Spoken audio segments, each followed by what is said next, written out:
There is a certain man known as the useless oldest son of Count Perdium. He is uncontrollable. He is a sword master that is stuck in his room. He is a man that is out of his mind. This man's name is Ghislain Perdium. While shaking in pain, a man in an armor contemplates about the fact that he lost to a garbage human like Ghislain. He could not believe that he who was the best knight in the north would lose to someone like that. Next to the knight, we see the bodies of several other knights. While the man was shaking in pain, someone walks up to him. The person asked him if the surrounding is cozy and warm. He told the knight that he put a lot of money into making the traps. The man talking was a knight with a nice armor and a pretty huge axe. With a cold gaze in his eyes, the man asked the knight if he likes the place. The knight became enraged when he heard this. He could not believe that a garbage human like Ghislain created a trap for him. He asked Ghislain if he knew about his plan beforehand. Our boy moved closer to the knight and told him that he knew everything. He explained to the man that he knew about how many they were, who the spies were, and who helped him with reinforcements. With a cold gaze in his eyes, Ghislain told the man that he knew it all. The knight was simply dancing in our boy's hand. The poor man could not accept this reality. He told Ghislain that he has always been a hidden ace card. The knight raised his voice and asked our boy to tell him how a useless bastard like him was able to know what was happening. Before he could finish talking, Ghislain used his leg to hit the man's face. He asked him to shut up. Our boy took off his helmet and told the man that he can continue trying to invade them. He informed the man that he is going to win the war and the next one after that. Our boy asked the knight if he knows the reason why he will win. With a smile on his face, Ghislain revealed to the man that he has all the plans. The scene shifts and we are taken back a year earlier. We are taken to a soldier's camp which is in the Luthania kingdom near Perdium estate. We see Ghislain wake up in one of the tents. Our boy was shocked to see that he is alive. He quickly placed his hand on his neck to confirm this. Ghislain was certain that he was in a different place a while ago. He remembered what happened earlier. A knight knocked his sword out of his hand. Our boy spat out some blood when the knight attacked him.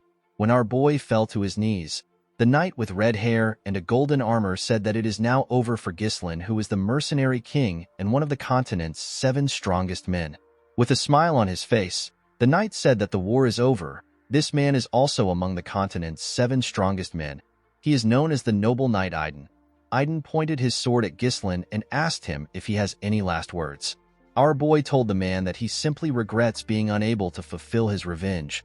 While breathing heavily, Ghislain told him that he hopes he dies. Aiden smiled when he heard this. He called our boy an arrogant bastard. He informed Ghislain that he never expected him to have been the oldest son of the fallen Perdium household. He reminded our boy that he left his family after his sister died. Ghislain was surprised to hear this. He asked Aiden to tell him how he knows this when he comes from a different kingdom. The noble knight asked our boy to not be surprised. He revealed to him that he knows a lot about him because he once worked his ass off to track him down. With an evil smile on his face, Aiden revealed to Ghislain that they were the ones who worked with the Delphine household to bring down his family. Our boy was shocked to hear that there were other people involved in the fall of his household other than Duke Delphine's household. Aiden moved his sword closer to Ghislain's neck. He told him that he does not need to know more since he is going to die anyway. He asked our boy to accept his fate. Ghislain was annoyed to hear this. He told the man that he will never forgive him. Aiden did not care about this. He beheaded Ghislain with a single strike. The scene shifts and we are taken back to the present. Ghislain moved closer to a barrel containing water. He wanted to see if his head was still on his neck. Our boy could not comprehend what was happening. He wondered if he was hallucinating. He noticed that he was much younger. Ghislain looked around. He wondered if he was taken captive and used as a lab rat by some mages. Our boy promised himself that he would make the arrogant bastards regret keeping him alive. While looking around, our boy saw a sword lying next to a barrel. While he was thinking, he hears someone call him young master. The person stepped into his tent and asked him to come out. He told him that he knows he is awake. This man is a soldier that belongs to the Perdium household.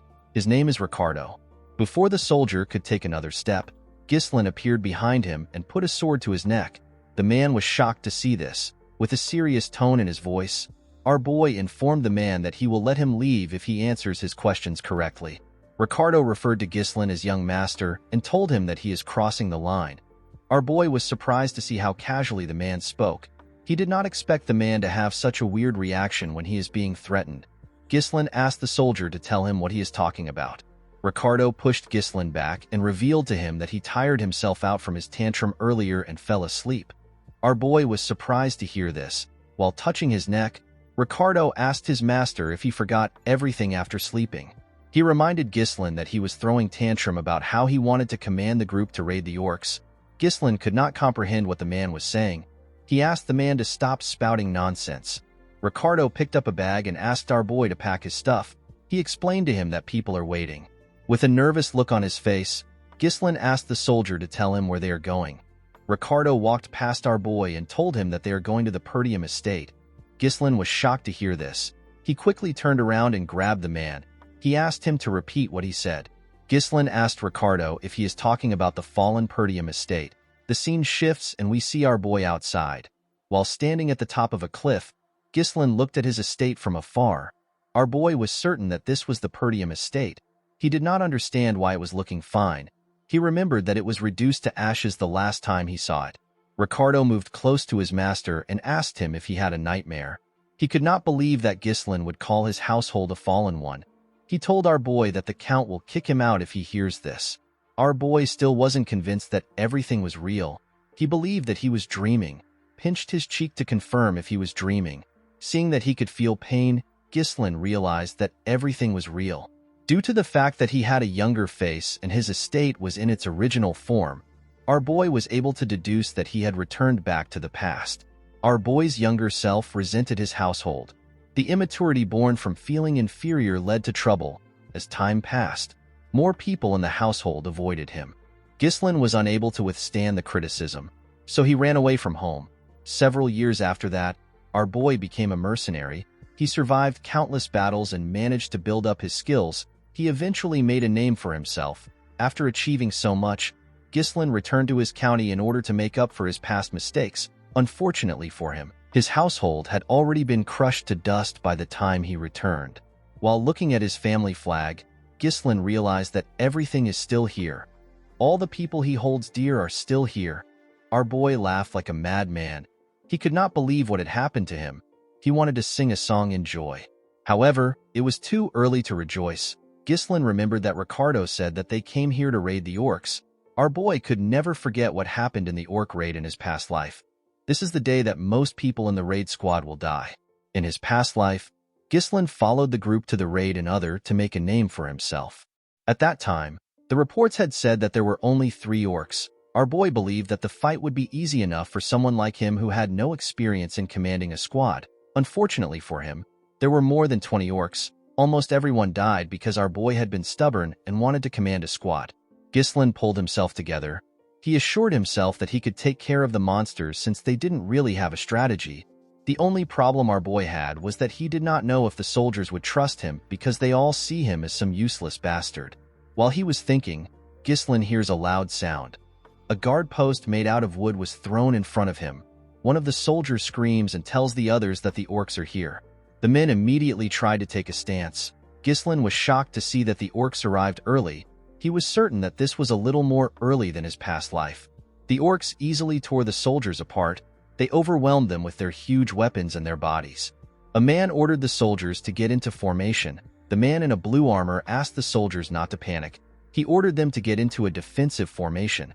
This man is the commander of the raid squad. His name is Skovin. Before the man could get close to an orc, it swung its sword at him.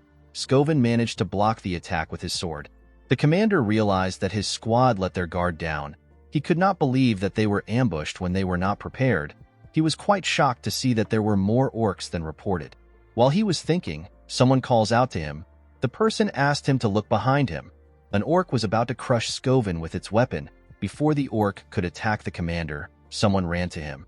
The person grabbed the commander's shoulder and pushed him back. The person turns out to be Ghislain. Skovin was shocked to see his young master in front of him. Before the monster's axe could touch our boy, Ghislain stabbed it in its hand and used his sword to cut off its fingers.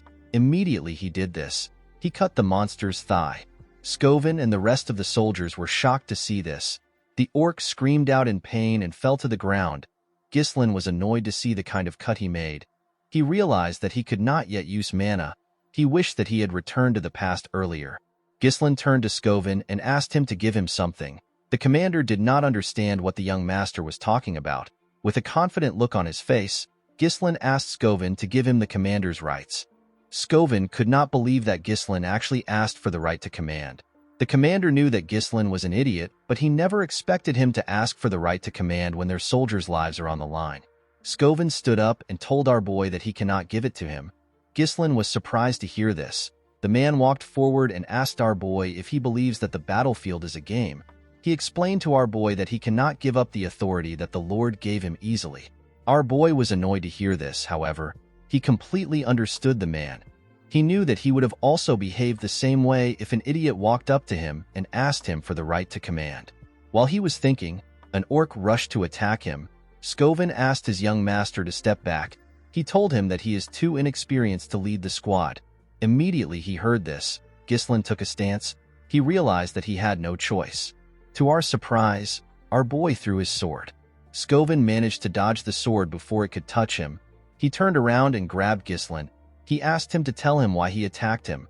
The moment he said this, the commander heard something. He quickly turned around. He saw Ghislain's sword in the middle of the monster's head. The orc could not even scream out. It simply fell to the ground. Skovin was shocked to see this. He wondered about how his young master was able to hit the orc's weak spot. Our boy called out to Skovin and asked him to tell him the important thing on the battlefield. He told the commander that there is no hope in winning a battle when the troops are filled with fear. Immediately he said this. We see the soldiers trembling when some orcs scream.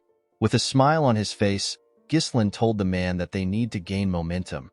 The moment he said this, our boy ran forward. He took out his sword from the orc's head. He jumped directly into the middle of the monsters. Our boy landed on one of the monsters and stabbed it on its head. The soldiers were shocked to see this. While standing on top the orc's head, Ghislain screamed at the top of his voice. He asked the other monsters to come at him. He told them that he will kill all of them. The orcs quickly turned their attention to Ghislain. Our boy cut the first two orcs in their stomach and he cut off the hand of the third orc. While looking at the heads of the orcs flying around, Skovin wondered if he was dreaming. Even though he was a mana user, it was hard for him to do anything, and yet, his skinny young master is tearing the monsters apart. The commander quickly realized that our boy was already tired. However, Ghislain was using the smallest of movements to dodge the attack, and he used his sword to strike the orcs on their weak spot. Skovin realized that Ghislain was fighting like a manaless sword master. Our boy taunted the monsters by saying that he is still not yet warmed up. While running away, Ghislain told the orcs that they are not living up to their reputation as a warrior species. Ricardo was shocked to see all the orcs charging at his master. Another soldier next to him noticed that our boy was running away despite the fact that he was talking trash. Ricardo called out to his commander. Skovin could not comprehend what Ghislain was thinking. He believed that it was a smart move for our boy to run into the orcs to get their attention. However, the commander did not understand why Ghislain would run in that direction. He was certain that the place leads to the edge of a cliff. The moment he thought of this, Skovin realized something. He understood our boy's intentions. He quickly asked his troops to raise a shield wall. He told them that they will follow our boy. When he got to the edge of the cliff, Ghislain told himself that Skovin would have understood his intention if he is a skilled commander. Our boy blocked the monster's attacks while he was waiting for Skovin. Ghislain preferred to kill all the orcs on his own. However, his awful stamina could not handle it. With a smile on his face, our boy told himself that he has done enough. Immediately he said this. The orcs heard someone coming at them from behind. When they turned around, they saw the commander and the rest of the soldiers forming a shield wall. The men held their spears tightly. Ghislain smiled when he saw this. He said that it was perfect. The moment he said this, he jumped off the cliff. Immediately our boy jumped. Skovin ordered his troops to push the orcs off the cliff. The soldiers moved close to the orcs and stabbed them with their spears, while screaming at the top of their voice. The soldiers successfully pushed the orcs off the cliff. The orcs fell to the ground and covered the area in blood. The soldiers were shocked to see what they had done. They could not believe that they managed to kill all the orcs. Immediately they took care of the monsters. Skovin moved to the edge of the cliff. He called out to his young master. To the man's surprise, Ghislain had pushed his sword into the cliff and held on tightly. While breathing heavily, our boy smiled at Skovin. The commander was relieved to see Ghislain. He stretched out his hand and asked him to grab it. Unfortunately, our boy's stamina was bad. His grip slowly loosened. Before Ghislain could reach for the commander's hand, He let go of the sword and fell. Scoven and the soldiers were shocked to see this. The scene shifts and we see someone calling Ghislain. Our boy immediately recognized this voice. He called out to the girl whose name is Elena. Our boy remembered how the girl cried when their mother died, how she used to thank him for helping her. He also remembered how his sister told him that she hates him. Ghislain was surprised to see memories of Elena. While he was thinking, someone grabbed him. The person turns out to be Elena. The little girl told her brother that she wants to go with him. The moment he heard this, Ghislain opened his eyes. He saw himself in a room. There was a cloth on his head. Ghislain was happy to see that the soldiers managed to save him. He wondered why he had such a weird dream. The moment our boy raised his head up, he felt pain all over his body. Ghislain realized that he was suffering the consequence of pushing his body to the limit. While our boy was shaking in pain, someone steps into the room. A maid with white hair was happy to see our boy awake. Ghislain was shocked to see the woman whose name is Belinda. The maid placed the bucket she was holding on the table and told her master that she was quite worried about him. She reminded Ghislain that she told him to let the soldiers handle everything. To Belinda's surprise, Ghislain rushed to hug her. The woman was shocked to see this. She asked her master if she offended him. Our boy told the woman that he is simply happy to see her. Belinda was Ghislain's personal tutor. Since he was little, Belinda was the only one who continued to stay by his side despite his idiotic antics. However, after the Perdium family fell to ruins, Belinda went missing. Our boy was no longer able to see her again. Belinda asked her master to tell her why he is happy when they see each other every day. Ghislain believed that he needed to tell his maid the truth. He asked the woman to listen carefully to him. He revealed to her that a catastrophe will soon strike their family. The maid asked her master to explain what he means. With a serious look on his face, Ghislain told the woman that he died and came back to life. The maid laughed and told her master that she knows that the orcs almost killed him. Our boy told her that he is not talking about that. Belinda explained to him that he is the one who is in danger and not the family. While the maid was warning our boy, he realized that she doesn't believe him. Belinda asked her master to tell her what he would have done if he was too hurt to go to the festival. Ghislain was surprised to hear this. Belinda asked her master if he has forgotten. She reminded him that Elena has been waiting for this day to go to the festival with him. She explained to her master that this is a great opportunity for he and his sister to become close to each other again. While looking at a picture of him and his sister, Ghislain remembered that a festival always happens at this time of the year. In his past life, Ghislain did not have time to enjoy the festival because of his traumatic experience. Our boy asked his maid to tell him when the festival will start. Belinda told her master that it will begin next week. A week from now is the day that Ghislain's life changed. While he was thinking, someone steps into his room. Our boy was shocked to see who came into his room. On the day of the festival, Ghislain got a memory that continues to haunt him. A week from today, his sister will die. The person who stepped into the room turns out to be Elena. Ghislain ran to hug his little sister. Belinda was shocked to see this. Elena was shocked to see what her brother did. She asked him to tell her what he is doing. Our boy told his sister that he has missed her. Elena pushed her brother back when she heard this. She told him that he is creeping her out. Ghislain was shocked to see how his sister easily pushed him back. He never knew that Elena was so strong. While dusting her clothes, Elena informed her brother that she came to see him because Belinda asked her to be here.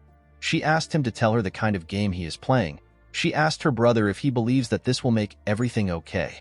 Ghislain asked his sister to tell him what she is talking about. Elena reminded her brother that he asked her to piss off because he is annoying. He told her that he feels disgusted from just feeling her breath. Ghislain was shocked to hear that he said this to Elena. Our boy remembered that he was not the closest person to his sister in his previous life. He was actually a complete piece of shit. Ghislain apologized to his sister for his behavior. Belinda was shocked to see that her master actually apologized first. Elena asked her brother if his head is all right. She remembered hearing that an orc hit him.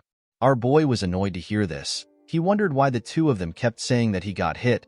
He told them that he was the one who got the monsters. The moment he said this, Ghislain felt a large amount of pain in his body.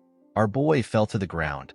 With a cocky smile on her face, Elena told her brother that he came back unconscious after getting the orcs. The maid and Elena laughed when they saw the way Ghislain was trembling. Our boy was surprised to see the two of them laughing. He was happy to see that everyone acts exactly how he remembers them.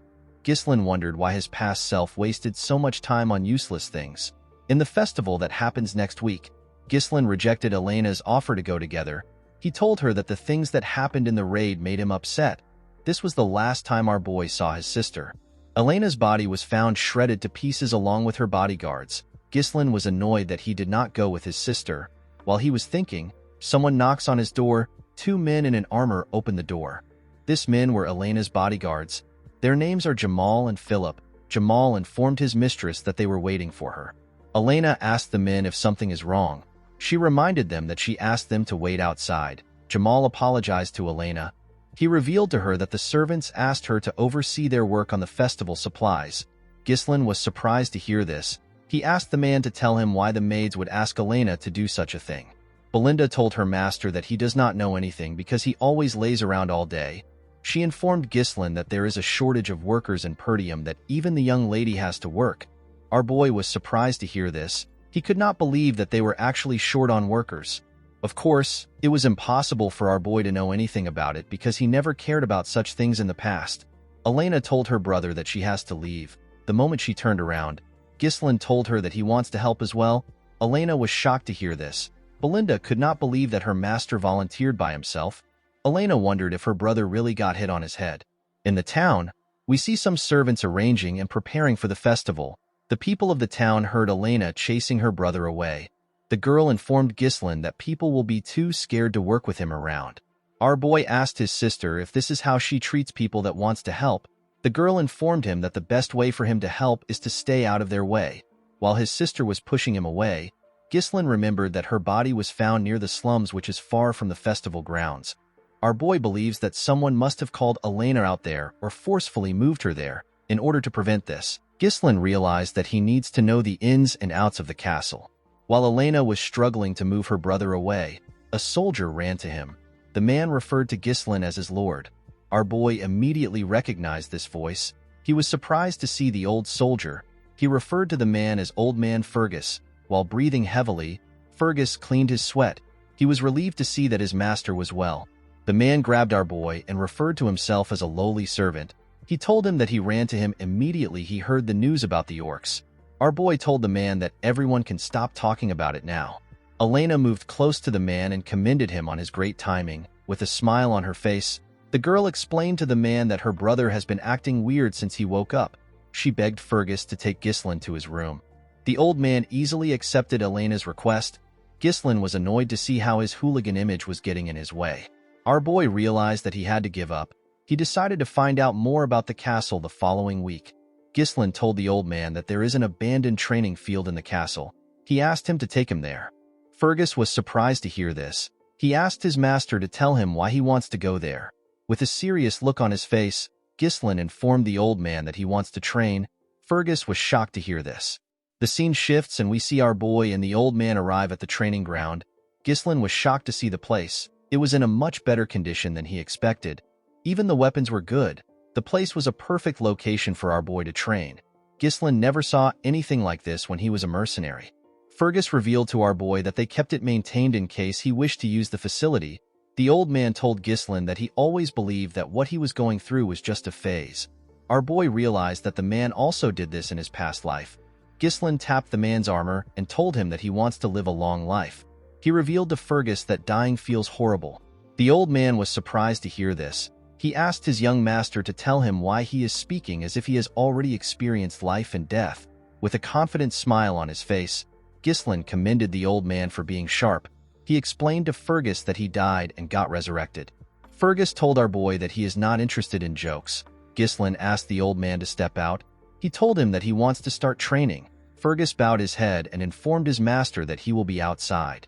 Our boy understood that he has always treated everyone around him like they are his enemies. He realized that he was too short-sighted. In the past, it was revealed that the person behind Elena's death was a neighboring territory. Thanks to this, Perdium got caught up in a war. This led to its downfall. Elena's death was essentially the starting point of the household's downfall. Ghislaine decided to set things straight in this life. In order to achieve his goal, our boy knew that he had to get a better physique. Unfortunately, our boy did not have a lot of time.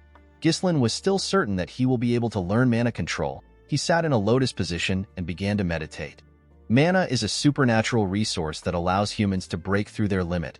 Most people say that noticing and taking in mana is the hardest part. However, our boy was able to do this easily, even on the chaotic battlefield. He connects the mana particles floating in the air and bundles it up as if he is spinning a spool. For someone like him who had experienced thousands of battles, it was quite easy to create a mana core. However, this was not enough. Ghislain did not join the 7 strongest men in the land with just this technique alone. With the method from the half-burned book of magic that he picked up and the natural mana core of humans, our boy is able to create a second and even a third core. He creates a connected mesh of multiple cores in order to create an explosive force. Ghislain screamed out in pain as the mana traveled through his body. Our boy spat out some blood from his nose and even his mouth. He was surprised to see that he was only able to create 3 cores in his past life. He actually managed to get 5 cores. This method allows one to create an explosive force in a short time, but it also requires an extremely large amount of mana in return. This was the primary reason Ghislain lost to Aiden in his past life. The noble knight brought a whole knight order to fight against him when he had ran out of mana. Our boy was certain that he would have won if it was a fair fight. Ghislain knew that this technique was an unstable one. However, he did not mind. Our boy knew that he had a youthful body and a lot of time. He assured himself that he will be the one to behead Aiden this time.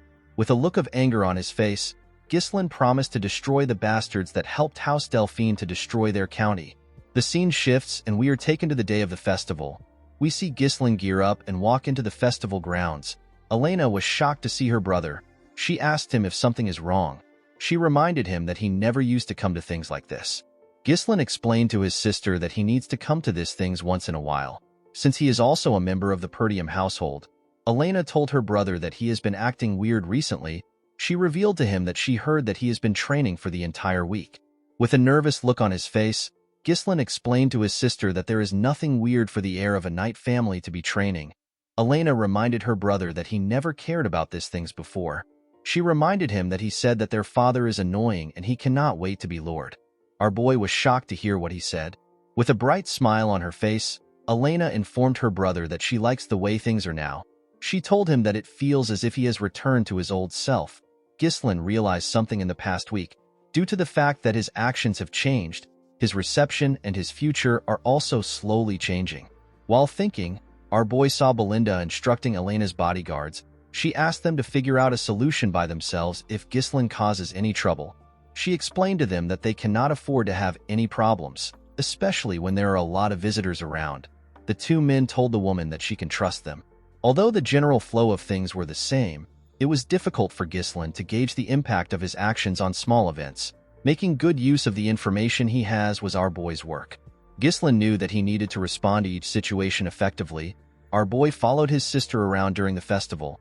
He carefully watched his surroundings to see if anyone is acting suspicious. After moving around for a while, Elena sat down.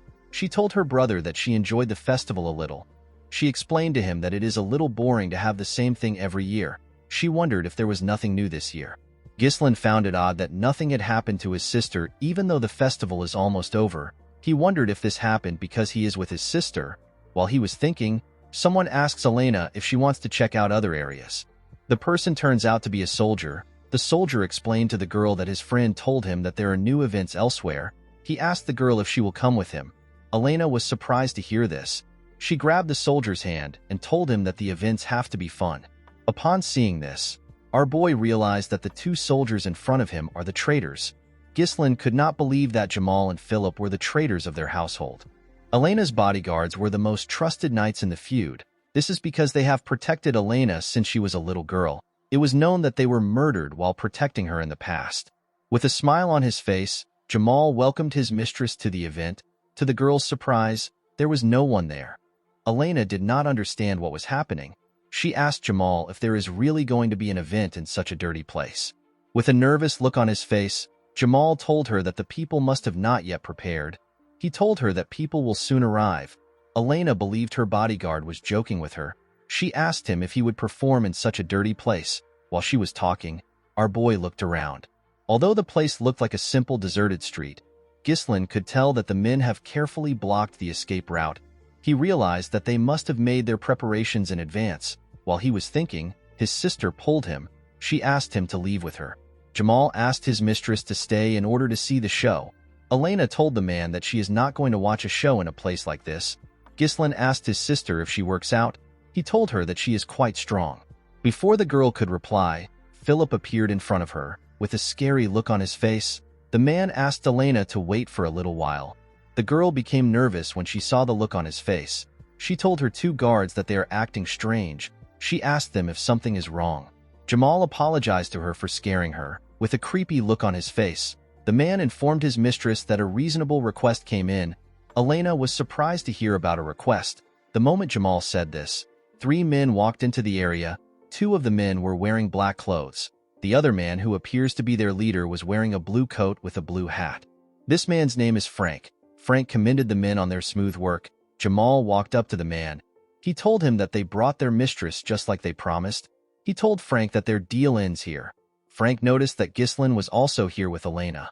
He told Jamal that he never asked him to bring our boy. While trembling, Elena held her brother. With a smile on his face, Jamal revealed to the man that he will give him Ghislain for free. He told him that our boy followed them foolishly without knowing that this would be his graveyard. Ghislain asked Jamal if he really believes that he can get away with selling them out. With a cocky look on his face, Jamal asked our boy to worry about himself. He told him that they can simply run away to a faraway place. He explained to our boy that he and his friend have simply gotten sick and tired of the impoverished land which is tormented by barbarians. He told Ghislain that there are plenty of others leaving the county. The moment he said this, Ghislain moved close to him and attacked him. Our boy easily cut through his armor in one slash. Everyone was shocked to see this. Jamal's body tore apart. Our boy told the man that the people that left never tried to sell them out. Immediately he said this, he turned to Philip and asked him if he is wrong. The knight quickly grabbed Elena. He called Jamal an idiot. He could not believe that a knight would lose to an amateur. Before the idiot could unsheath his sword, Ghislain threw his sword directly at his forehead. The man could not comprehend what just happened. He fell to the ground and died. Elena quickly ran to her brother. One of the men in black asked his boss if they are really looking at Ghislain. The other man told Frank that our boy has never had any real combat experience or fundamental training. Frank told the men that they are definitely looking at Ghislain. Although they were caught off guard, Frank could not believe that our boy killed 2 knights instantly with attacks that used mana. While shaking, Elena asked her brother to explain what is happening. Immediately she asked her question. Our boy hit her neck and knocked her out. He carefully placed her on the ground and asked her to have a little rest.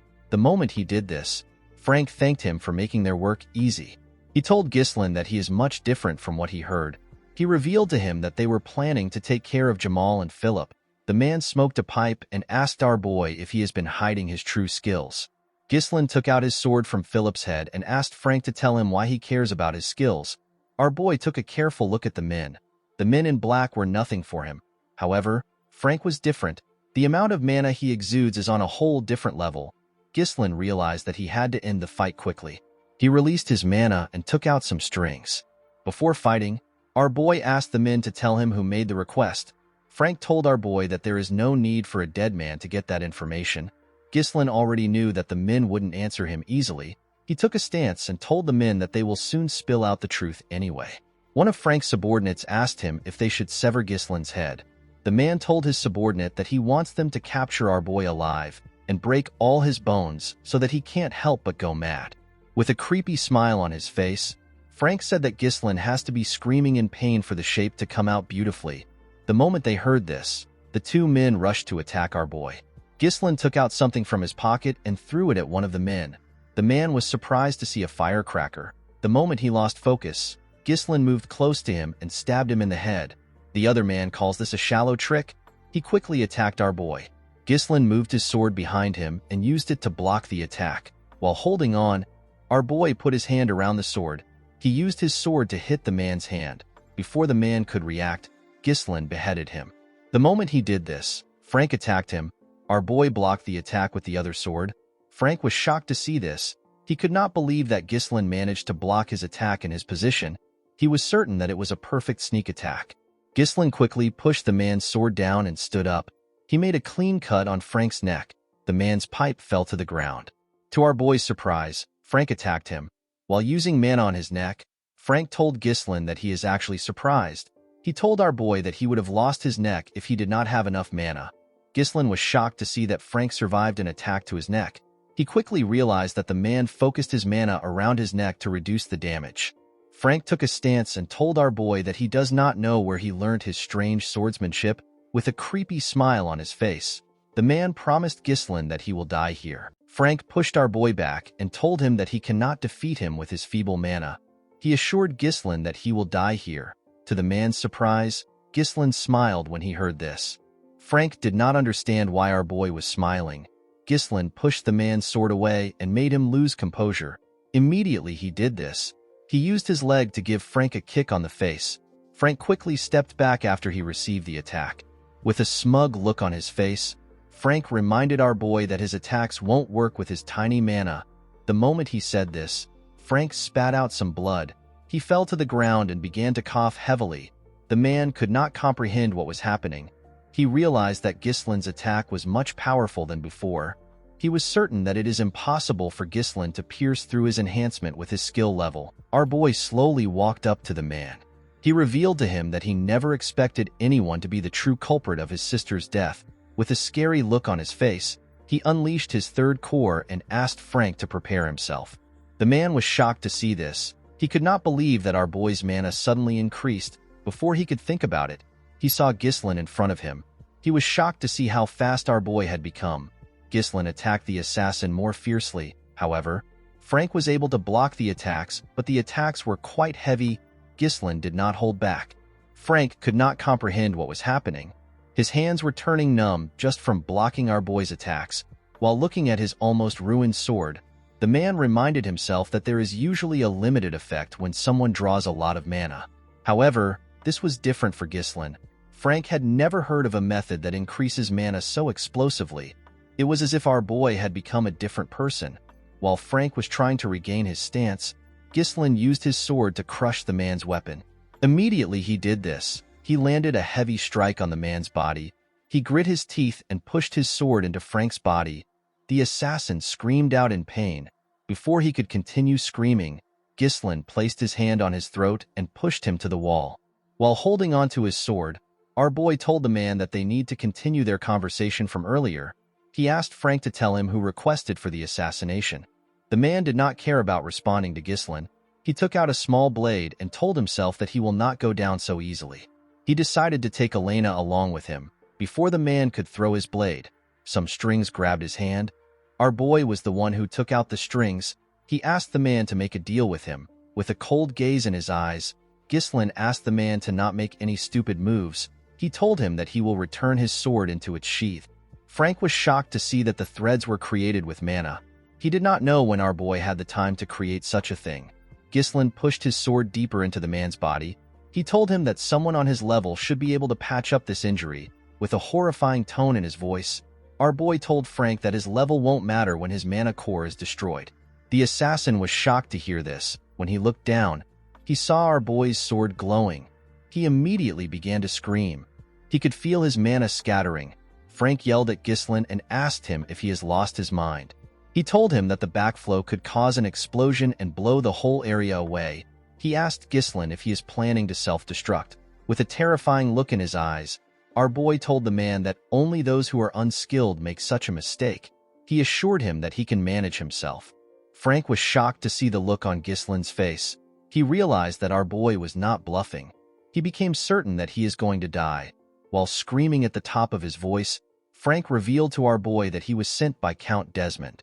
According to the man, the Count needed a reason to start a war against the Perdium and the Degard families. Our boy was surprised to hear that it was the Count in Ghislain's previous life. This kind of work was left for the families that allied with the Duke's family. Our boy was annoyed to see that Duke Delphine orchestrated the whole thing without being involved. Ghislain asked Frank if this is the reason why he wanted to kill his sister. The man told our boy that he is correct. Immediately he answered. Our boy pushed his sword through his body. Frank spat out some blood and reminded Ghislain that he promised to put his sword away. Our boy smiled when he heard this. He asked the man to tell him why he is scared when he has also killed many people. Frank began to laugh when he heard this. Our boy was surprised to see this. The man moved close to Ghislain and revealed to him that nothing will change even if he dies. He told our boy that he has already finished the work of the Degard family. He asked our boy if people will listen to a punk like him. He assured him that Perdium will perish in war. The moment he said this, Ghislain grabbed his head and pushed it to the wall. With a smile on his face, our boy told the man that he was reborn after dying.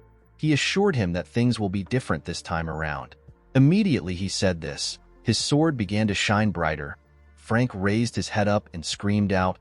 The man shot out his energy through his mouth. It blew up when it got to the sky. It looked like a firework. The moment he did this, he fell to the ground and died. While breathing heavily, our boy looked around. He saw the corpses on the ground. He stared at his sister's unconscious body. After confirming that there was no one next to him, Ghislain threw his sword to the ground. He took a deep breath and fell to the ground. He began to cough out blood. While cleaning his blood from his mouth, our boy said that it was very easy for him to explode 3 cores when he was the Mercenary King.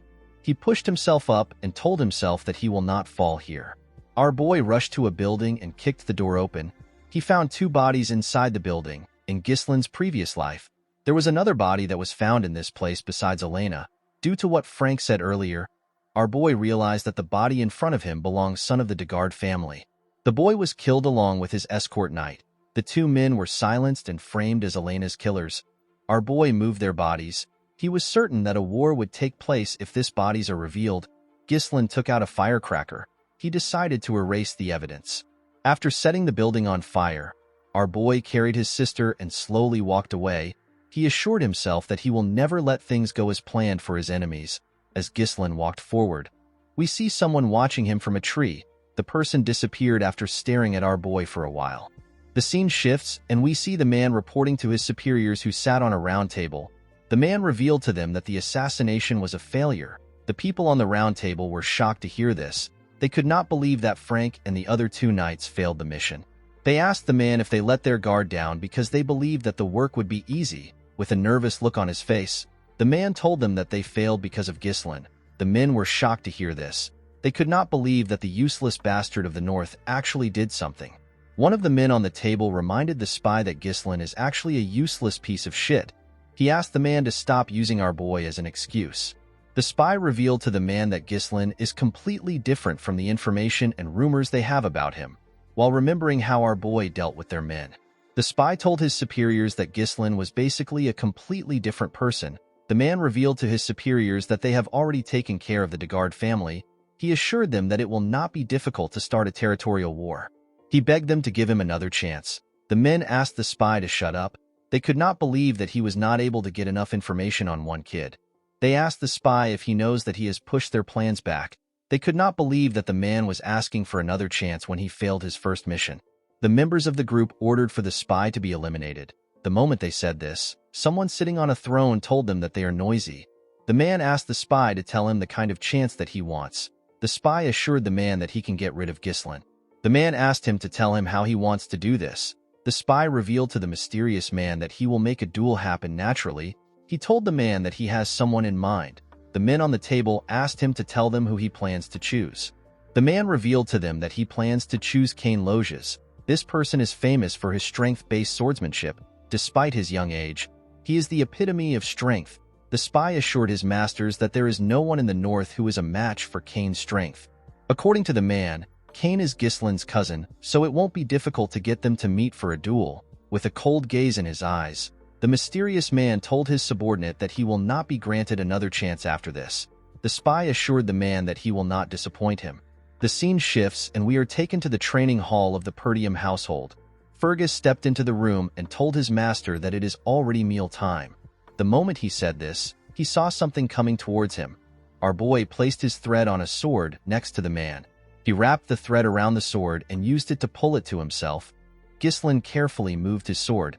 He wanted to see how easy the thread was for him to handle. While swinging his sword, our boy saw the old man. Fergus moved close to his master and apologized for interrupting his training session. He asked his master to tell him how he was able to drag the sword. Ghislain showed the man the thread. He told his knight that the technique is known as mana thread. It is a way of using mana as a string in our boy's past life. He used this technique all the time. However, at his current skill level, Ghislain needs to implode his core in order to use it like before because he is lacking mana. The only way our boy can use mana while using his threads is to create a smaller amount of threads. The old man was surprised to see his master's technique. He always believed that he had trained his mana well, but he had never seen something like this. Fergus did not know how his master was able to create this technique with mana. He was certain that Ghislain did not have any skills and he had not trained for a long time. Our boy asked the man if he needs something from him. Fergus told his master that he actually stopped by to tell him something. He bowed his head and thanked Ghislain for protecting his little sister. Our boy was surprised to see the old man thanking him. He told him that he did what he should have done. He asked Fergus to eat with him. A few days after that, the festival was paused. This was expected because a knight tried to traffic the young lady. Inside the castle, we see Elena complaining to her brother. She told him that no one believes her when she says that he saved her. She asked her brother to say something to the people. Ghislain assured her that it is fine. He told her that no one will believe him either. Belinda was annoyed when she heard what Elena said. She was annoyed to hear that Jamal and Philip were trying to take her. She believed that the knights were trying to take Elena for themselves. She told her mistress that she always believed that the two men were perverts. Ghislain was happy to see that his sister actually managed to survive. Although he was able to prevent the war from happening, our boy knew that their enemies won't give up easily. Ghislain knew that he cannot stop them on his own forever. He realized that he needed to grow his own military force. While he was thinking, a maid stepped into the room. She brought a cart containing their food. Our boy realized that he needed to get into politics if he wants to get the things he needs. The maid placed the plate on Ghislain's part of the table. When he opened the plate, he saw a piece of potato. Our boy was shocked to see this. Ghislain turned to Belinda and asked her to tell him when they will have dessert. The maid was surprised to hear this. She asked her master if he does not know how their situation is. The moment she said this, our boy hears someone screaming outside of the castle. He was startled when he heard the person. At the gate of the castle, we see a chubby bearded man asking the Perdium household to compensate him for the damage they have caused with the cancellation of the festival. It wasn't just the chubby man that demanded this. Other men were also asking for compensation. They were holding pitchforks. They asked Ghislain and his sister to come out. They asked them to stop wasting their money. The guards begged the men to calm down. Our boy looked outside the window to see what was happening. He did not understand what was going on. Belinda told her master that she knew this would happen. She revealed to Ghislain that their county is full of merchants who make a living from the profits that come from the festival. The profit was good enough for them last year. However, since the festival was cancelled after just one day, it is expected for the merchants to be angry. Ghislain was shocked to hear this. He never expected the county to be in such a bad situation. Our boy turned away from the window. He realized that he needed to stop the merchants. He was certain that they will get more aggressive if he doesn't do anything. Ghislain asked Fergus to tell him what the soldiers are doing. He asked him to send the soldiers down to calm the crowd. Fergus revealed to our boy that they do not have any soldiers. Ghislain could not believe what he was hearing. The old man explained to our boy that most of their soldiers have been dispatched to the Forest of Monsters for reconstruction because of the orc raid. Ghislain was annoyed to hear this. Perdium is basically eternally at war because of the barbarians in the north. On the other side of the county is the Forest of Monsters. Monsters can come from this place at any time. Ghislain could not believe that they did not have any money or soldiers. He moved Belinda to the side and told her that they need to talk. He reminded the maid that she is the one who manages his money. He asked her to use his money to calm the merchants down. With a surprised look on her face, Belinda told her master that he does not have any money left. Our boy asked her to tell him the reason. The maid reminded her master that the count cut off his allowance because he used to spend money like water. Ghislain could not believe that he was broke. He asked Belinda to lend him some money. The maid told her master that she doesn't have any cash at all. The scene shifts and we see Ghislain looking at the town through his window. Our boy could not believe that his family was in such a terrible situation. He wondered about what they actually have. Our boy knew that he could not do anything if he does not have any funds. Even if he has knowledge of the future, it does not matter without money. Ghislain realized that he needs to get money first. He wondered if there was something on the estate that could change his situation. While he was thinking, Ricardo barges into his room. Our boy was surprised to see the soldier breathing heavily. He asked him to tell him why he is in a hurry. With a worried look on his face, Ricardo revealed to his master that there is a problem. He told him that Kane wants to see him. Ghislain was shocked to hear this. The scene shifts again and we see Scoven breathing heavily. The man's face was heavily bruised. While he was trying to regain his stance, his opponent gave him a heavy punch on his face. The person punched the man on his chest plate. The attack went through the armor and damaged the commander on his chest. The moment he took the attack, he fell to the ground. At the entrance of the bar, we see Ghislain arrive. Our boy saw the commander fall to the ground. Scovin called out to his young master when he saw him. Our boy was annoyed to see this. Cain welcomed Ghislain. When our boy raised his head up, he saw a huge boy in front of him. With a smile on his face, Cain greeted his cousin. Ghislain took a careful look at Cain. He immediately remembered the boy's face. Cain is the heir of the Loges County. This is a county that his family has an alliance with. At this point in time, Cain was Ghislain's only friend and his enemy. While Scovin was shaking on the ground, Cain came down the stairs. Ghislain asked Ricardo to explain the situation to him. According to the soldier, he and the commander came to the tavern because they heard a report about a disturbance. When they arrived at the tavern, they found Cain with his escort knight. The arrogant boy recognized them and asked them if the rumors about Ghislain are true. Scovin explained the details of the rumors to the boy. Before the man could finish talking, Cain grabbed his mouth. With a creepy smile on his face, he asked Scovin to stop lying to the heir of the Loges County. This was how the idiot started to beat the commander. Cain asked Ricardo to tell the story well. According to the boy, the commander told him that our boy, who has never trained in his life, took down an orc with his bare hands and dealt with the traitorous escort knights on his own. Cain told Ghislain that he had to give the commander a little wake-up call to knock some sense into him. With a creepy smile on his face, Cain told Ghislain that none of this would have happened if he had not lied in the first place. Our boy immediately understood why the arrogant idiot was behaving this way. He remembered that Cain always treated him like his subordinate. Every time the arrogant boy visited Perdium, he always made a mess, even after Cain caused so much trouble. No one could say anything because Ghislain was basically his subordinate. No one in the county could look down on Cain.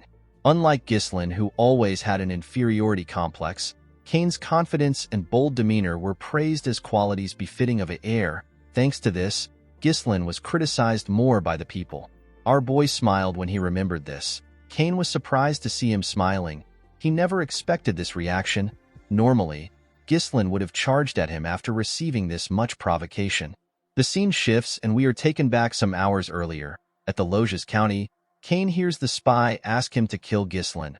The boy was shocked to hear this. The spy assured him that the esteemed one will support his family if he succeeds. Cain explained to the man that it is not difficult to deal with our boy, however, it is still an issue to kill the heir of a county. He asked the man to tell him how he is supposed to eliminate our boy. The spy explained to the boy that they can lure Ghislain into a duel and make it appear as if an unfortunate accident happened. It will look like a trivial dispute between heirs. The man revealed to Cain that he will accompany him disguised as an escort knight and orchestrate the situation.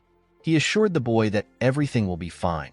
With a smile on his face, the spy told Cain that this is a very rare opportunity even for him. Cain could not believe that he has the chance to kill his own cousin. With a smile on his face, the boy told the man that they need to leave immediately. Presently, Cain wondered if the mysterious organization wants to get rid of Ghislain because something about him has changed. The boy smiled when he thought of this. He asked our boy to tell him what he is doing. He sat on the stairs and asked Ghislain to tell him why he is simply standing. He asked our boy to bring the thing that he has prepared for him. Ghislain asked the boy to tell him what he is talking about. Cain told his cousin that he heard that the festival was interrupted. He told our boy that they need to liven up the mood and have an amazing time. He reminded Ghislain that they are always in sync when it comes to things like this. With a scary look on his face, he asked our boy if he is wrong. Ghislain was not scared of the boy. In fact, he did not know what he was talking about. After thinking for a minute, our boy understood what his cousin was saying. He asked him if he is talking about something. Ghislain recalled that Cain used to have him prepare alcohol and women every time he came here. Our boy granted his request back then because he did not want his huge cousin to beat him up. Because of Cain, Ghislain had to waste his precious money. Our boy remembered that Belinda told him that his father cut him off because he spends money recklessly. Ghislain smiled when he thought of this. He realized that it was right in front of him the whole time. He could not believe that his source of money was right in front of him. While he was thinking, Cain called out to him. Ghislain quickly snapped back to reality. Cain asked his cousin to bring the things right now. He told him that he is waiting for him. Our boy assured the idiot that he will bring it soon. With a scary look on his face, Ghislain told Cain that he has a debt to repay to him first. The spy was shocked to see the look in our boy's eyes. Cain asked Ghislain to explain what he is talking about. With a smile on his face, Ghislain explained to his cousin that he has been taking care of everything he asked him to prepare with his own money. He asked Cain to pay him back now. He told the boy that he will settle for 1,000 gold. Cain was shocked to hear this. He told our boy that everything does not even cost 100 gold. He explained to Ghislain that he has been spending his own money to thank him for being his friend. He referred to the money as a friendship fee. Ghislain asked his cousin if he is stupid. He told him that he has always been his doormat. With a smile on his face, our boy asked his cousin to pay him back before he beats the shit out of him. He told him that he needs a lot of money right now. Everyone in the tavern was shocked to see how Ghislain was speaking. Cain let out a sigh and stood up. He asked our boy if he is acting bold because he has been going easy on him. He asked Ghislain if he really believes that he has gotten stronger simply because he spread a false rumor that he won against a knight. Cain called our boy a parasite that is leeching off the land. He explained to him that everyone in the north calls him a scoundrel because all he does is spout empty nonsense. Immediately he said this, he clenched his fist and asked Ghislain to get himself together. Immediately he said this, he attacked our boy. Ghislain easily dodged the attack by moving to the side. Cain was surprised to see this. Ricardo and the spy were also surprised. Cain quickly swung his hand at our boy's head. Ghislain dodged the attack and went low. He punched the idiot in his ribs. Cain was shocked to feel the pain of the attack. Ghislain stretched out his hand and tried to punch the boy in his head. Cain managed to block the attack with his hand.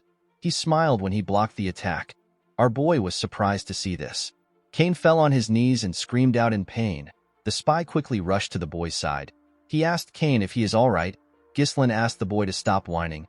He told him that he knows he blocked the attack. The spy asked Ghislain to stand back. He asked him to stay away from Cain. Everyone at the tavern was shocked to see this. They could not believe that our boy actually took down Cain. Ghislain smiled when he saw this. He immediately understood Cain's intentions. Cain whispered to the spy if his acting was okay. With a smile on his face, the man told him that his acting was perfect. He told him that he has set the stage perfectly to make it appear that the fault lies with Ghislain. He assured Cain that he now has enough justification to duel our boy. The idiot placed his hand into his pocket. He was certain that he had to get the backing of the esteemed one. He decided to leave a lasting impression. Cain took out a blue glove. He could not believe that he was given the opportunity to cut off Perdium, which is a falling power. He raised the glove up and told Ghislain that he has tarnished the dignity of nobility with lies. He said that our boy attacked him simply for trying to verify the truth. Before Cain could finish his words, Ghislain threw his glove at him. He challenged his cousin to a duel. Cain was shocked to see this. Our boy told the idiot that he insulted an heir like him in front of his people and assaulted his knight. He told him that he has tarnished the dignity of nobility. With a smile on his face, Ghislain asked his cousin if he plans to deny the allegations. Cain smiled when he heard this. He always believed that our boy was stupid, but he never expected him to be stupid enough to dig his own grave. He took out his sword and told Ghislain that he will accept the duel. He pointed his sword at our boy and asked him to not regret it even if he dies. Our boy smiled when he heard this. He called out to Ricardo. The soldier immediately answered him. Ghislain ordered Ricardo to bring all the merchants who were protesting in front of the castle. The soldier was shocked to hear this. With a crazy smile on his face, Ghislain asked Ricardo to tell the merchants that he will help them make a lot of money. When the festival was cancelled, the atmosphere that had heated up to its peak suddenly cooled down. Some tourists regretted their decision to visit the county. Ghislain was certain that the tourists were in a state of incomplete combustion. This is because they were not able to spend their money or their time. In this situation, if an event were to take place right now, it might soothe them. The scene shifts and we see Ghislain and Cain on a stage. The two boys were surrounded by a large amount of people. They seemed excited to witness a duel between our boy and Cain. Most people there were happy to see that Ghislain was going to get beaten up. Thanks to the fight, store owners opened their store and began to sell their items to tourists. The chubby merchant who was protesting asked everyone to place their bets. He asked them to bring their money. All the merchants immediately put down their money. They placed their bets on Cain. They were certain that this was a guaranteed win. Cain placed his huge sword on the ground and asked our boy to tell him why he would turn a sacred duel to a marketplace. With a smile on his face, the boy told Ghislain that his sword will not stop even if he surrenders. Ghislain was not surprised to hear this. He already knew that Cain and his escort knight planned to kill him. Our boy told his cousin that enough people have gathered. He told him that they can begin the match. The moment he said this, the spy asked him to wait. With a smile on his face, The man told Ghislain that a proper bet cannot proceed. Everyone was shocked to hear this. The chubby man revealed to the people that no one bet on Ghislain. People were not shocked to hear this. They believed that only a stupid person will bet on Ghislain. They all believed that the results were too obvious. Cain laughed when he heard this. He told our boy that even his own people don't trust him. The chubby man asked the spy if they should change the content of the bet. He told him that they should bet on how long Ghislain can last against Cain. The moment he said this, someone dropped a bag of gold on the table. The person turns out to be the commander. He was being supported by Ricardo. The man told the merchant that he wants to bet on our boy. Ghislain smiled when he saw this. Another person dropped a huge bag of gold on Scovin's bag. The person turns out to be Elena. The girl told the man that she wants to bet on her big brother. Ghislain and everyone there was shocked to see this. The girl asked the merchant if the money is enough. After carefully counting it, the man told her that it is enough. Belinda reminded Elena that she advised her not to do this. Cain told them that they made him wait for no reason. The referee asked the boys to get ready. Ghislain reminded Cain that he is older than him. He told him that it will look a little strange if he makes the first move. The boy was shocked to hear this. Ghislain took out his sword. He asked Cain to come at him. Cain did not understand what our boy was thinking. He went down and told Ghislain that it is a little late for him to act like an older brother. The moment he said this, they were asked to start the fight. Immediately he heard this. Cain jumped up and rushed to attack our boy. He used his momentum to hit Ghislain with his heavy sword. Our boy managed to block the attack. He was surprised to feel the weight of the sword. With a smile on his face, Cain told him that he has already stooped too low to act like an older brother. He used his sword hilt to push Ghislain back. He grabbed his blade and used its hilt to attack Ghislain's head. Our boy managed to dodge the attack by going low. The moment he saw this, Cain tried to kick him with his leg. Ghislain was able to dodge the attack, but Cain's leg still destroyed the ground. Everyone was shocked to witness Cain's strength. They could not believe that he did not even give our boy the chance to attack. With a cocky look on his face, the idiot smiled at our boy. Ghislain never expected him to be so proud. Belinda began to panic after she saw Cain's strength. She grabbed Elena and told her that they need to stop the fight. The spy smiled when he heard this. He knew that it was already too late. No matter who the opponent is, they are trapped the moment they decide to cross swords with Cain. The opponent is overwhelmed by his immense strength, and they will become consumed by the thought that there is no chance to counterattack. The opponent will end up using all their energy on evading attacks. In the end, the exhausted opponent will leave an opening after dodging for a while, and they will meet their end. Cain has always won this way. The idiot began to attack Ghislain more aggressively. Our boy managed to dodge the attacks. Cain smiled when he saw this. He told our boy that he is still as slippery as ever. He noticed that Ghislain's skills have actually improved since the last time they met. He stopped attacking with his blade and turned it around. He grabbed the blade with his bare hands and swung his sword hilt at our boy. He told our boy that he has always been good at running since they were little. Ghislain managed to use his sword to block the attack. To his surprise, Cain used the hilt to grab him and toss him up. Everyone was shocked to see this. The man smiled when he saw this. He believed that our boy was finished as he slowly descended back to the ground. Ghislain said that he wanted to go easy on his cousin. Unfortunately for the poor bastard, he crossed the line. Our boy gathered mana in his legs and carefully landed. Immediately he landed on the ground. He charged at Cain. The boy was shocked to see how fast Ghislain was. Our boy landed an attack on his stomach. Cain was shocked to see this. The spy could not believe that our boy returned to a stable state by condensing mana into his leg. Ghislain informed his cousin that his swordsmanship is ignorant. He could tell that Cain believed that he was the strongest just because his opponent would get scared if he showed a little bit of strength. Our boy took a stance and told Cain that he will open his eyes. Cain was annoyed to hear this. He rushed to attack him. Ghislain used his leg to kick the boy's sword in order to push him back. Before the sword could reach our boy, he jumped up and moved to the side. As he went back down, Ghislain struck Cain on his shoulder down to his hand. Cain pushed his sword forward. Our boy dodged the attack by moving to the side. He then used his leg to press Cain's sword down. Immediately he did this. He cut Cain close to his neck. Blood began to gush out of the places where Ghislain struck earlier. Everyone was shocked to see this. The crowd began to cheer. No one expected Ghislain to show this level of skill. Some people began to regret the fact that they bet on Cain. Elena asked the maid to see what she is talking about. Scovin smiled when he saw this. Cain noticed that he had shallow wounds. He was certain that Ghislain could have gone deeper if he wanted. He wondered if he did it on purpose. The boy did not understand what was going on. He did not understand how Ghislain got this level of swordsmanship. Our boy glared at his cousin. He threw his sword away. He believed that the large gap in their skill will not provide enough entertainment for the people. He told his cousin that he will fight him barehanded. Cain was annoyed to hear this. Ghislain explained to the boy that he wants to use this opportunity to educate him. He rolled up his sleeves and told Cain that he will be educating him with his bare knuckles. Cain was shocked to hear his cousin say that he will educate him. Ghislain explained to Cain that he is not a match for him in swordsmanship, so he wants to give him a handicap. He told the boy that it is better for them to have a barehanded fight which he excels in. With a serious look on his face, Ghislain told his cousin that he will now add 2,000 gold, which is twice the original bet. He told Cain that he bet that he will win. Everyone was shocked to hear this. They could not believe that our boy added 2,000 gold to the initial bet. The spy was more shocked than everyone else. He could not believe that Ghislain actually dared to challenge Cain to a barehanded fight. The man was happy to see that our boy's insanity finally helped him. He believed that fortune was still on his side. Before the fight began, the chubby merchant asked everyone to place their additional bets. He told them that the event is now a barehanded fight between Ghislain and Cain. Some people believed that our boy was stupid for challenging Cain to a fight that involved sheer force. They decided to bet on Cain. Others believed that our boy knew what he was doing. They decided to bet on him. Cain could not believe that his cousin wanted to fight him with his bare hands. He asked Ghislain to do what he wants.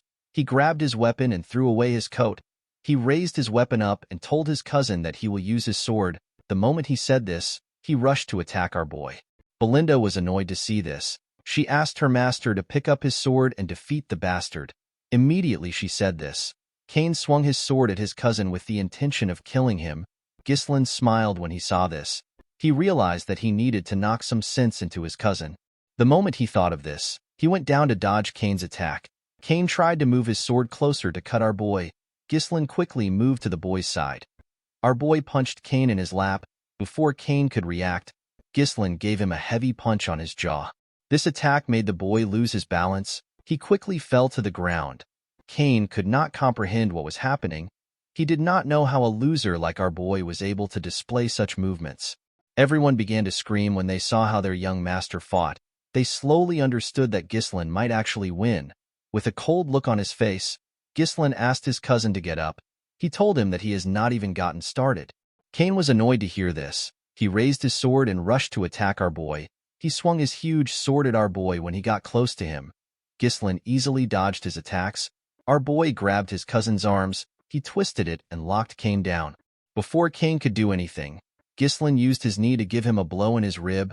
The poor boy spat out some blood. Cain could not accept what was happening. Ghislain could not even look him straight in the eyes until now. Our boy used to bow down on his own when he saw Cain. The boy could not understand what was happening. He believed that it would have been simple for him to kill Ghislain and secure his family's future. After Cain spat out some blood, our boy did not give him the time to rest. He pounded him without stopping. He beat the shit out of Cain. By the time Ghislain stopped, Cain's face and entire body had already swollen up. The boy trembled in front of our boy. Ghislain grabbed his hair. He told the boy that he pities his father. He explained to his cousin that his father helped Perdium until he was on the verge of demise simply because he was friends with our boy's father. Unfortunately, his son had a different idea in his mind. Upon hearing this, Cain remembered something. A few years ago, we see Cain arguing with his father. He could not believe that his father wanted to send more support to the Perdium County.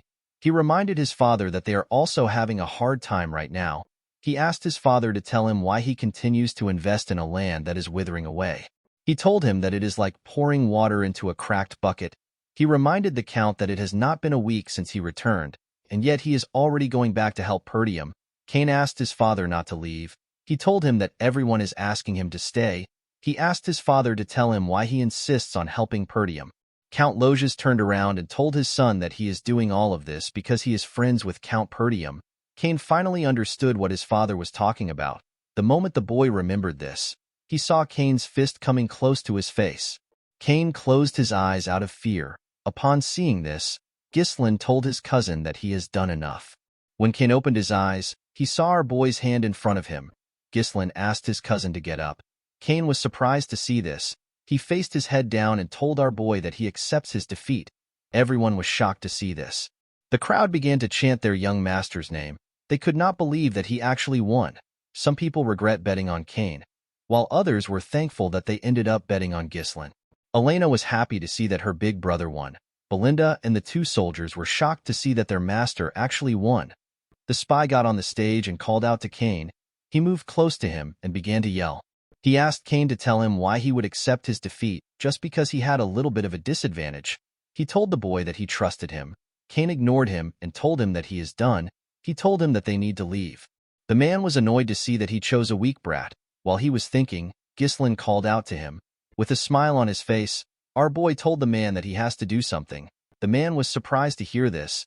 He did not know what our boy was talking about. Ghislaine called the attention of his people. He told them that the man is volunteering to pay for all the meats and drinks of everyone in this place. The spy was shocked to hear this. The people were quite happy to hear what their young master said. They told Ghislaine that he is the best. The spy told our boy that he did not agree to this. He asked Ghislaine to withdraw his statement. Ghislaine placed his hand on the spy's shoulder. He explained to him that this is the price he has to pay for losing the duel. He told him that he expected him to have this much money.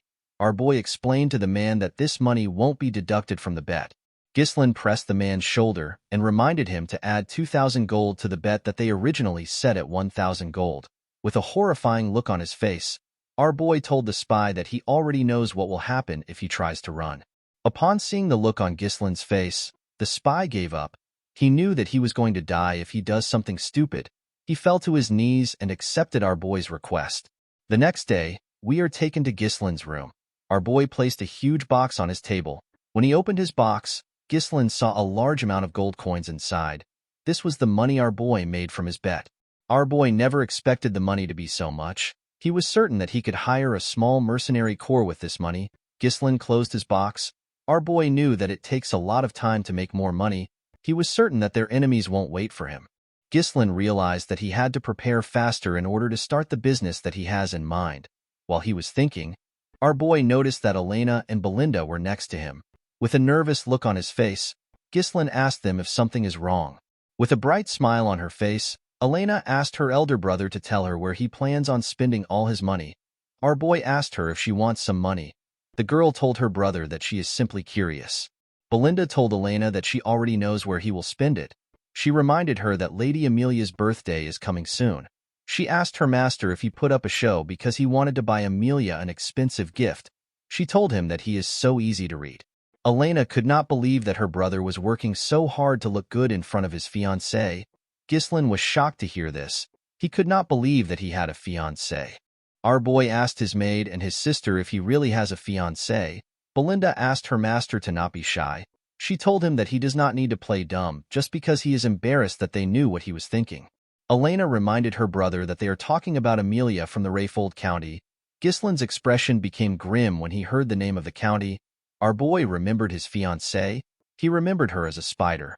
Amelia Rayfold is a noble among nobles. She is known for her kind nature and her actions towards everyone regardless of their status. She gained the deep support of the people of her territory. However, Amelia would later incite a rebellion and come to be known as the Witch of the North. She joined hands with the Delphine Duchy to drive the final nail into Perdium's downfall. Ghislaine remembered the girl as a traitor. Our boy smiled when he thought of this. He asked Belinda to tell him when their father will return. The maid told him that the Lord will be back in a week. Our boy realized that a week is enough for him. He stood up and told Belinda that he will be visiting the Rayfold County. Belinda was surprised to hear this. She told her master that it is not yet Amelia's birthday. She asked him to tell her the reason for his visit. Our boy revealed to her that he wants to get money from the county. The scene shifts and we see a beautiful noble lady place her shoes on the ground. The lady had a tattoo of a spider next to her mouth. She had beautiful red eyes. She asked someone to wear her shoes. The person turns out to be a poor little girl in rags. The little girl could not believe that Lady Amelia was giving her some shoes. Amelia told the little girl that she is the only one who deserves to walk barefooted on the land. She turned to her soldiers and asked them to provide food and shelter to the people around. Immediately they heard this. The men began to bring provisions to the area. The people were shocked to see this. As Amelia and her soldiers walked away, the people thanked her for what she did. The scene shifts and we are taken to Amelia's garden at the Rayfold Manor. We see a man cleaning Amelia's feet. The man commended Amelia on what she did today. This man's name is Bernaf. He is Amelia's escort knight.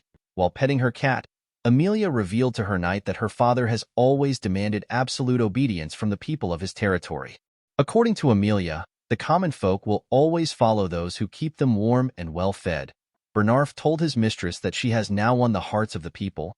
He assured her that her kind nature will be favorable in the future successor competition. The moment she heard this, Amelia used her leg to hit Bernarf's face. She asked him to tell her what happened in the duel against the finest sword of the north. Bernaf apologized to his mistress.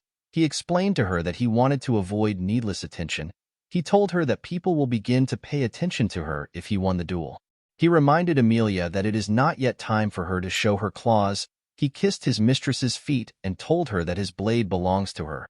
Amelia told her knight that he is naturally her blade since she invested so much into him. She raised his head up and moved closer to him. With a scary look on her face, she told Bernarf that he is not allowed to be weak. Amelia let go of the man and asked him to tell her how things are with the merchants. Bernaf assured her that she does not need to worry about the Arctium merchants.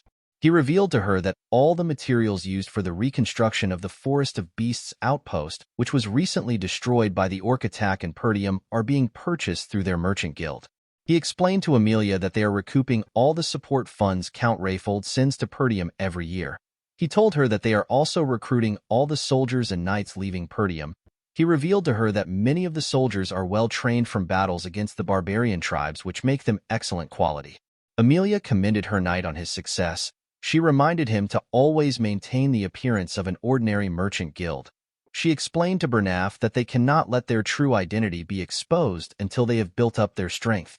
While they were talking, a steward comes to interrupt them. Bernaf stood up and told the man that the mistress is resting. He asked the steward to tell him who gave him permission to step into the garden. The steward explained to the knight that he just received news from the gate that Ghislain has come to visit.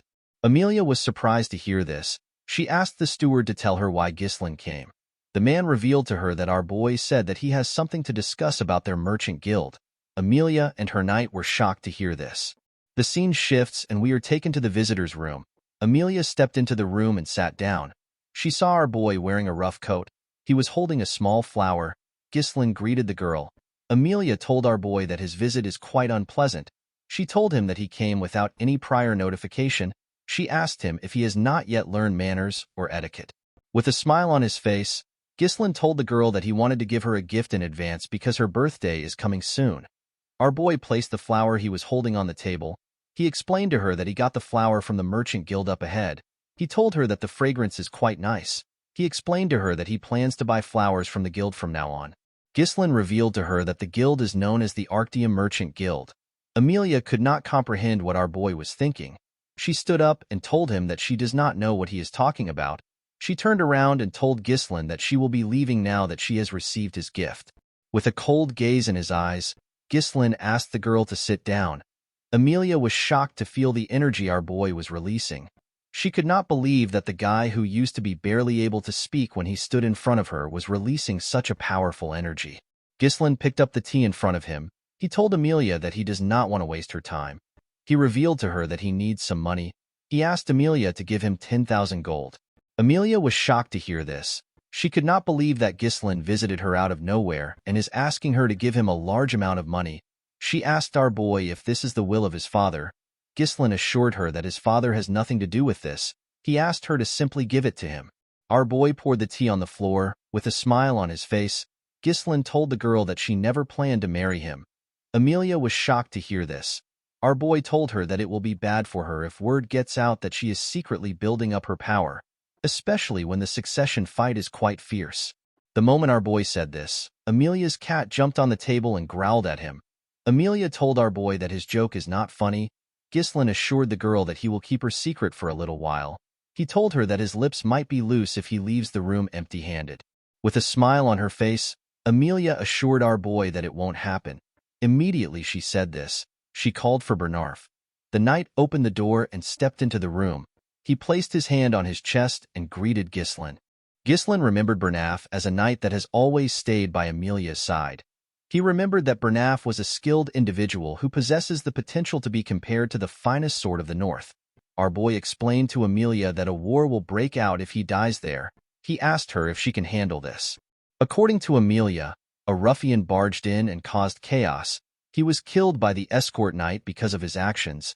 She revealed to him that this is what the world will hear about his demise. With a smile on her face, Amelia ordered Bernaf to kill Ghislain. The knight drew his sword when he heard this. Our boy did not expect Amelia to react this way.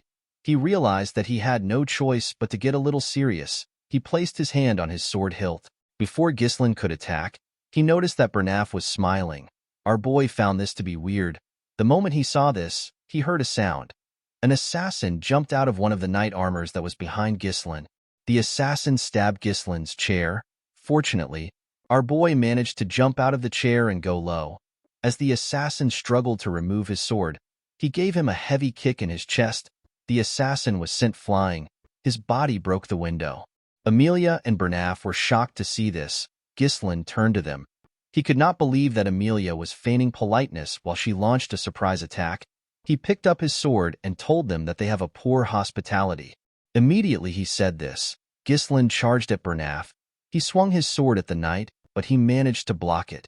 With a cold gaze in his eyes, Ghislain asked Bernaf if their county does not know about chivalry. Bernaf apologized to him. He reminded Ghislain that he was the first to be rude to Amelia. He told him that it is inconsiderate of him to arrive unannounced, and to make his mistress unsettled. He grabbed Ghislain's sword and locked it in his arms. He told him that he does not need to be polite to someone like him. Immediately he said this, he attacked our boy. Ghislain easily dodged the attack. He jumped and used his leg to kick Bernaf back. The two of them created some space between themselves. Bernaf had heard that our boy was all talk with no skill to back his words. However, the Ghislain in front of him did not seem like a rookie. Amelia asked her knight to tell her why he is fighting like this. With a look of anger on her face, she ordered Bernaf to bring her Ghislain's head. She told him that he has to do this if he considers himself as her sword. Upon hearing this, Bernaf took a stance and released his energy. He asked Ghislain to step forward. Our boy smiled when he heard this. He could not believe that a mere escort knight dared to order him around. Bernaf told our boy that he was actually doing him a favor. He put his leg forward and told Ghislain that he will do as he wishes. Immediately he said this, he appeared in front of our boy. He swung his sword at him. Ghislain was shocked to see him. He barely managed to dodge his attack. Even though he dodged the attack, Bernaf managed to leave a cut on his face. Our boy was shocked to see how fast he was. Bernaf began to attack Ghislain more fiercely. Our boy managed to block the attacks. Amelia was shocked to see what was happening. She could not believe that a lousy punk like Ghislain is actually fighting on equal footing with Bernaf. Even though she saw what was happening, she was certain that her knight was still stronger. Our boy blocked another one of the knight's attack. He locked his sword down and moved his sword close to his neck. Before our boy could hurt him, Bernaf moved his sword back and locked Ghislain's sword with his arm. He attacked Ghislain the moment he did this. Our boy smiled when he saw the technique. He could not believe that the knight was using the same technique as earlier. He jumped and tried to take away his sword the same way he did before. Unfortunately for him, something was different. Ghislain was shocked to see that he couldn't take out his sword. Bernaf's body was being strengthened with his mana. He told our boy that his trick won't work twice. The moment he said this, he slammed our boy to the ground. He quickly rushed to attack him. Ghislain pushed his sword away and jumped back to create some space between them. Our boy realized that the man was able to hold on to him because of his mana. The knight told Ghislain that he is actually completely different from the rumors. He said that a person never truly knows a lot until you have fought the opponent yourself. Bernaf could tell that Ghislain's swordsmanship was not something he learned systematically. He told our boy that it looks like something he picked up through real combat experiences. With an arrogant look on his face, he asked him if he has fought with the barbarians so often that he naturally adopted their style. Immediately he said this. He threw away our boy's sword. He told Ghislain that his method only works on a chaotic battlefield. With a smile on his face, Bernaf told our boy that his deviation ends now. While breathing heavily, Ghislain acknowledges the fact that things are difficult. The narrow and precise thrusts of Bernaf's blade that constantly targets the head messes with Ghislain's sense of distance and timing. And at a close range, the difference in size makes it difficult to overcome him with techniques alone. In the first place, Bernaf was not someone that Ghislain should have tried to take on yet. Our boy raised his hand. We see a mana thread attached to it. He told the knight that he also doesn't have a lot of time left. The moment he said this, he pulled the thread. Bernaf was surprised to see mana in form of a thread. He did not know what our boy was doing. Before he could react, Ghislain used his sword hilt to hit him at the back of his head. The moment the man lost his stance, our boy moved close to him and used his knee to give him a heavy blow on his face. Bernaf could not understand what was happening. He did not know how Ghislain got his sword close to him. Amelia quickly called out to her knight. Ghislain raised his sword and attacked the knight. Surprisingly, Bernaf was actually able to block the attack. He used his sword to push our boy back. Our boy managed to maintain his stance. Upon seeing how the fight was going, Bernaf asked his mistress to leave the room. He explained to her that he cannot guarantee her safety. With a serious look on his face, the knight said that he will have to start doing his best. Our boy told the man that this is what he wants to see. With a cold gaze in his eyes, Ghislain said that he has not met such an entertaining opponent in a long time. The scene shifts and we see Amelia running away with her cat. The girl was annoyed to see that Ghislain would cause her such a terrible humiliation. Amelia wondered about who leaked the information about the merchant guild to a madman like our boy. She believed that it was impossible for Ghislain to know about it in so much detail if no one told him. The girl realized that the rumors about Ghislain slaying orcs and saving his younger sister from assassins were true. Due to our boy's past, Amelia believed that her fiancé must have been lucky or he exaggerated the information. She could not believe that Ghislain actually did all these things. While running, Amelia turned to a corner.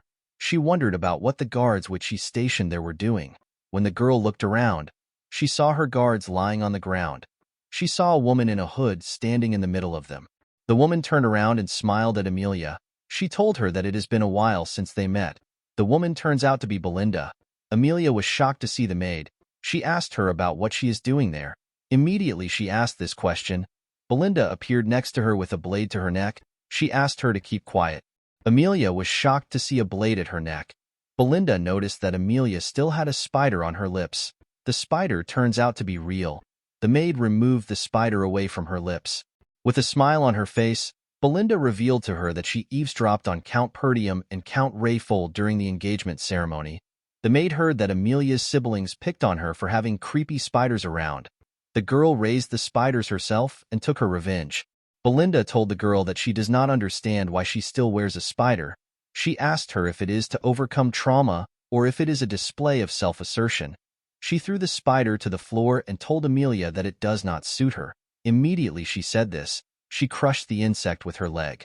She asked Amelia to cooperate with her. The scene shifts and we are taken back into the room. Ghislain noticed that the air was rough. He was surprised to feel the overwhelming amount of mana which Bernaf was releasing. Bernaf remembered that our boy referred to him as an entertaining opponent. He told Ghislain that only a lowly mercenary would say such a thing. He could not believe that Ghislain was calling himself a noble like his mistress. Our boy was surprised to hear this. He reminded the knight that he is an escort. He asked him not to question his nobility. Bernaf rushed to attack Ghislain when he heard this. Our boy managed to block his fast attack. With a serious look on his face, he asked our boy to not disgrace the nobility. Immediately he said this, he began to attack faster. His attacks were on a whole different level from before. Ghislain was surprised to see how fast the attacks were. Our boy still managed to block them. Even though he was blocking the attacks, our boy was still having a hard time. He was surprised to see how the knight was pushing forward so fiercely. Ghislain became annoyed. He told Bernaf that he has done enough. He used his sword to push his sword aside. He tried to pierce the knight's head. Bernaf managed to use his sword to intercept the attack. He bent our boy's sword and pushed him back. The man told Ghislain that he just used his final attack. He thrust his sword at our boy. His sword landed on Ghislain's body. To his surprise, Ghislain used his shoulder to take on his blade. Bernaf realized that our boy braced himself for the injury and used his shoulder to push away his blade. Ghislain quickly attacked the knight with this chance. Bernaf managed to block it.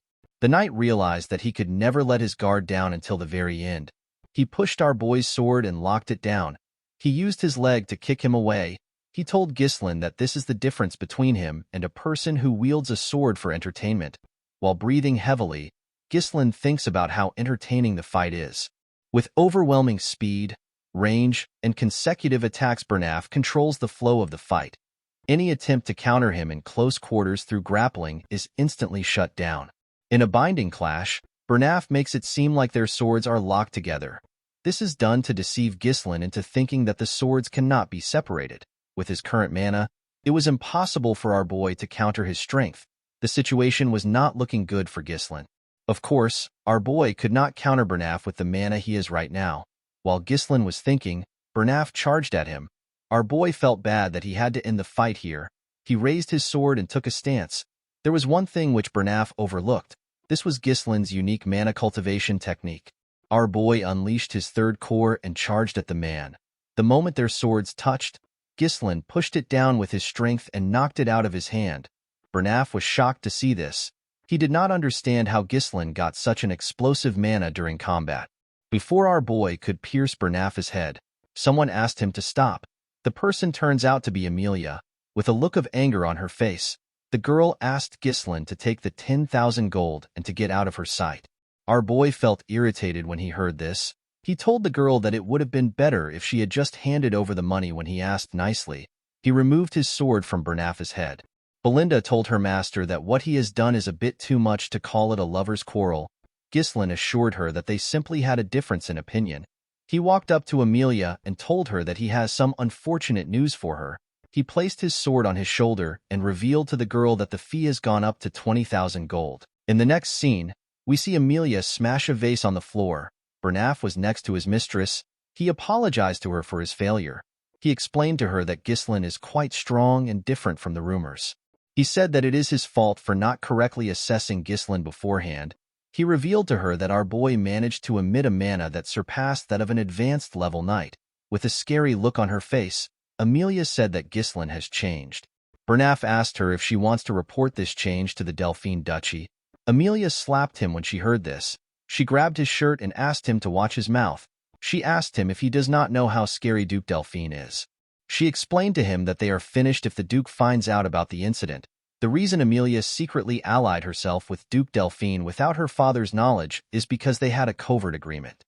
The Duke promised to support the rebellion that Amelia would lead in exchange for her assistance in bringing down Perdium. Amelia told Bernaf that her siblings will kill her the moment the agreement is exposed. With a look of anger on her face, Amelia realized that Ghislain might also know about the agreement since he knew about the secret of the Merchant Guild. She told Bernaf that they need to do whatever it takes to kill our boy. The man accepted this idea. Amelia asked him about the state of Ghislain's body. Bernaf revealed to her that he managed to leave light injuries on many parts of his body and a heavy one on his shoulder. According to the knight, Ghislain will probably not be in the best condition for a while because he used an explosive amount of mana. Bernaf informed his mistress that they cannot use knights from their land in order to not leave any traces. Amelia assured him that she is aware. She reminded him that this is the reason why she trained a certain set of people. Bernaf immediately understood what she was talking about. He asked her if she will use the wildcats. According to Amelia, the wildcats consist of war orphans, those without kin and those without status. Only the most talented natural-born specialists are among them. Amelia placed a flag on the map in front of her. She asked Bernaf to send the wildcats there. She asked him to assemble a dozen of them. She told him to only use those who are proficient with mana. Bernaf quickly understood why his mistress wanted to send the wildcats there. The ravine is the only narrow path from the Rayfold territory to the Perdium County. It is an ideal place for quietly handling things. This is because the area is remote and the terrain is tight. Bernaf told his mistress that he will get the wildcats prepared. With a look of anger on her face, Amelia promised to pay Ghislain back for the humiliation he presented her. The scene shifts and we see Ghislain in a carriage. He was wrapping a cloth around his arm. Our boy sensed something. He wondered if it was Amelia's doing. Fergus asked his master if he is all right. Ghislain assured him that he is fine. The cuts weren't very deep. Our boy felt like he was doing well considering the fact that he went a little overboard. The 20,000 gold he received from Amelia was enough to cover the base funds needed to rebuild their territory. It was like receiving a few years' savings. Ghislain actually wanted to kill Amelia, but this would have caused an unavoidable war. He knew that he could not risk the safety of the territory because of his momentary whims. Perdium is already having a difficult time dealing with barbarians, so it would be smart for our boy to back off. Ghislain knew that the fact that he knows about the Arctium Merchants Guild will put enough burden on Amelia. Our boy put on his jacket and promised to make good use of Amelia. Belinda noticed that her master looked confident. She asked him if things are going exactly as he planned. She reminded him that he told her to subdue the guards once she heard fighting noises on the inside. Ghislaine also asked her to take Amelia hostage once she came out of the room. Our boy told her that he actually asked Fergus to do these things. Immediately he said this, he felt a large amount of pain in his body. Belinda and the old man quickly stood up. Our boy spat out some blood. He realized that the pain he is feeling comes from the recoil of opening up the third core. The pain he felt was still better than what he felt last time. However, it would still be troublesome for Ghislaine to go through this every time he uses his power. Our boy realized that he needed to find a way to increase his mana. While he was thinking, Belinda grabbed his hand. She took out a huge needle. The needle was covered in mana.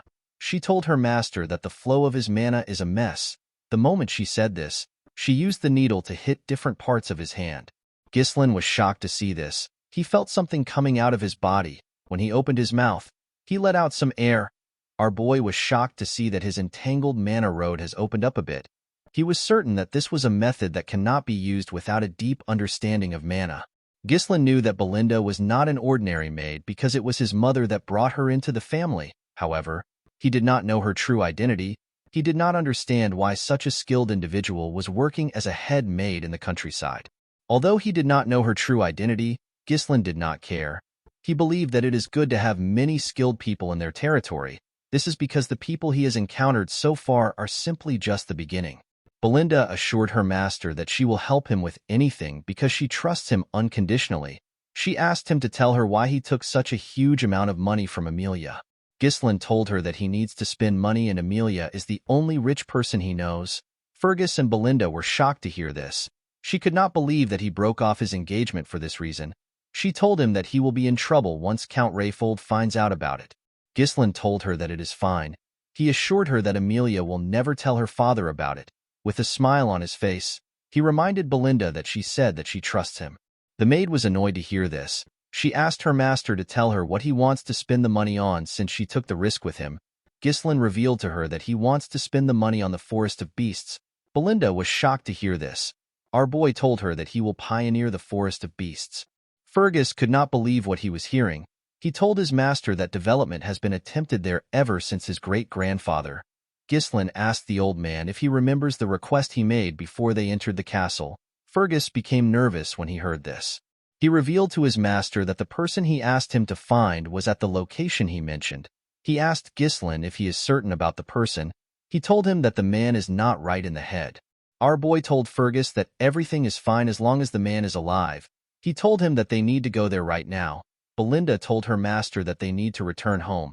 She reminded him that he cannot wander around in his current condition. Ghislaine asked his maid if she believes that Amelia will let them go easily after what they have done. Our boy knew that the crazy girl will try to kill him to silence him. Belinda tapped her shoulder and told her master that she is good at fighting. She reminded him that Fergus is also a knight. Ghislaine told her that she is reliable but she cannot take the role he wants. He told her that it is a different field.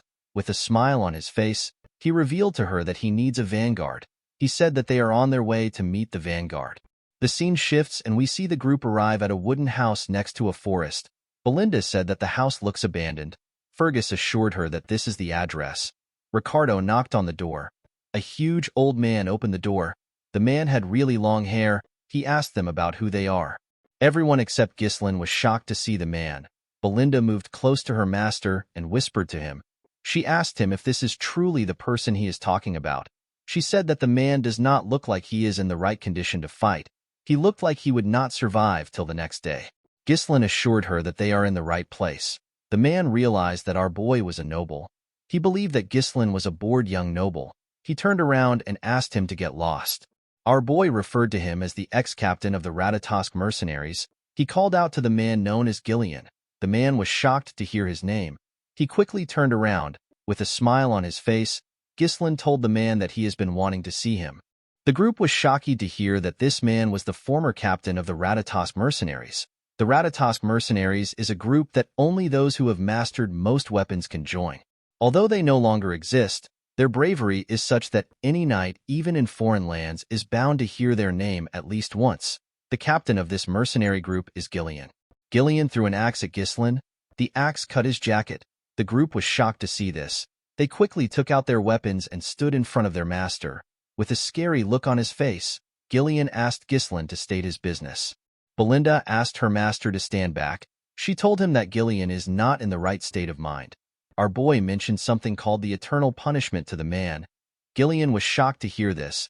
Ghislaine revealed to him that he knows the cure to the incurable disease his daughter is suffering from. He asked the man if he has piqued his interest. High fever, coughing up blood, red spots blooming like flower petals on the skin. The sight of the patient writhing in pain resembles a prisoner under punishment. This is why the incurable disease is known as the eternal punishment. Gillian allowed the group to step into his house. His daughter was screaming on the bed.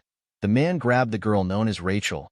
While staring at the girl, our boy realized that it was not too late. In his past life, our boy tried searching for Gillian to recruit him, but he was not of the world by the time Ghislaine found him. He had given up on everything and ended his own life as soon as his daughter passed away. Due to the condition of his house, Ghislaine could tell that the man had already sold all his assets to treat his daughter. All that was left were weapons. Rachel told her father that the pain is too much. She begged him to kill her. Our boy realized that he could not waste any more time. He took off his jacket and told the man that he will start the treatment now. Before he could do anything, Belinda placed her hand on his shoulder. She asked him to leave with her. The woman was scared for her master. Although she did not know what he was trying to do, she told him that this is not a problem that he can solve with his strength. She explained to him that the disease is so severe that even priests can't cure it and call it a punishment from God. She asked her master to tell her what he plans to do about this disease. Our boy pushed her hand aside and told her that he can fix Rachel. Belinda was not convinced. She called out to him.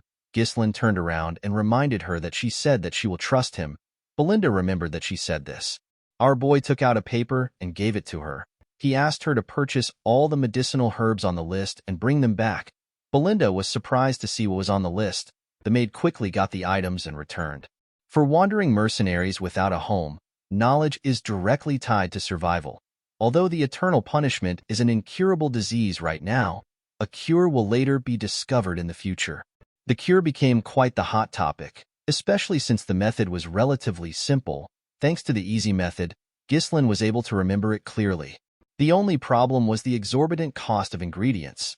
The fairy's blessing is an important item needed for the cure. The first step is to finely chop the fairy's blessing and the herbs, pack them tightly into a bottle, and pour distilled alcohol over them. The next step is to shake it to mix it thoroughly and to let it sit for a while. Once this is done, add the remaining ingredients and stir. When he was done, Ghislaine stretched out his hand and asked the man to give his daughter the purple glowing liquid. He asked him to let her drink it.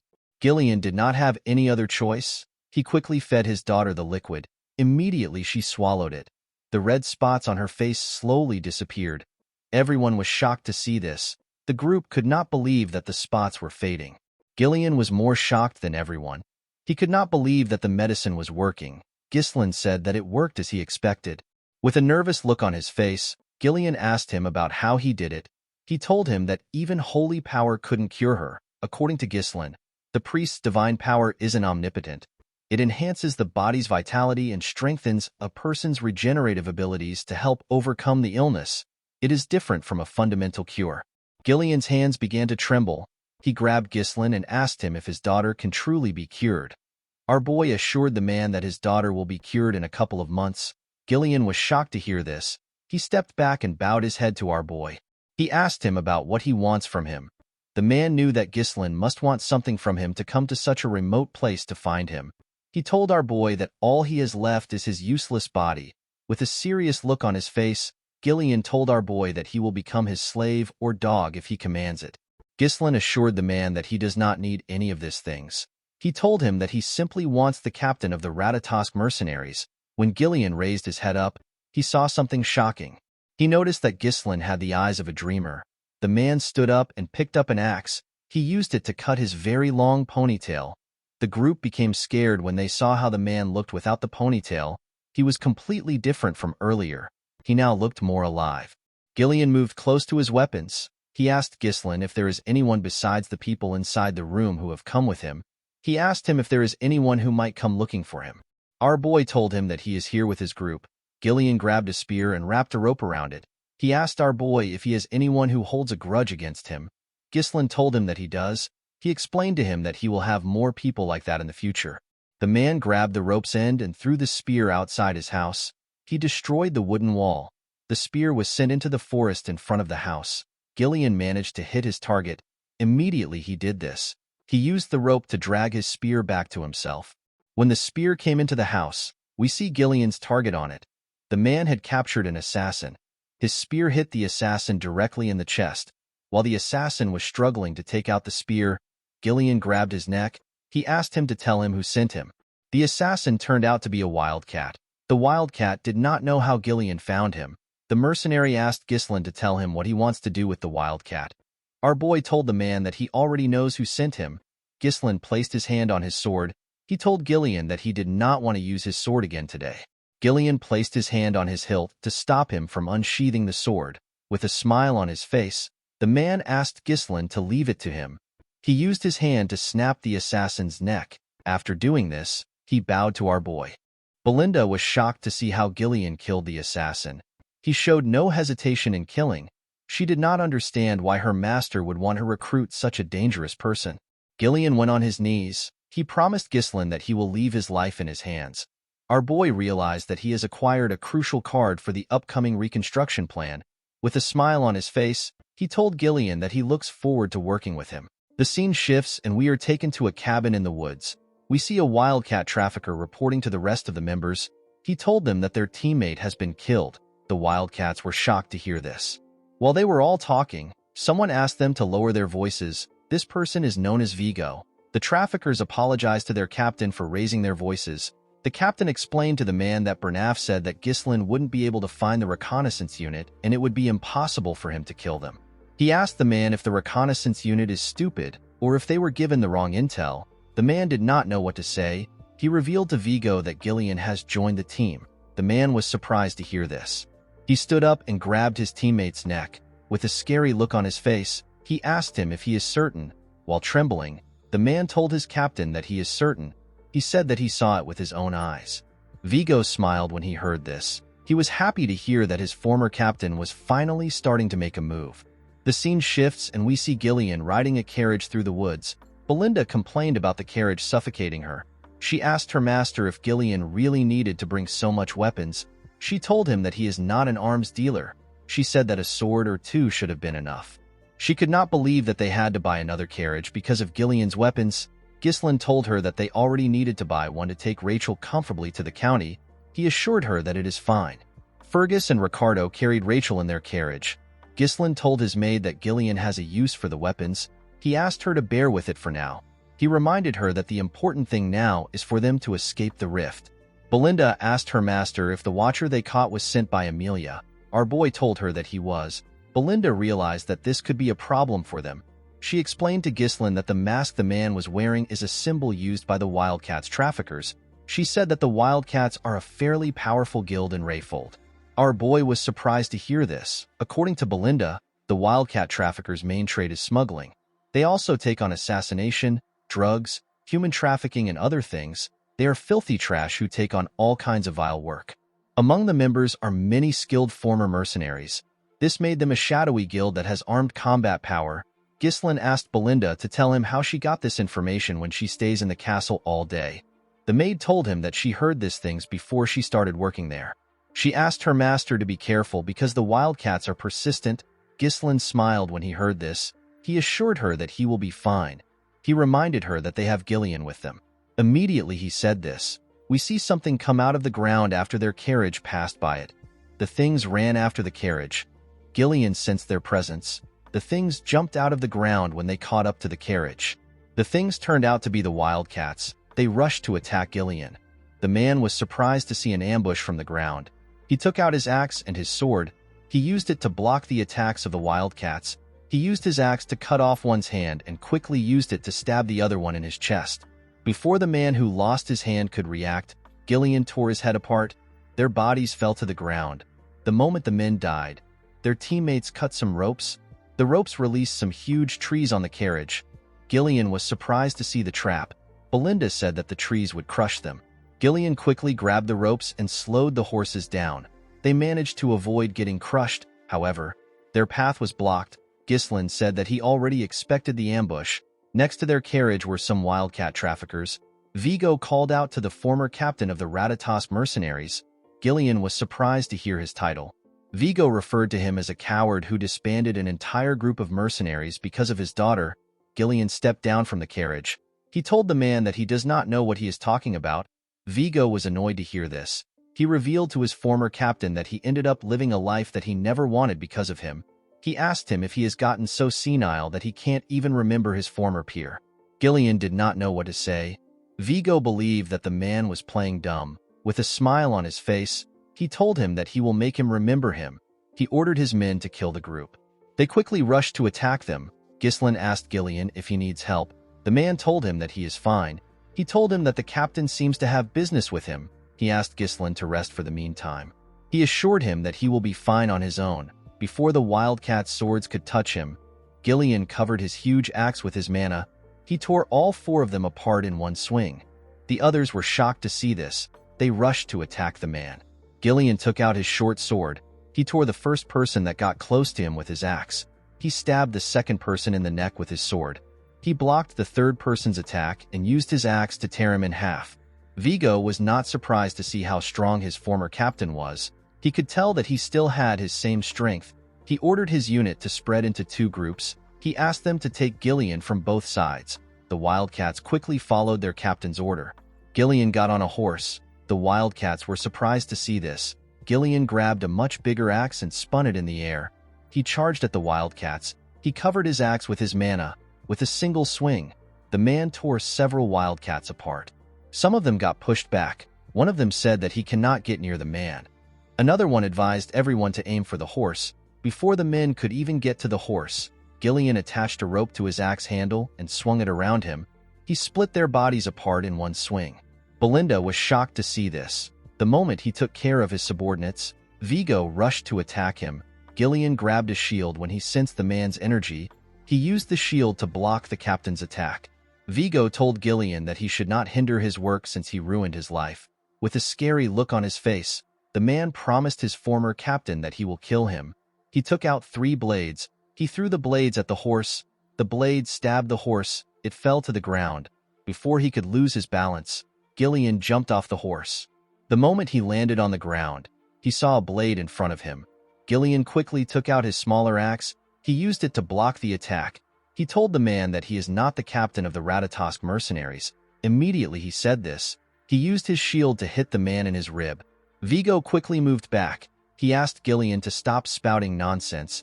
He asked him to tell him who he is if he is not the former captain of the Ratatosk mercenaries.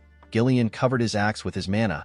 He said that he has discarded his past. He told Vigo that he is now Ghislain's subordinate. Vigo was annoyed to hear this. He charged at Gillian. He promised to kill him at all costs. Gillian blocked his attacks. Vigo pushed his sword into the shield. He revealed to Gillian that the mercenary company disbanded after he left.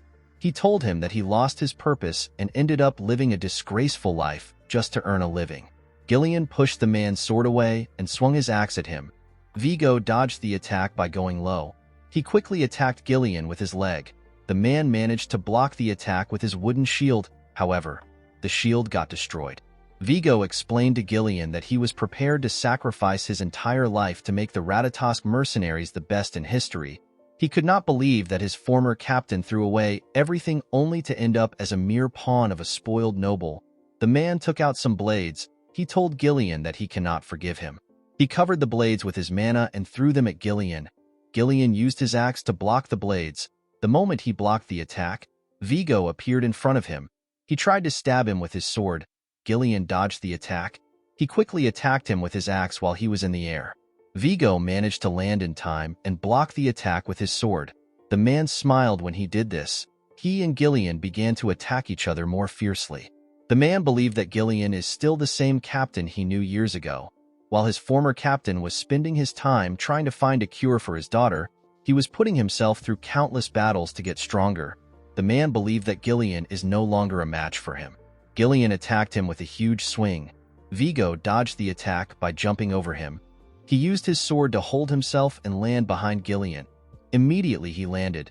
He used his leg to kick the 3 blades which Gillian blocked earlier. He fired the blades at him. Gillian used his armor to block the 3 blades. The moment he blocked the blades, Vigo rushed to attack him.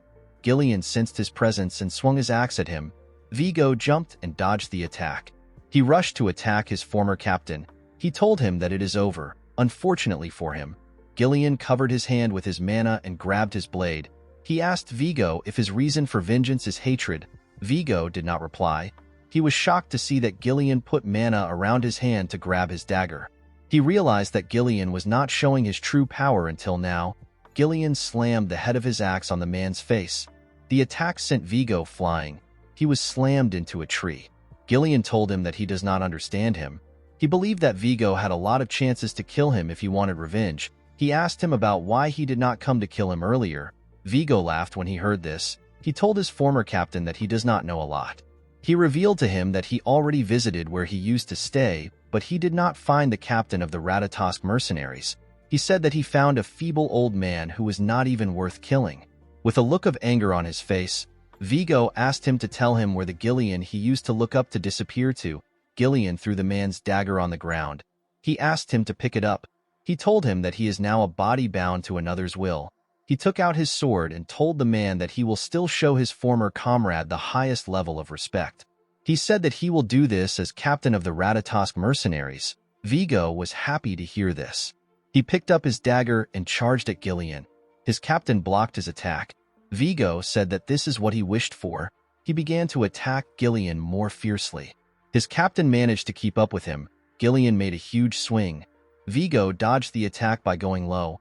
He quickly attacked him. Gillian blocked the attack with his axe. He pushed Vigo's dagger down and used his sword to stab him in his rib.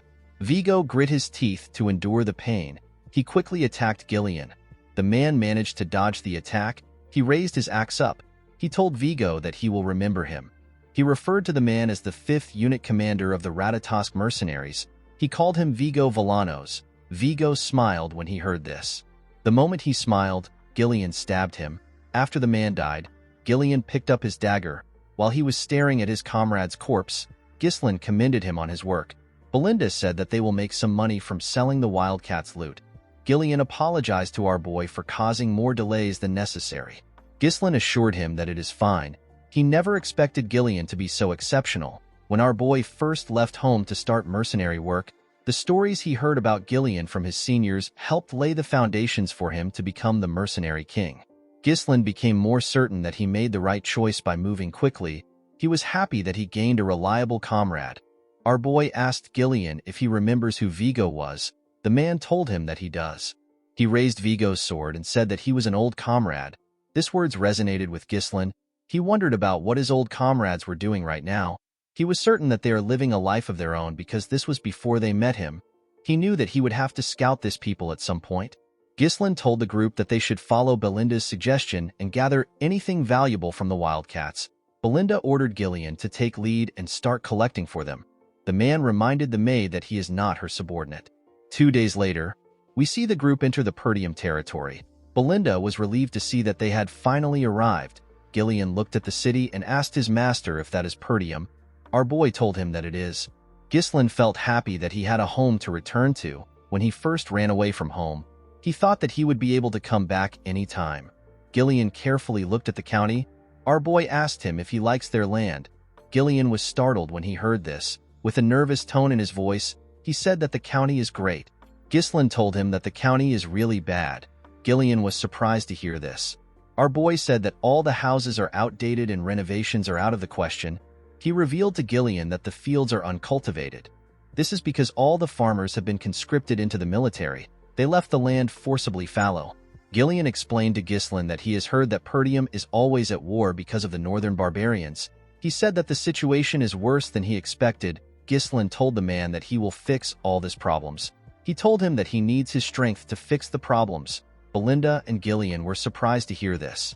Our boy knew that the battle ahead is going to be a very long one. It is a battle to eliminate everything connected to Duke Delphine and to protect what was taken for granted.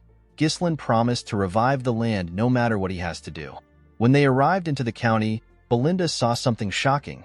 She asked her master to look in front of them. When Ghislain raised his head, he saw someone he did not expect to see.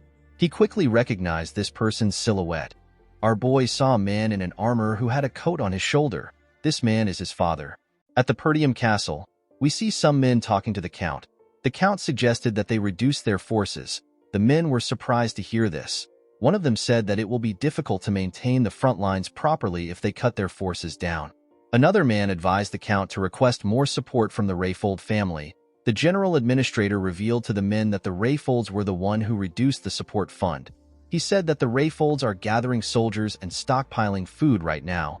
The knight in the room was surprised to hear this.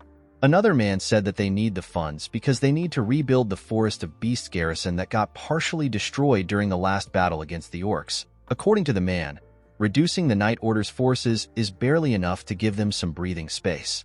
He said that reducing the forces poses a significant risk.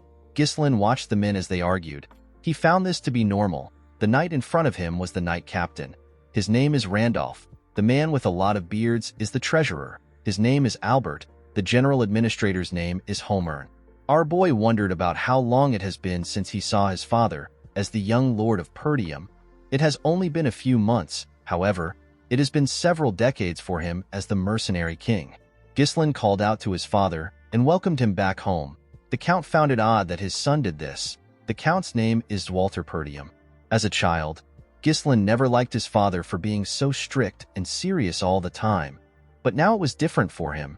He could now see it. He could see the countless burdens of exhaustion and fatigue weighing on the Count's shoulders. He understood the responsibilities of the lord of the land. Zwalter took a sip of his tea and revealed to his son that he heard he left the castle for a week. Ghislain told him that he visited the Rayfolds. Zwalter asked him if he did not cause trouble there.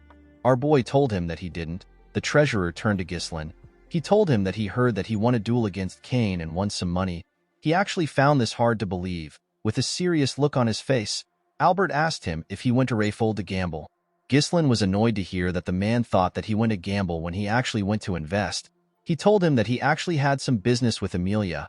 Homer told Ghislain that he needs to think before he acts. He reminded him that he will be the one to take over Perdium. With an unbothered look on his face, our boy told him that he understands. He asked him not to worry about it. Homer was annoyed to see that Ghislain was ignoring his advice. This simply made him more worried. The Count placed his tea down and asked his subordinates to stop. He told his son that he heard that he made some good trouble while he was away. Ghislain wondered about what his father was talking about. Zwalter asked his son if it is true that he executed Jamal and Philip for trying to sell Elena away. Ghislain was surprised to see that his father was referring to those worthless knights. The knight captain said that it was impossible for our boy to kill the two knights by himself. He said that the two knights must have fought against each other and the story got exaggerated. He believed that Ghislain only delivered the final blow. Ghislain understood why Randolph seemed to be angry. Despite the knights being traitors, the fact that they died at our boy's hand did not sit well with the captain. Ghislain decided to avoid any trouble. He went with the story that Randolph concocted. With an arrogant smile on his face, Randolph said that he knew it. The Count told his son that he did a great job. He was shocked to hear this. Zwalter did not care about how his son took care of them. He said that the most important thing is that Elena is alive. This was the first compliment that Ghislain has ever gotten from his father. He told his father that he has a request to make. Zwalter was surprised to hear this. Homer told our boy that he needs to stop now if it is money that he is going to ask for. Randolph agreed with him. He asked Ghislain to remember all the trouble he has caused so far. With a look of anger on his face, Randolph reminded him that he sold military provisions to get gambling money. He lit the front gate on fire to grill an army horse and melted all the armors to forge some worthless legendary sword. Ghislain could not talk back to the captain. Although he didn't remember these things, he knew that he must have done them at one point in time. He revealed to his father that he simply wants to get permission from him. The Count asked him about what he needs permission for. Our boy revealed to them that he will like to pioneer the Forest of Beasts. The men were shocked to hear this. Ghislain smiled at them confidently. The scene shifts and we see our boy in his bedroom. With a confident look on his face, he revealed to them that his father denied his request. According to him, Zwalter freaked out and began to yell at him. Belinda was not surprised to hear this. She told her master that this was expected. She said that the place is filled with monsters. She told Ghislain that there is nothing to gain from taking care of the monsters. Ghislain asked Gillian if he has heard his plan from Belinda. The man said that he has. He said that our boy plans to pioneer the Forest of Beasts with the funds he received from Amelia.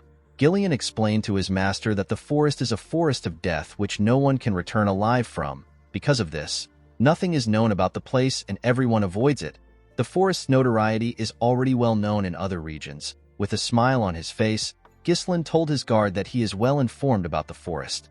He told him that there is actually nothing to gain from entering the forest. He stood up and walked towards his door. He told Gillian that they need to get started. Belinda reminded her master that he did not receive permission from the Count. She asked him if he is still going to proceed anyway. Ghislain turned around and explained to her that he did not actually need his father's permission. He said that he simply asked out of courtesy. He told her that he needs to do this. Belinda did not understand why her master was adamant about going there. She asked him to tell her what is in the forest that he is so obsessed with it. Ghislain told her that he will tell her later. He knew that things will be bad for him if he was to reveal it now and the word spreads. If our boy is able to successfully pioneer the forest, he will get massive funds. At a place not too far away from the forest's entrance, there is a massive runestone vein buried there. When ore is infused with mana, a runestone is created. It is an extremely rare mineral that mages are absolutely crazy about.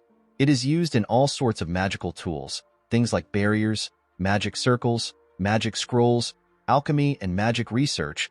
It is basically used in anything that uses mana.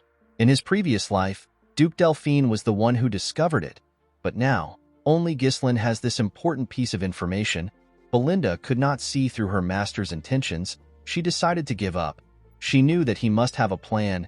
Gillian told him that he will follow his orders. Ghislain asked Belinda to head to the nearby guild and hire some mercenaries. He said that 200 mercenaries will be enough. Belinda could not believe that her master was not holding back on spending the money that he risked his life to get. Gillian asked him if he is certain about this. He explained to his master that mercenaries are a rough and unruly bunch. He said that it will be hard to control them if a lot of them are gathered in one place. They might even turn on their employer and take everything for themselves. Ghislain told him that he is right. He said that the two of them are going to personally pick out the useful ones. Gillian asked him to explain what he means. Our boy revealed to him that they are going to the most skilled group among the small-scale mercenary groups in the north. With a nervous look on his face, Gillian asked his master if he is referring to the crazy dogs. He explained to him that the crazy dogs are quite skilled, but they will turn on their employer if things go south. The crazy dogs are known as the Cerberus mercenaries. Ghislain told his guard that they need to go put a leash on the crazy dogs. The scene shifts and we see Gillian guiding his master's horse as they walked up a hill. The Cerberus mercenaries were on the outskirts of the Zimbar territory. One of them spotted Ghislain and Gillian coming from afar. He told his colleague that they have arrived.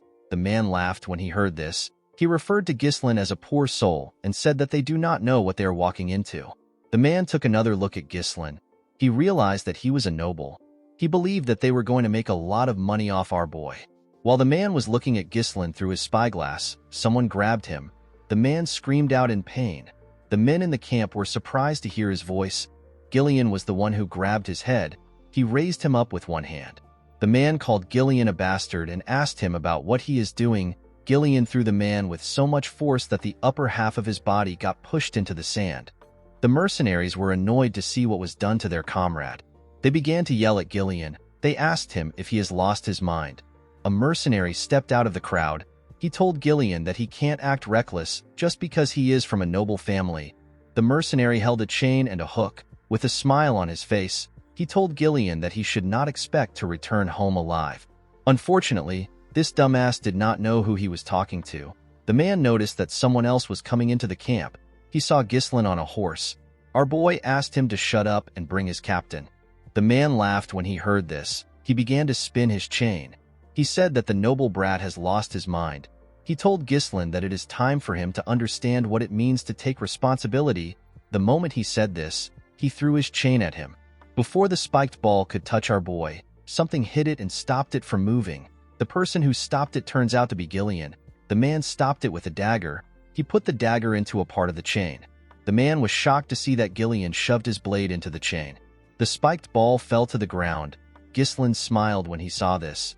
He already knew that words won't get through to them. He asked Gillian to do enough so that the men won't die. Gillian took a stance and grabbed the chain. He told his master that he understands.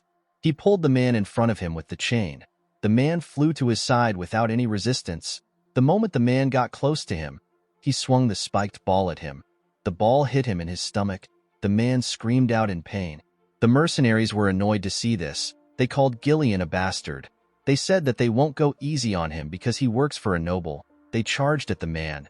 Gillian twisted his blade around the chain. He used it to raise the injured man up. He threw him at the mercenaries that charged at him. The man's body pushed them to the side. The other mercenaries were surprised to see this. Gillian turned to the side and glared at them. The men were terrified to see the look on his face. Ghislain came down from his horse. He asked the men to tell him how long they plan on making them wait. He asked them to go get their captain. The moment he said this, someone said that he was sleeping. He asked them about what caused the commotion. The mercenaries immediately cleared the road and arranged themselves when they saw this man. The red-haired man introduced himself as the captain of the Cerberus mercenaries. He said that his name is Kair. He asked them about why they were looking for him. Ghislain believed that this was a stupid question. There is only one reason why anyone would look for a mercenary group. He said that he came to entrust a request to him. Kair was surprised to hear this. He asked Ghislain about why a client would beat up his subordinate. He told our boy that a noble should be more knowledgeable when it comes to manners. With a smile on his face, Ghislain told the captain that this is his own way of greeting him. He told him that this is the best way to properly tame him.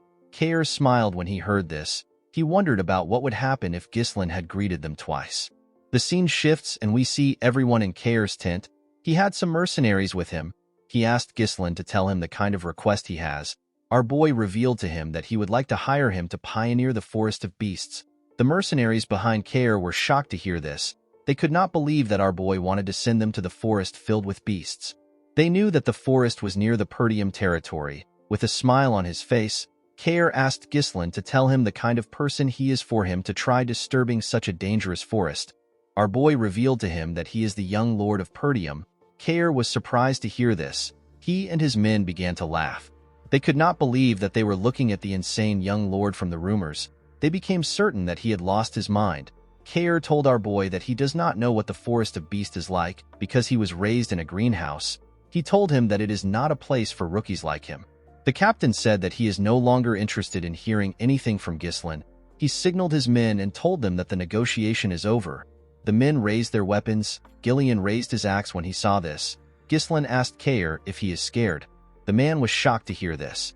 With a smile on his face, he said that he is disappointed because he heard that his mercenary group is quite skilled. He told Kair that it is just a hoax. Kair placed his leg on his table. He asked Ghislain to not mess with him. He reminded him that they are mercenaries. He told him that they do not take jobs that don't pay off. Ghislain said that weaklings usually like to come up with excuses.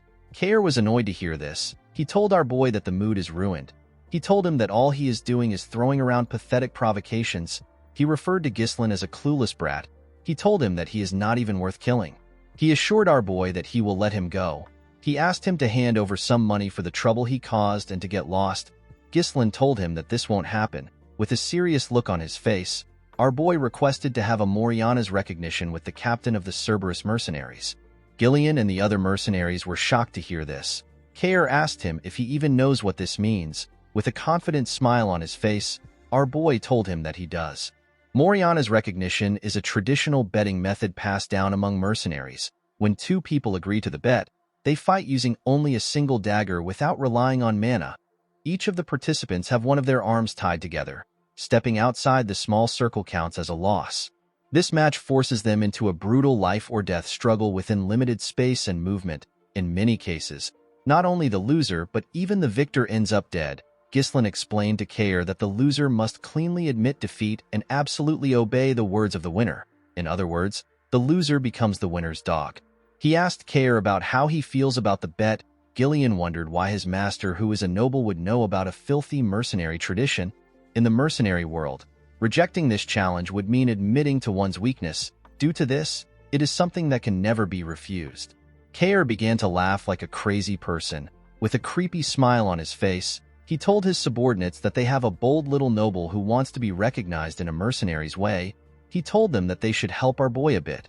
The men began to laugh when they heard this. The scene shifts and we see everyone outside. Ghislain and the captain tied one of their arms together.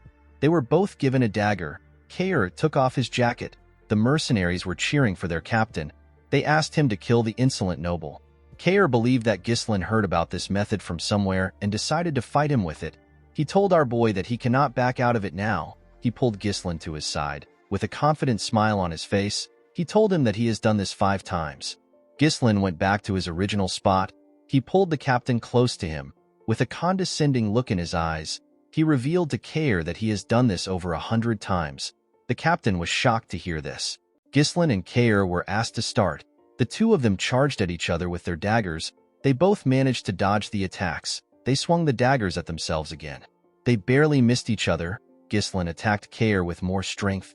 The mercenary was able to block his attacks. He pulled our boy in front of himself and tried to stab him from behind.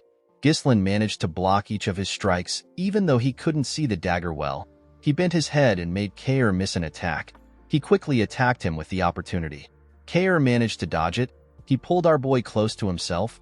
He gave him a heavy kick on his leg. Our boy felt the power of the kick.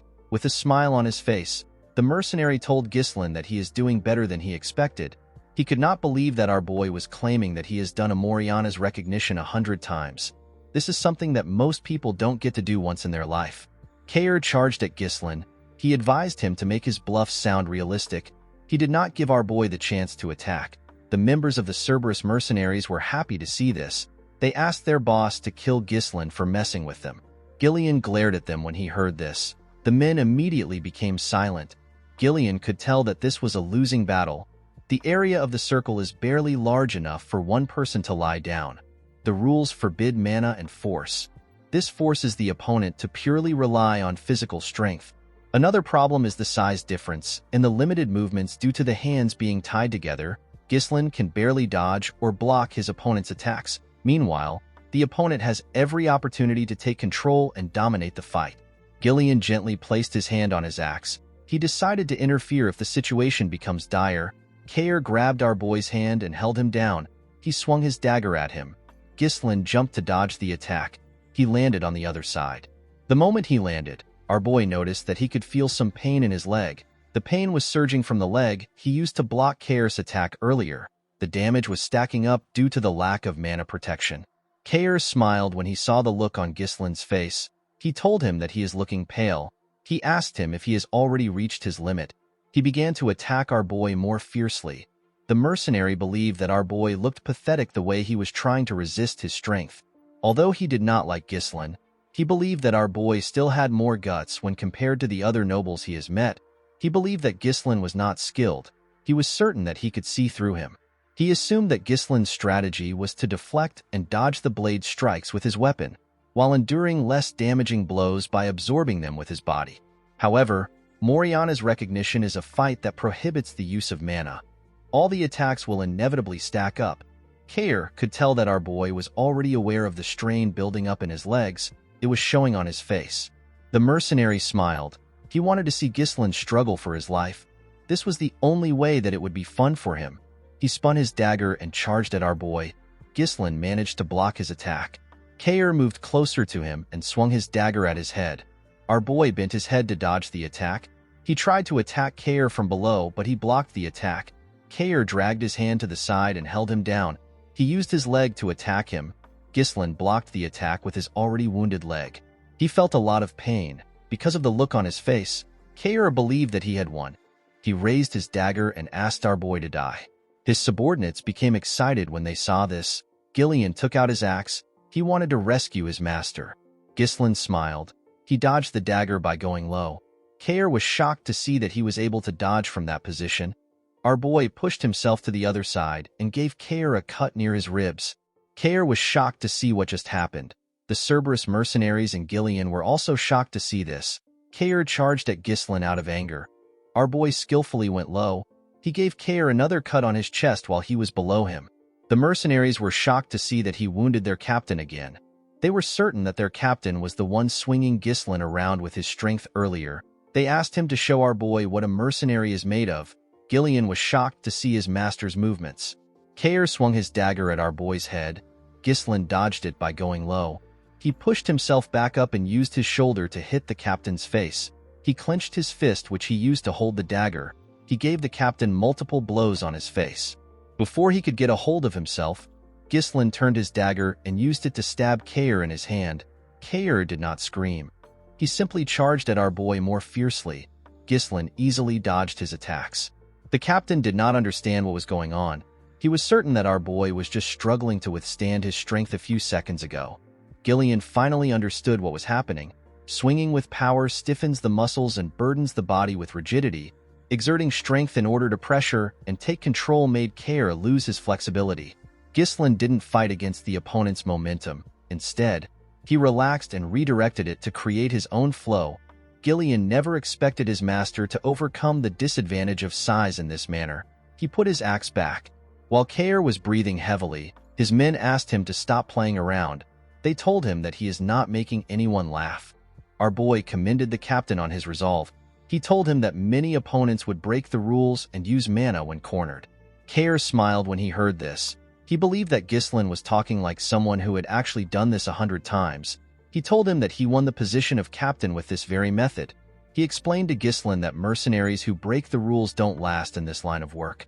Our boy smiled when he heard this. He told the man that he likes his spirit.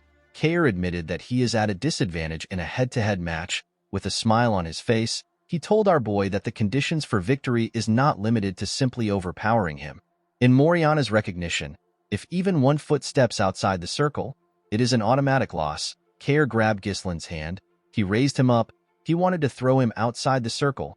He was certain that he will be able to win if he sends Ghislain's entire body outside the circle. Before Ghislain's leg could touch the ground, he tightened his grip on Kair's hand. He pushed his legs to his knees and stopped his body from touching the ground. He basically used Kair's body to support himself. He pulled the captain with his hand. Kair did not expect it. He climbed his leg and wrapped his own hand around his neck. The moment he got behind him, he slammed his head to the ground. His head was pushed outside the circle. The mercenaries were shocked to see this. Kair was annoyed to see that he lost. Ghislain gently smiled and told him that he won. The captain turned around. He asked our boy for his identity. He did not believe that someone this skilled was a noble.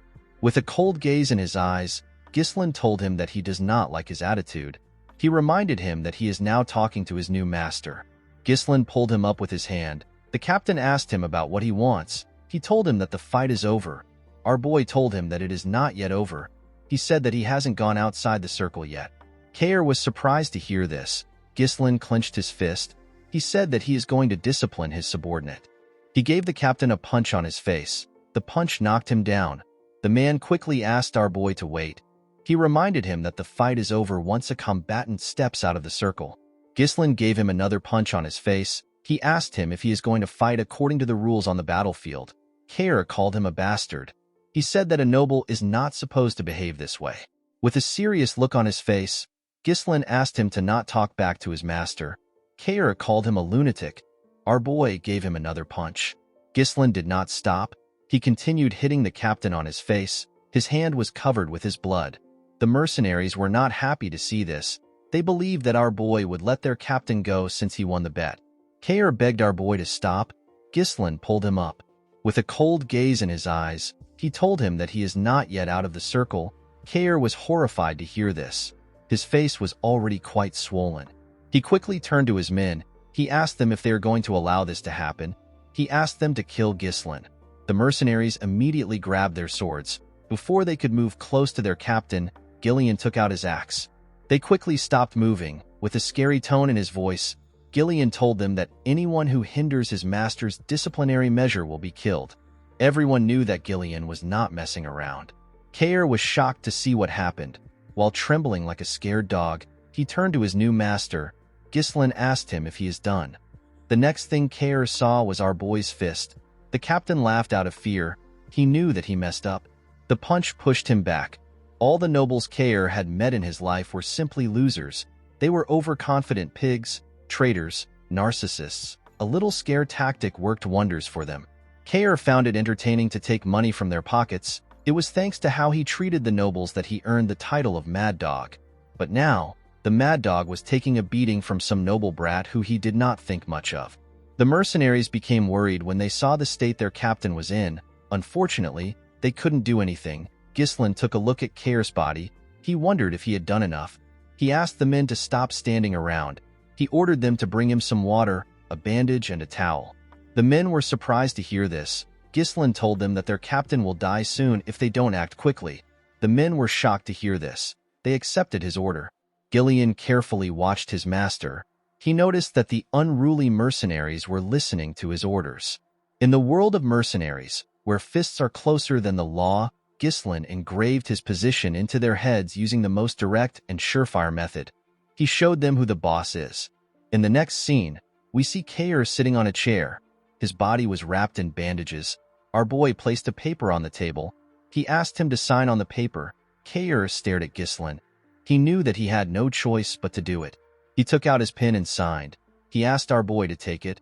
With a scary look on his face, Ghislain asked him to repeat what he just said. The captain became nervous. With a shaky tone in his voice, he told Ghislain that he looks forward to working with him. Our boy grabbed his hand.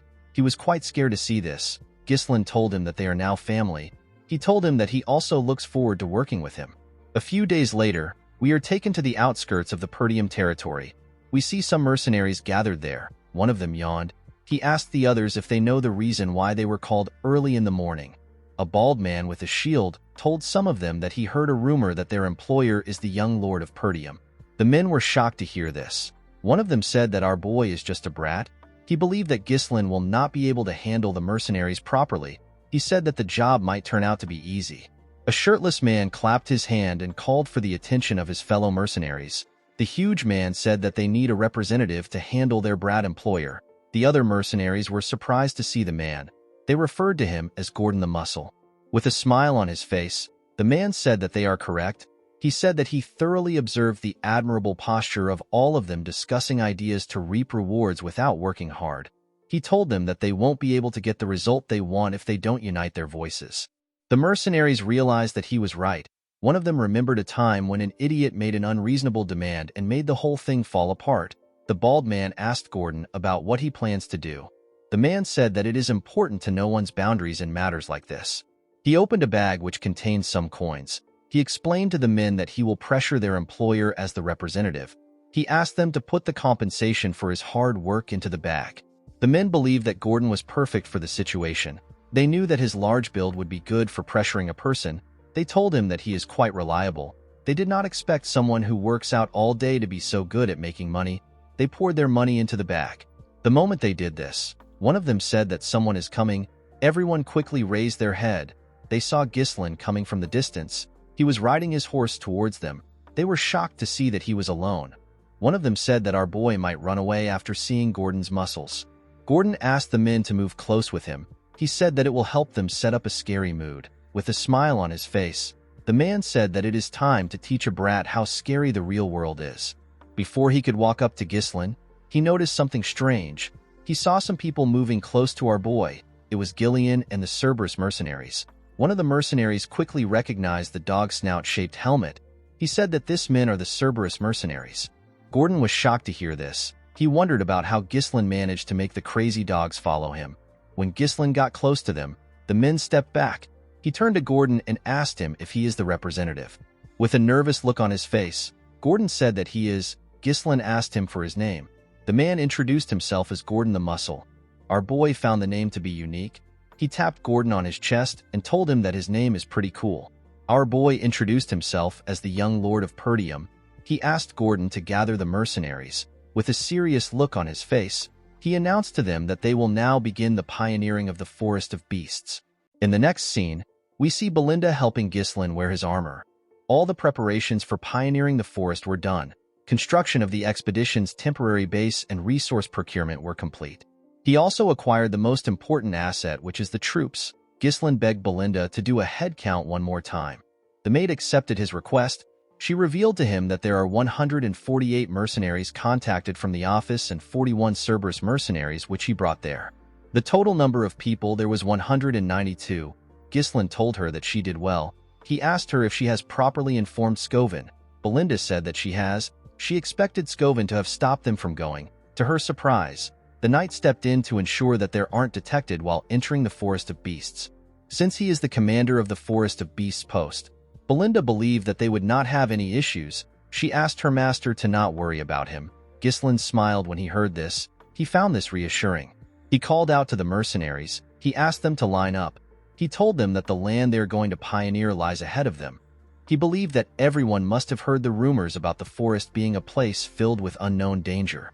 He explained to them that various monsters, unseen threats, and something beyond what they can imagine is lurking in the forest. He told them he is determined to conquer this place even with its dangers. The mercenaries were shocked to hear about the forest of beasts. They said that they didn't know that they would be venturing into the forest. They knew that they could die in the forest. Belinda asked them to not interrupt her master while he is talking. Ghislain asked those who wished to withdraw to do it now. He promised the mercenaries that he will pay them 3 times of their current pay if the mission succeeds. The mercenaries were shocked to hear this. The offer was quite tempting. Belinda quickly moved close to her master. She whispered to him. She asked him about why he is spouting nonsense. She reminded him that they already spent all their funds on the preparation. Ghislain told her that this is how to boost a person's morale. Our boy knew that he would be able to pay them and still have more left if the mission succeeds. He turned to Belinda and asked her if she trusts him. The maid said that she doesn't have any other choice but to trust him. Kair told Gillian that their master must be crazy to offer 3 times the pay. He wondered how Ghislain was going to live up to his promise. He said that our boy is quite bold. Gillian told the captain that Ghislain is a man who always has a plan. Ghislain referred to the troops as the Forest of Beasts expedition team. He told them that it is time to move out. In the next scene, we see the group cutting down the trees in their path. Everyone was cutting down a tree. Even Ghislain was assisting them. After he cut down the tree in front of him, Ghislain looked up. He was relieved to see that the trees had cleared up a bit. The sunlight was able to enter the forest. Our boy raised his hand and asked the men to keep clearing the path in the direction he is pointing to. He asked them to cut down the trees and chop them into logs. The logs are to be loaded onto the carriage. Those without a task were asked to dig around the stumps to make it easy to uproot the trees.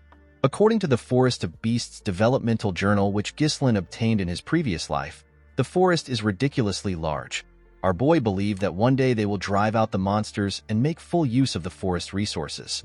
However, what Ghislain needed right now is money. He had to ignore everything else and secure the fastest route to the Runestone Vein. The wealth to be gained from this expedition will greatly help in stopping the conspiracy surrounding Perdium.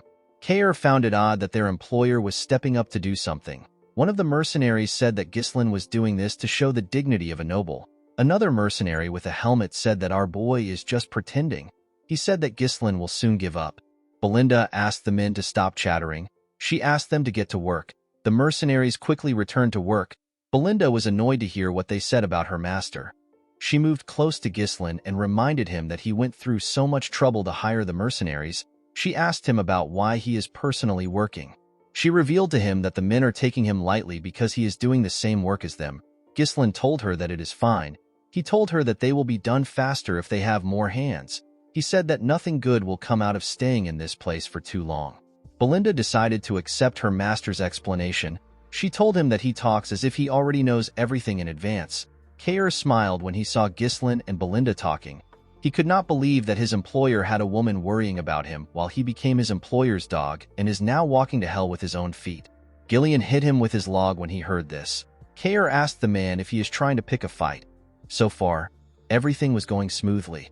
The Duchy of Delphine, which conquered the kingdom and established a new dynasty, began a large-scale development in the Forest of Beasts.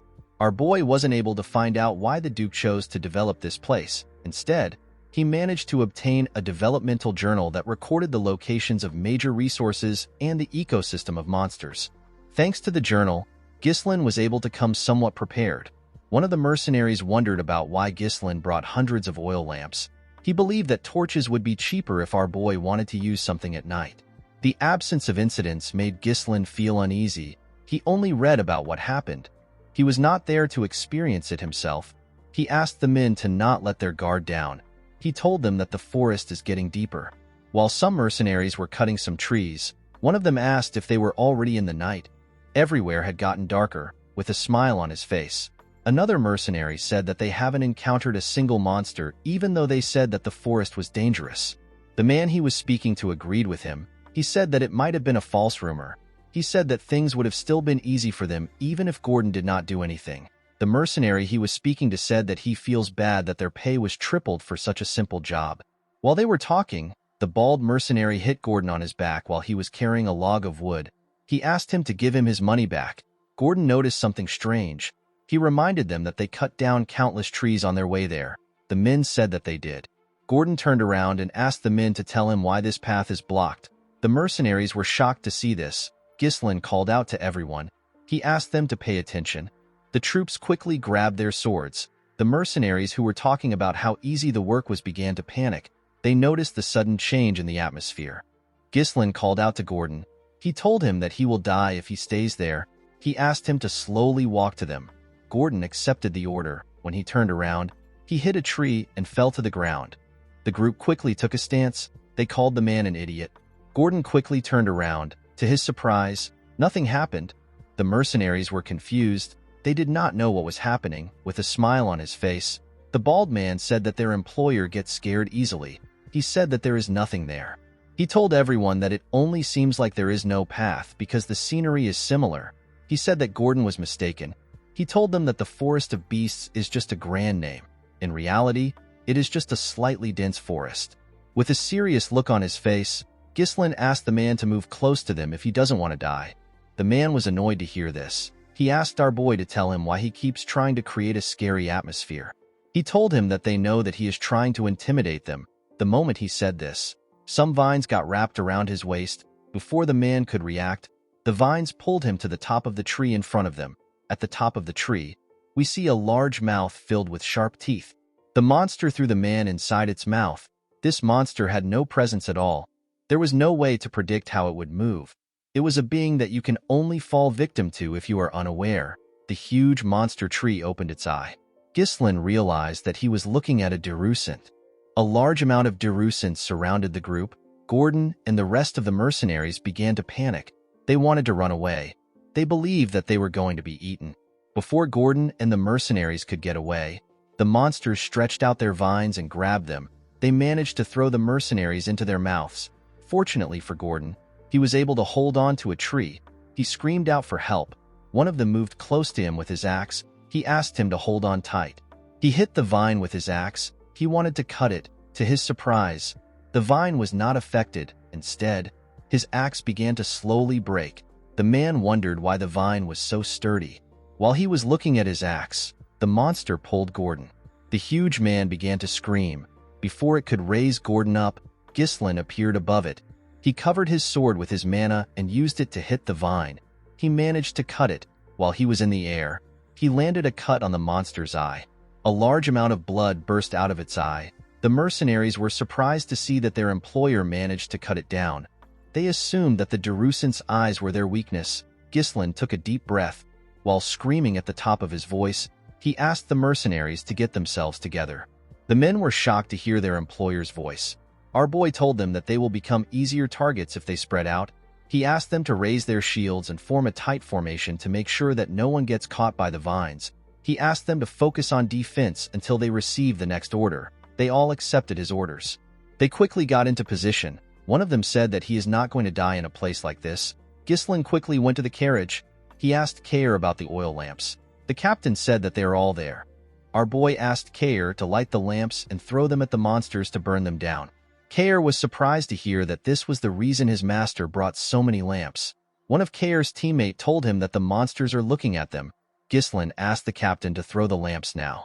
Kair and his teammates began to throw the lamps at the monsters. Unfortunately for them, the monsters were using their vines to destroy the lamps before they could get close to them. Kair was shocked to see that they swatted the lamps away. His subordinate told him that they cannot burn the monsters down like this. A Derusant fired its vines at them. Before it could touch them, Gillian appeared in front of them. He used his axe to destroy the vines. Belinda took out some knives. She threw them at the monster's eye.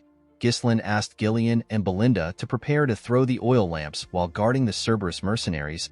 Our boy raised his sword. He said that he will draw the attention of the monsters. The moment he said this, a Derusant fired its vines at him. Belinda called out to her master. She asked him to look out. Ghislain swung his sword and managed to cut through the vines. The other Derusants began to attack him. Our boy skillfully dodged their attacks.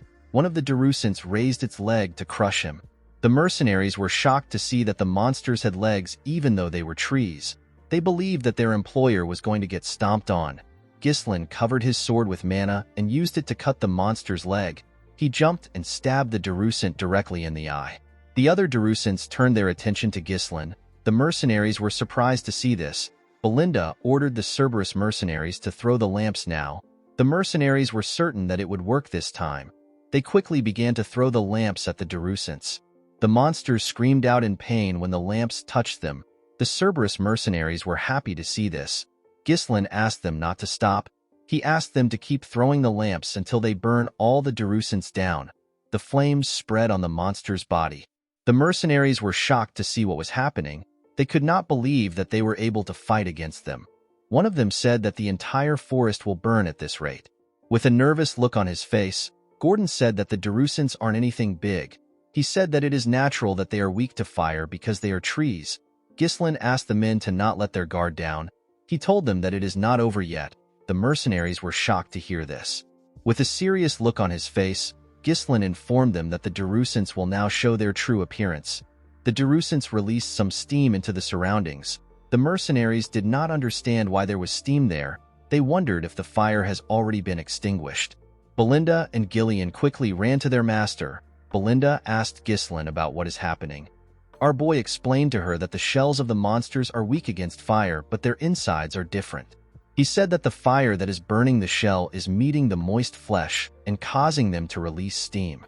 When the steam cleared up, we see the true form of the monsters. The Darusants screamed at them. The mercenaries were shocked to see this. They could not believe that the monsters were still alive. Ghislain raised his sword and called for everyone's attention. He asked them to raise their weapons. He told them that it will be a close-quarters battle from now on. He ordered them to charge. He also ran to attack the Darusants. The mercenaries were shocked to see Ghislain running towards the monsters. They could not believe that he wanted them to have a close-quarters battle against this massive monsters. They were scared that the monsters would stomp on them to death. Unlike Gordon and his friends, the Cerberus mercenaries and their leader charged at the monsters. They said that they have been waiting for this moment. The men seemed to be excited. Belinda also ran to her master. Gillian asked Gordon and the other men to tell him why they are hesitating. He reminded them that Ghislain gave an order. With a serious look on his face, he asked the mercenaries to trust our boy. The moment he said this, Ghislain cut one of the Darusants down. The mercenaries were shocked to hear what Gillian said. They decided to follow their employer. They believed that Ghislain was going to do something about the monsters. Gordon asked his teammates to trust their employer. They all raised their weapons and charged at the monsters. Ghislain raised his sword and pointed it at the monsters. He revealed to his men that they will be able to cut the monsters without mana because their barks has burned away. He asked them to not be afraid. He told them that the Darusants are nothing but huge target dummies. The mercenaries followed his orders and ganged up on the monsters. Kair was enjoying killing the Darusants. Belinda and Gillian also helped in taking care of the monsters. The group did not relent. They fought every single monster that surrounded them. Ghislain knew that hesitation in this situation is death. He believed that his role is to eradicate all hesitation from his followers. The moment he thought of this, he stabbed a Darusant in its mouth. He used his sword to tear it open. Our boy believed that he needs to instill them with the will for making the impossible possible. He wanted to instill this will into his men. When the monster which our boy killed fell to the ground, the mercenaries looked around. They realized that nothing was around them. The men could not believe that they killed all the Darusants. Ghislain asked them to line up. The mercenaries quickly followed his order. Our boy asked them to look around. He told them that this is the reality of the forest of beasts. He reminded them that they were still at the entrance, and yet it is already swarming with Darusants. The men became nervous when they heard this. Ghislain asked them to not fret.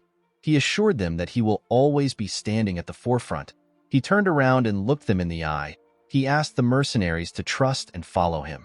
The mercenaries were shocked to hear this from an employer. They assured Ghislain that they will follow him. As they continued their journey, they faced several monsters. Kair seemed to be enjoying himself. They faced monsters like orcs and some form of crystal mole.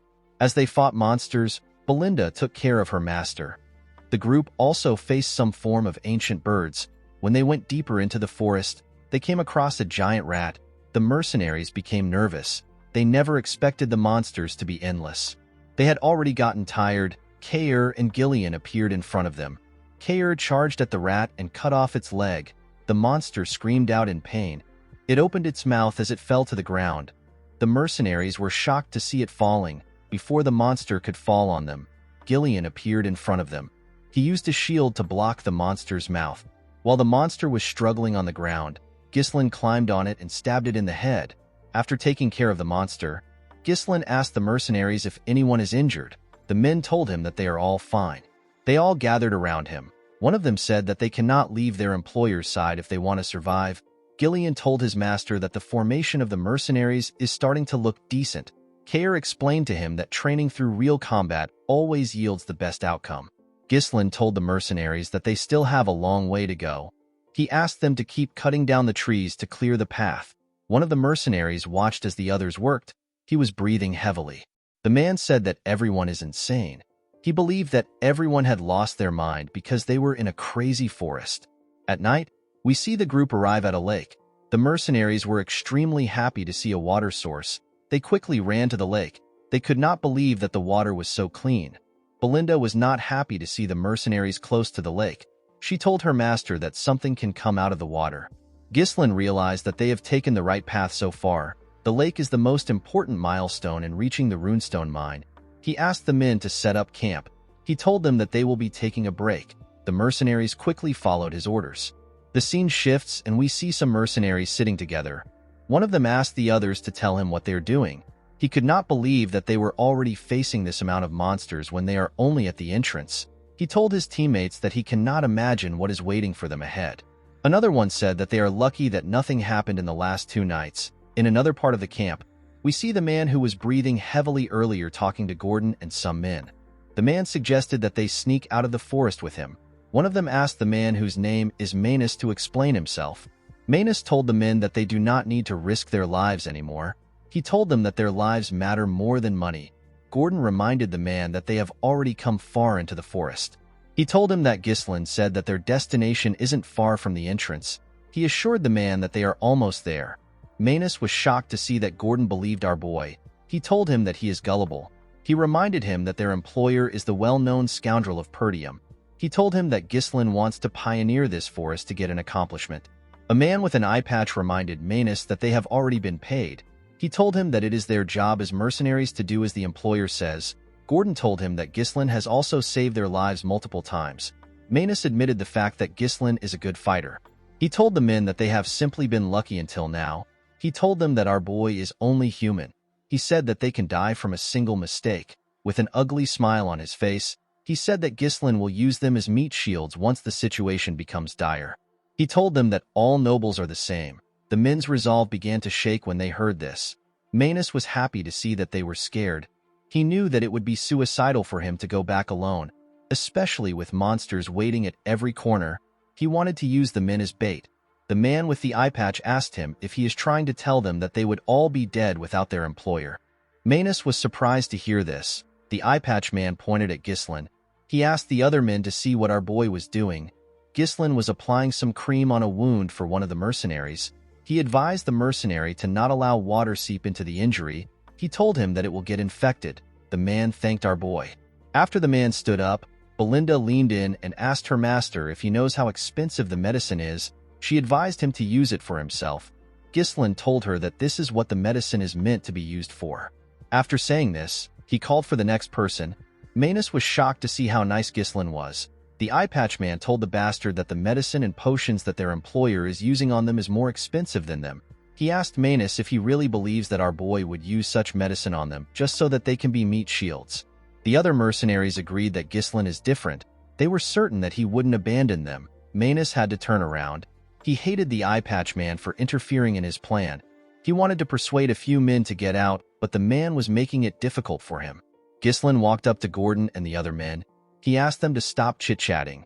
He told them that they need to get some rest. He moved close to Gillian and Kair. He told them that he needs to speak with them for a moment. Kair asked Ghislain if he is sure about leaving Manus alone. He told our boy that he would have sliced the man's tongue if it was him. Ghislain assured him that it is fine. He told him that Manus cannot do anything because of the monsters. He told Kair that he has something more important that he has to confirm. The group moved to a part of the camp where there was no one. Belinda asked her master to tell her why he wanted them to count the number of lamps available. Kair told him that there are currently 24 lamps. As our boy expected, a few lamps were missing. Ghislain reminded the group that monsters have charged at them day and night ever since they entered the forest. However, they have not seen any monsters for the past 2 nights. Belinda was surprised to hear this. Kair asked our boy about what this means. Gillian explained to him that they have entered the territory of a nocturnal monster. It is a monster that happens to have a huge influence in this forest. Ghislain told the man that he is correct. He turned around and looked into the forest. He said that they are now in real danger. In the next scene, we see Gordon resting on some logs of wood. While the man was trying to sleep, he felt a bright light shining in front of him. He quickly opened his eyes. The lamp that was on the log was floating. Gordon was shocked to see this. He did not understand how a lamp was suddenly flying. The moment he moved back a little, a terrifying monster with 8 sets of eyes bit his shoulder. Gordon quickly screamed out. The mercenaries were shocked to hear his voice. Gordon picked up his mace and swung it around. He asked the monster to get away from him. The mercenaries quickly moved close to him. They asked him if something is wrong. They did not see any monsters around him. Gordon told them that there was a monster next to him just now. The men were surprised to hear this. They told Gordon that there is nothing around.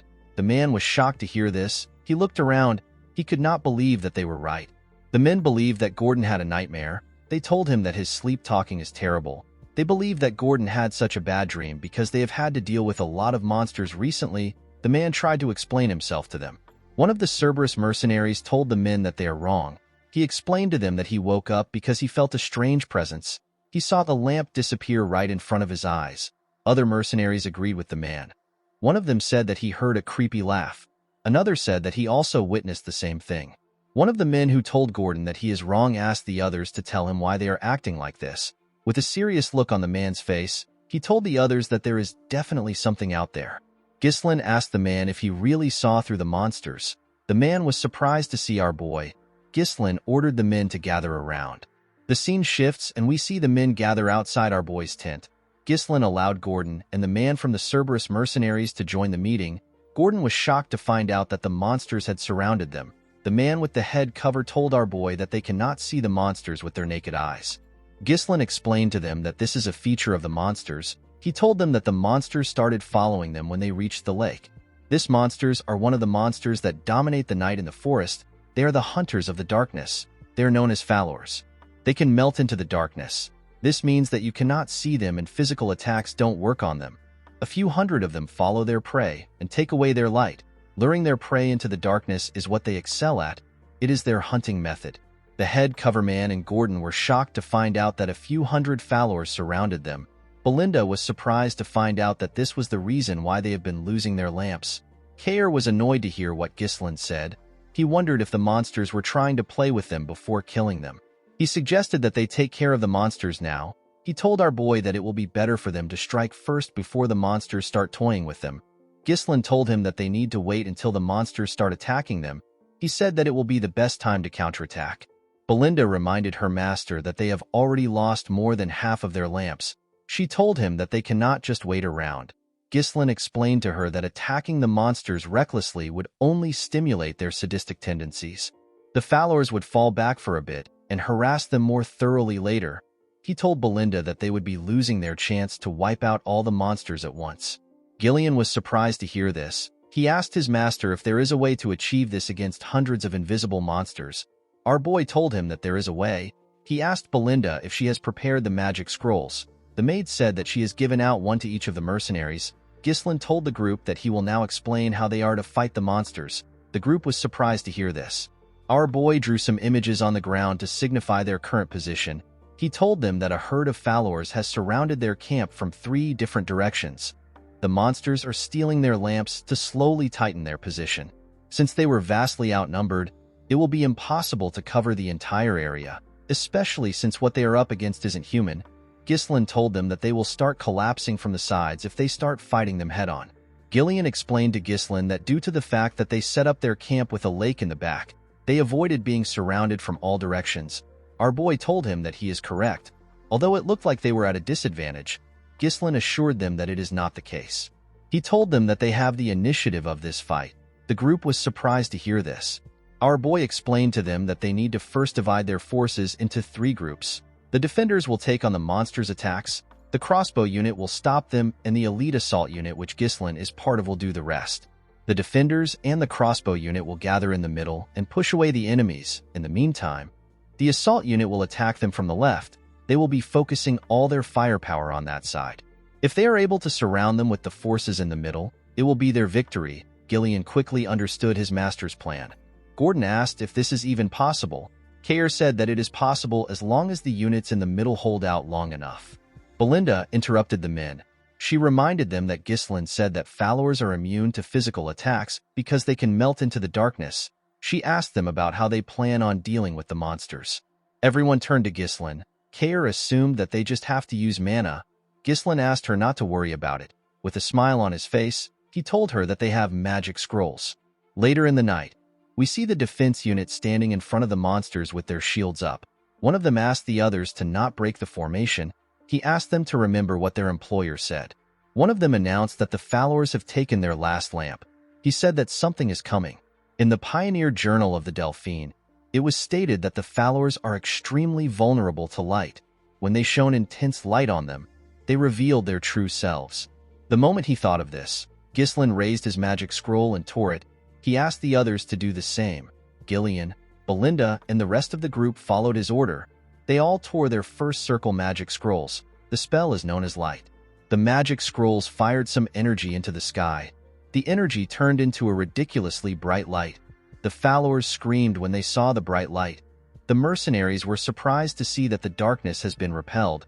They could not believe that this was what the monsters looked like. They never expected this eel-looking monsters to be the ones surrounding them this whole time. Immediately they thought of this. The followers charged at them. The crossbow unit quickly raised their crossbows. They were ordered to stop the monsters' charge. They were asked to hold on for as long as possible. The men fired their arrows at the monsters. Ghislain raised his sword. He told his men that the true appearance of the followers has been revealed. He covered his sword with mana and swung it. He pointed his sword at the monsters and ordered the assault unit to charge at them. The team immediately charged at the monsters. They tore them apart when they got close to them. Ghislain made a huge swing and tore through them. Although followers possess the ability to assimilate into the darkness, their actual defense is extremely weak. Our boy was certain that he can tear through the followers with this unit. He ordered the group to cut down as many monsters as they can. They overtook him and charged at the monsters. Gillian was taking their attacks and keeping their attention on himself. While he was doing this, Kayer disrupted their formation. Belinda was responsible for creating an opening. She threw her knives at the monsters' heads. Immediately she did this, she called out to her master. Our boy jumped and made a huge swing when he landed. His attack was able to cut through a large amount of monsters because of how big his sword is.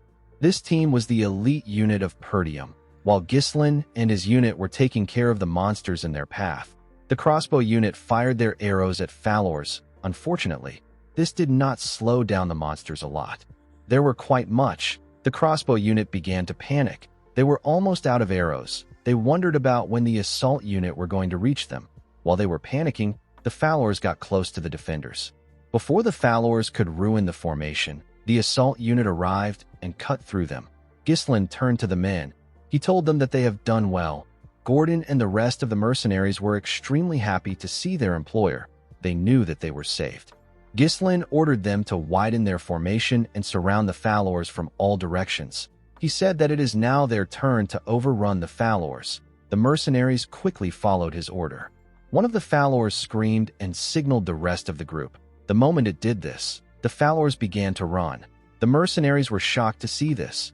Our boy did not expect them to retreat before they were surrounded. He realized that the monsters are very quick-witted. He turned to Belinda and asked her to find their leader. He said that the monster has a horn on its head. It was the one that was sending out the retreat signal. As they ran after the monsters, Kayer asked our boy if they need to chase the monsters. Belinda told her master that it is better if they retreat. Ghislain explained to them that followers tend to obsess over their prey. Even if they retreat now, they will still come back and harass them for days. Our boy told the team that there is no reason to give the followers a second chance. He said that they must avoid a war of attrition at all cost. He explained to them that their system will collapse once they lose their leader. He said that they need to kill every single follower here. Belinda was surprised to hear this. She gently smiled and took out a rope. She realized that her master has changed a lot. She took a stance and told Ghislain that she understands. She threw the rope at a tree and held onto it with a hook. She used the rope to drag herself up. While she was in the air, she got a look at everything in the surroundings. She easily spotted the leader. She quickly threw her rope at it and held it down. She told her master that she has caught the monster. Ghislain covered his body with mana. He charged at the monster with his sword pointed at it. He moved at a crazy speed, so he cut through every monster in his path. He stabbed the leader in its chest. The monster tried to struggle. Our boy told it that it is over. He tore the Fowler apart. The moment he did this, he announced that the leader was dead. He ordered his mercenaries to wipe them out. The mercenaries quickly charged at them. They told the monsters that they will make them regret hunting them in the dark. Kair ordered his mercenaries to attack. He told them that they must not lose to Gillian. At sunrise, we see Ghislain kill the last monster. He commended his mercenaries on their efforts. He told them that it is their victory. The men raised their swords and cheered. They could not believe that they survived and won the fight. Belinda quickly ran to our boy. She asked him if he is hurt anywhere. Gillian commended his master on his efforts. Ghislain told them that they all did well. He asked Belinda to do a head count. He ordered Kair to gather his mercenaries. He said that he needs the men to go with him and Gillian to spread the corpses of the Fowlers around the camp. Kair was surprised to hear this. He asked Ghislain if this has some sort of effect. Our boy explained to him that the smell of the corpses will chase away the other monsters. Fowlers are one of the monsters that are at the top of the food pyramid at the forest entrance. Gillian referred to Kair as Kid and told him that the corpses will make the camp safer. Kair was annoyed to hear this. He took a stance and asked Gillian if he wants to settle their issues now. It has now been 10 days since the group entered the Forest of Beasts. Now that the Fowlers have been exterminated, the group has successfully eliminated all sources of danger from their planned route. The only thing left was to mine the rune stones. Ghislain took a look at the mountains. He wondered if the danger was really over. While he was thinking, Belinda told him that she is done with the head count. She revealed to him that there are 42 people from the Cerberus mercenaries and 126 people from the contract mercenaries. They lost 3 people. Ghislain asked Belinda if there are no casualties from the Cerberus mercenaries. With a cocky smile on his face, Kair reminded our boy that he is their captain. Ghislain asked the maid if the 3 dead people are among the contract mercenaries. Belinda said that she cannot confirm it because they cannot find the bodies of the 3 mercenaries. Gordon noticed something odd. He asked his teammates if they know where Manus is. One of them said that he might have died fighting. Another person said that they can't find Manus' body. The man with the eye patch said that Manus must have fled. The scene shifts, and we see Manus and the 2 other mercenaries who were missing. They were running away from the camp. One of them said that he heard a fierce battle sound. He said that they would have died if they stayed at to fight. The other man suggested that they slow down, since they are quite far away from the battle.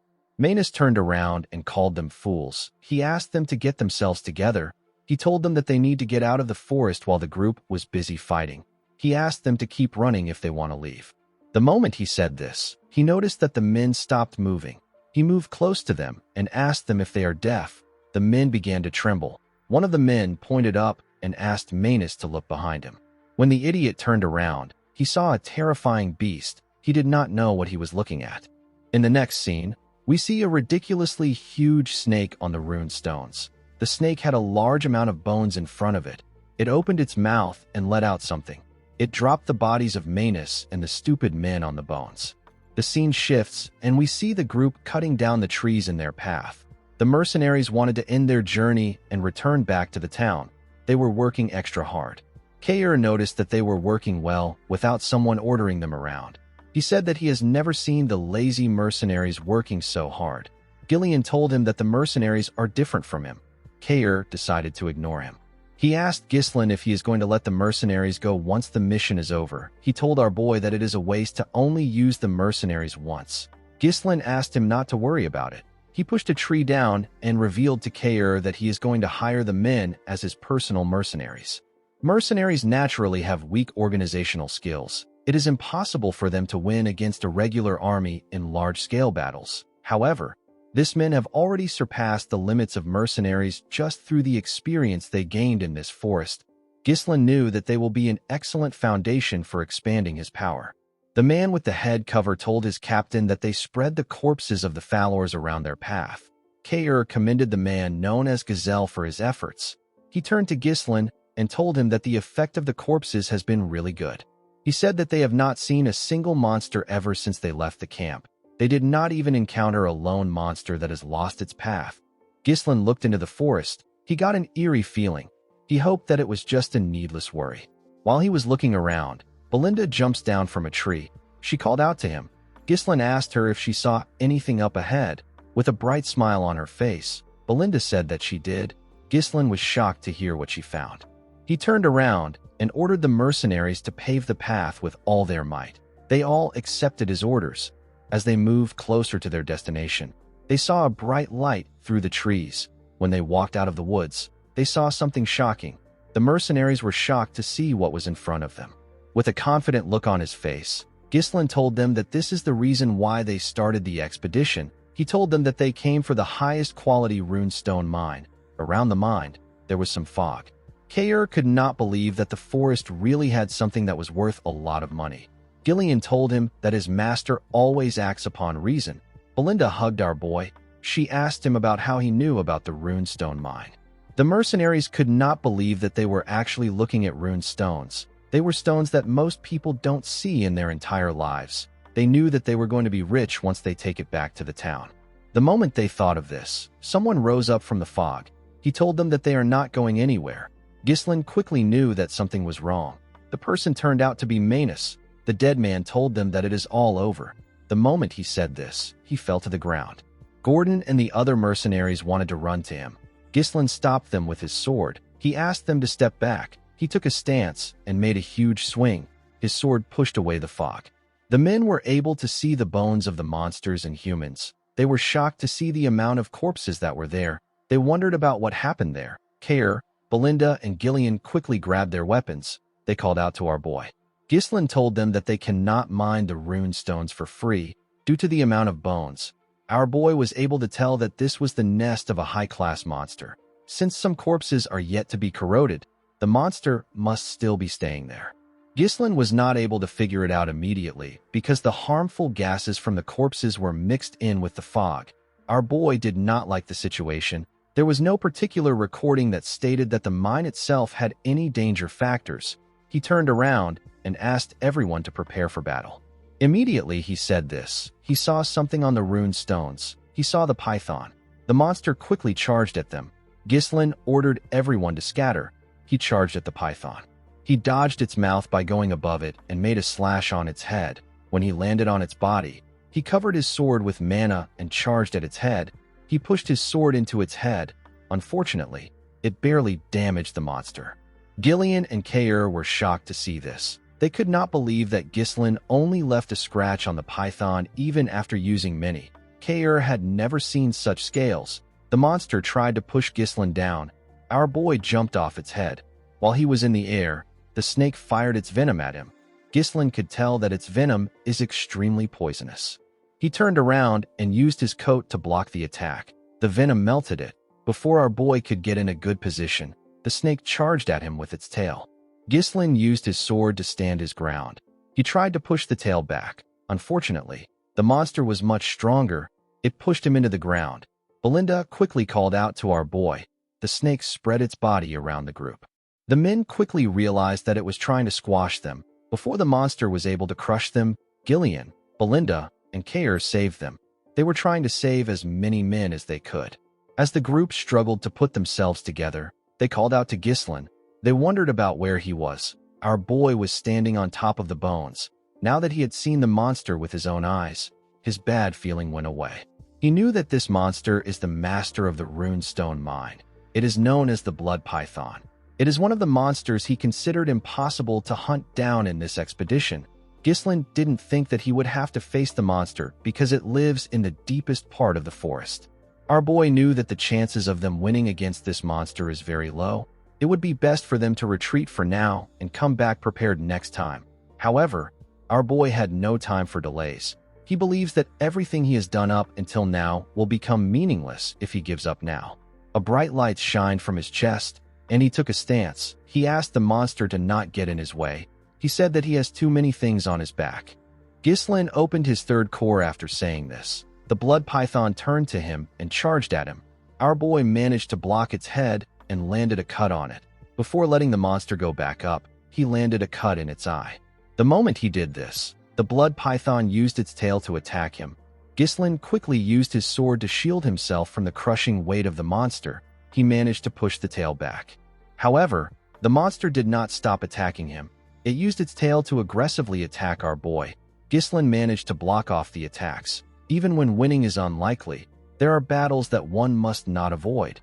This is the definition of responsibility. Kair, Belinda, and Gillian watched as their master fought for their lives. Ghislain jumped and landed a cut on the python's mouth. Our boy knew that this was the time for him to fulfill his responsibility. When he landed, he took a deep breath and took a look at the monster. He realized that the blood python was not showing any signs of faltering. This was a problem for him because unleashing the third core for a long period of time is too risky. Ghislain realized that his mana will be depleted before he can kill the blood python. The moment he thought of this, the group ran to him. They quickly covered him. Belinda asked him if he is all right. She asked him to escape to safety. She said that they can hold the monster down. Ghislain asked everyone to leave there. They were all shocked to hear this. Gordon asked him to repeat what he said. Gillian asked his master if he knows what he is saying. Ghislain told the man that he can't guarantee his safety in a battle against such a massive monster. He told him that he cannot afford to lose him here. Belinda asked her master to tell her what he plans to do. Our boy said that he will defeat the monster here. Belinda knew that her master has shown her amazing things before today, but she did not understand why he was going this far. While they were talking, the blood python fired its venom at them. Ghislain ordered them to leave quickly. The mercenaries ran. However, they did not run away. They ran to protect their employer with their shields. Our boy was shocked to see this. The men begged him to allow them fight with him. The eye patch man told our boy that they have never met an employer like him. Gordon reminded him that he has saved their lives many times. Kair told him that the treasure will be theirs once the python is gone. Belinda told her master that it is impossible for her to leave him behind. She took out her knives and a dagger. Gillian told Ghislain that they will draw the python's attention and create an opening. Our boy was surprised to hear this. With a smile on his face, Gillian asked Ghislain to trust them since they trusted him.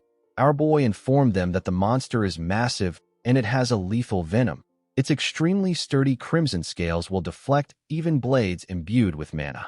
Ghislain told them that they will die if they receive even one attack. Belinda was shocked to hear this. He revealed to them that they can inflict some damage if they smash its right eye and gaping injury. Our boy raised his sword. He told the Forest of Beast expedition team that they need to return alive. The men smiled when they heard this. They all accepted his order. The blood python charged at them. Gillian attacked its mouth, while Belinda and Kair attacked it from the side. Kair stabbed it in its injury. The monster screamed out in pain. While the python was screaming, Gillian slammed his axe on its tail. He pressed it down. Ghislain used this opportunity to charge at the monster and stab its other eye. Our boy realized that not everything will go his way just because he knows the future. However, if he doesn't take any action, many will die. This is something that he is not going to let happen because he is the only one who knows the future. Gillian and the other mercenaries continued hitting the tail to hold it down. The python screamed out in pain. The mercenaries did not let it rest. They climbed on top of it and continued stabbing it in its injuries. The python shook its head and managed to shake them off. The moment it did this, Ghislain jumped and charged at it.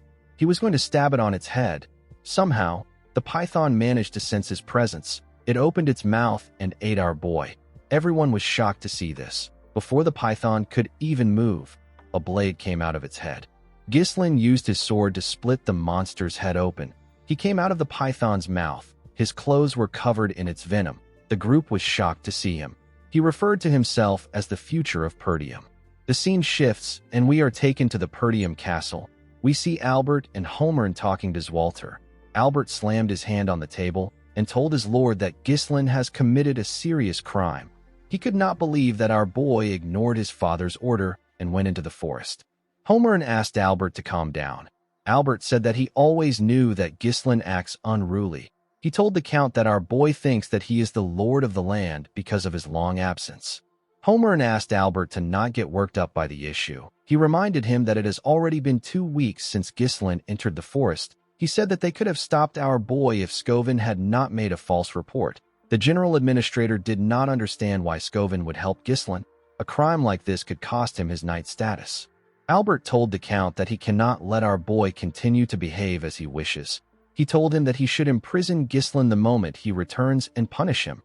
Walter was quite annoyed with his son's actions. While they were talking, the night captain barged into the room. He told the Count that he needs to come down to see something. Walter asked Randolph if something is wrong. The man revealed to him that Ghislain is back. The men were surprised to hear this. The scene shifts, and we are taken outside. We see Ghislain walking towards the castle.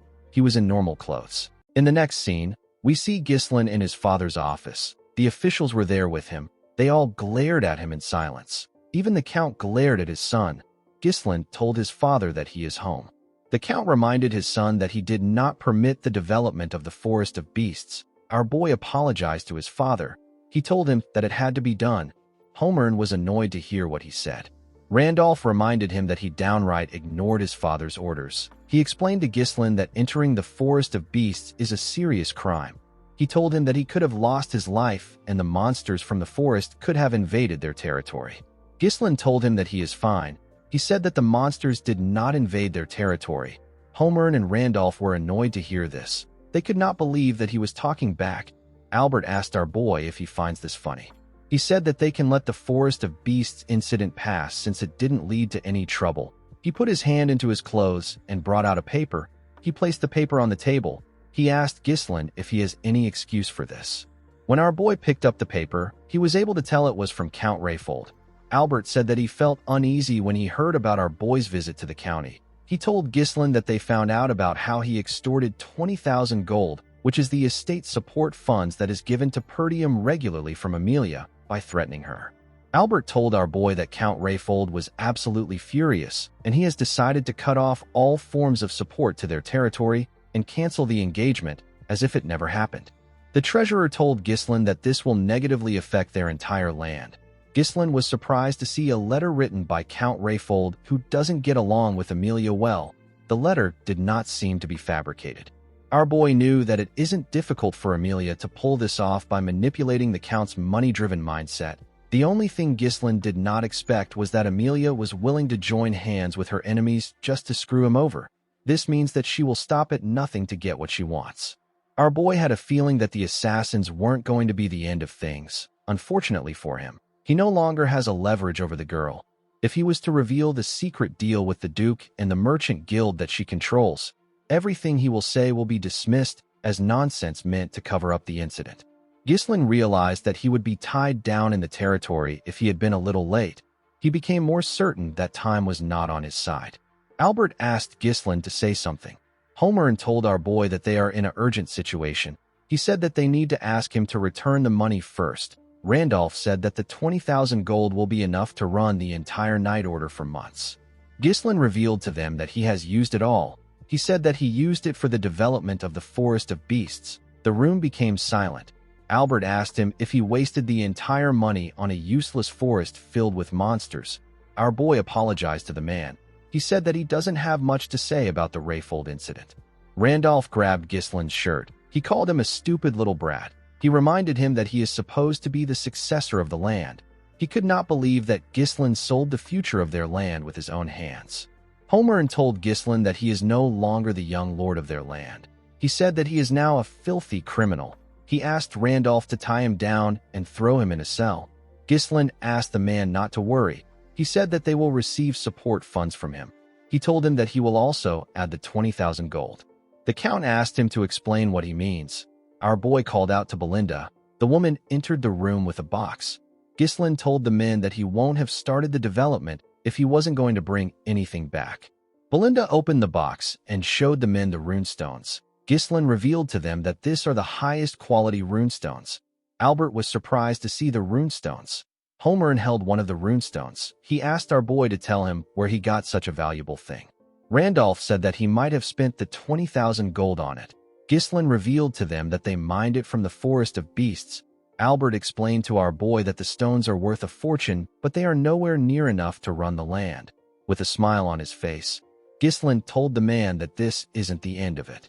Our boy took the officials to the entrance of the Forest of Beasts where his camp was. They saw the body of the blood python and hundreds of runestones. They saw the mercenaries working hard to transport the runestones.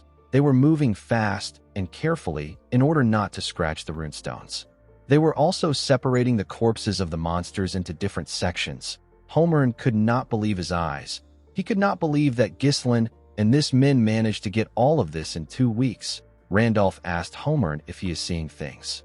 The Count asked Belinda if all of this truly came from the expedition. The woman said that it did. She said that Ghislain led the expedition himself. Ghislain told the men that they obtained the inner hide of the Darusants, and they got some byproducts from the blood python. He revealed to them that the amount of runestones here is merely a fraction of what they found in the mine. He told them that the reason for his expedition was to help the land. He said that he will use the gains for their land. Albert revealed to the Count that they won't have to struggle with the lack of support funds with the amount of items available here. He said that this is only a rough estimation. Holmern and Randolph were shocked to hear what the man said. They both tapped Ghislain on his shoulders. Randolph commended him on his efforts. He asked him if he is tired from his expedition.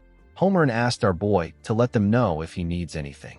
Ghislain revealed to the men that he has a few conditions for the support funds. Randolph was shocked to hear this. He asked them to release Scovin and Ricardo. He said that they were just following his orders. He told them that they have to continue to prohibit civilian access to the Forest of Beasts just as they have done so far. He said that unnecessary rumors can spread and it can cause needless trouble. Holmern believed that this was reasonable enough. For his last condition, Ghislain told the men that he will take care of recruiting and managing the mercenaries and security forces by himself. He said that having interference every time he moves troops within the territory would be a waste of time. The general administrator asked him if he intends on maintaining a private army. Randolph was against this idea. He told our boy that they do not know what he is plotting. Albert told Ghislain that he seems to have misunderstood something. He said that he will explain it to him. He told our boy that he is currently in a position where he should be begging for forgiveness. He told Ghislain that he sounds as if he is saying that he will do as he pleases, so they should stay out of his way. Ghislain told the man that this is a misunderstanding. He said that he is simply laying out the conditions necessary for him to provide financial support to Perdium in place of Rayfold. He explained to the man that if such trivial issues were to disrupt their operations, it will also negatively affect Perdium's finances. He asked the treasurer if he is okay with this. Albert was shocked to hear this. He called out to the Count. He asked him to say something. He told him that they are currently making a deal with the future of their land. The Count was simply looking around. Kair, Gillian, and the other mercenaries came up to Ghislain. They wanted to report to him. Gillian explained to our boy that the runestone loading process is almost complete. He asked Ghislain to give the order. He said that they will be ready to move at any time. Kair revealed to him that the hides of the Darusants have been stored without any preservatives. He asked Ghislain to tell him what he plans to do with the blood python.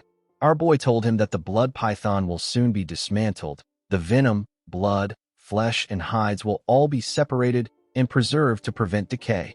Kair told him that he understands. The Count called out to Randolph. The man revealed to him that the mercenaries are individually formidable and they have an overwhelming presence. He said that he has no clue on how Ghislain could have such people under him. He said that it is just like an elite force. Zwalter moved close to his son. He commended our boy for getting such difficult mercenaries to follow his orders willingly. He told our boy that he must have put in a lot of efforts. Ghislain said that the expedition wouldn't have prevailed without them. Upon hearing this, the Count turned around. He told his officials that they should return back to the castle. Before leaving, Zwalter told Ghislain that he will let things slide this time. He asked our boy to prepare to face the consequences if he ever defies his order again. With a nervous smile on his face, Ghislain thanked his father. The Count reminded his son that he is the successor who will inherit the land in the future. He told Ghislain that he seems to possess the spirit of the Northern Wolf. The Northern Wolf is the alias given to Count Perdium, the one who guards the frontier of the Lithania kingdom. Zwalter was a lonely person. He had weak military forces and a treasury plagued by poverty. Yet in the northernmost reaches where war never ceases, the Count dedicated his entire life to protecting the land even without his wife, his son, or his daughter. In the end, he was met with a miserable death, and he was forgotten by all. Belinda moved close to her master and asked him if he is headed straight for the castle.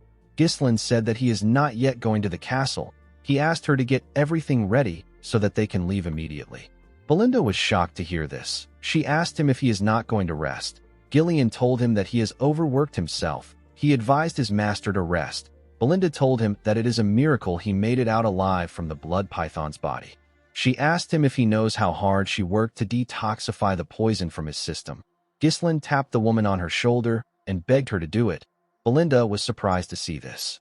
Ghislain knew that other people will soon find out that they secured the runestones. Those who want to invade their land will soon find out too. He knew that he had to expand his power as quickly as possible. He wanted to reach a level where no one would dare challenge him. The moment he thought of this, Ghislain fell to the ground and lost consciousness. Everyone was shocked to see this. In the next scene, we see a dove fly into a building. It was carrying a letter on its neck. The dove landed in the hand of a man on a throne. The man quickly opened the letter to read it. The letter confirmed that a part of the Forest of Beasts has been developed. The man reading it was asked to initiate a war with the Degard family in order to annihilate Perdium. The letter said that the ducal house will step in after this. The man did not expect the ducal house to ask for the annihilation of Perdium. Members of his cabinet said that it is time to make Perdium a land without a lord. They believe that the ducal house will appoint a new owner of Perdium. The man on the throne asked the cabinet to tell him the amount of their people that are still inside Perdium. One of the men said that they have 2 retainers and 1 knight remaining. The count asked his cabinet to send 2 retainers to the Degard territory. He said that the fact that the young lord of Degard died in Perdium is more than enough justification to start a war. With a cold gaze in his eyes, the count said that the supreme commander of this operation will be Victor. The cabinet was shocked to hear this. They never expected that their county's strongest card would be revealed so soon. One of them said that Perdium would have fallen if Frank had done his job properly. Another member told his master that he understands that Victor will be able to handle the task flawlessly. He told his master that it might be too soon to reveal their hidden card. He reminded the count that they have proceeded with caution so far. He said that this decision feels rash. He said that it is odd that the ducal house, which has always operated in secret, is now choosing to directly intervene in Perdium. The count told him that it is because of the Forest of Beasts. The man was surprised to hear this. The count told the man that all decisions were made by Duke Delphine. He asked the man not to question any orders no matter what they may be. The count stood up and asked his cabinet to prepare for the war. This count is known as Harold Desmond. He is the count of the Desmond County. Count Desmond asked his men if there is anyone else who is aware of the situation. The scene shifts, and we see Amelia screaming as she rested her head on Bernaf. The man called out to his mistress. Amelia revealed to him that Ghislain has secured a runestone mine with her 20,000 gold. She said that he survived even though she sent the wildcats to kill him. She told Bernaf that she even bowed her head to her wretched father to cut off support funds for Perdium. She said that this made her look like a fool. Bernaf told his mistress that she is not acting like her usual self. Amelia took a deep breath. She told the man that he is right.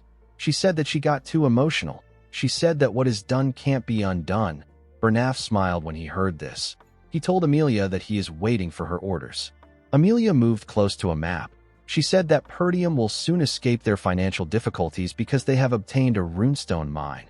Bernaf told her that they should be celebrating right now. Amelia told him that it is too early for them to celebrate. She told him that the most important thing is that they haven't sold the runestones yet. Bernaf was surprised to hear this.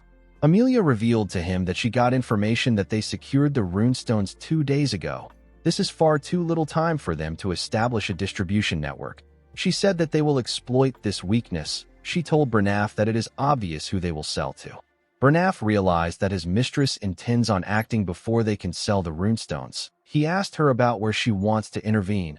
Amelia revealed to her knight that there is only one place in the northern region that Ghislain will sell to.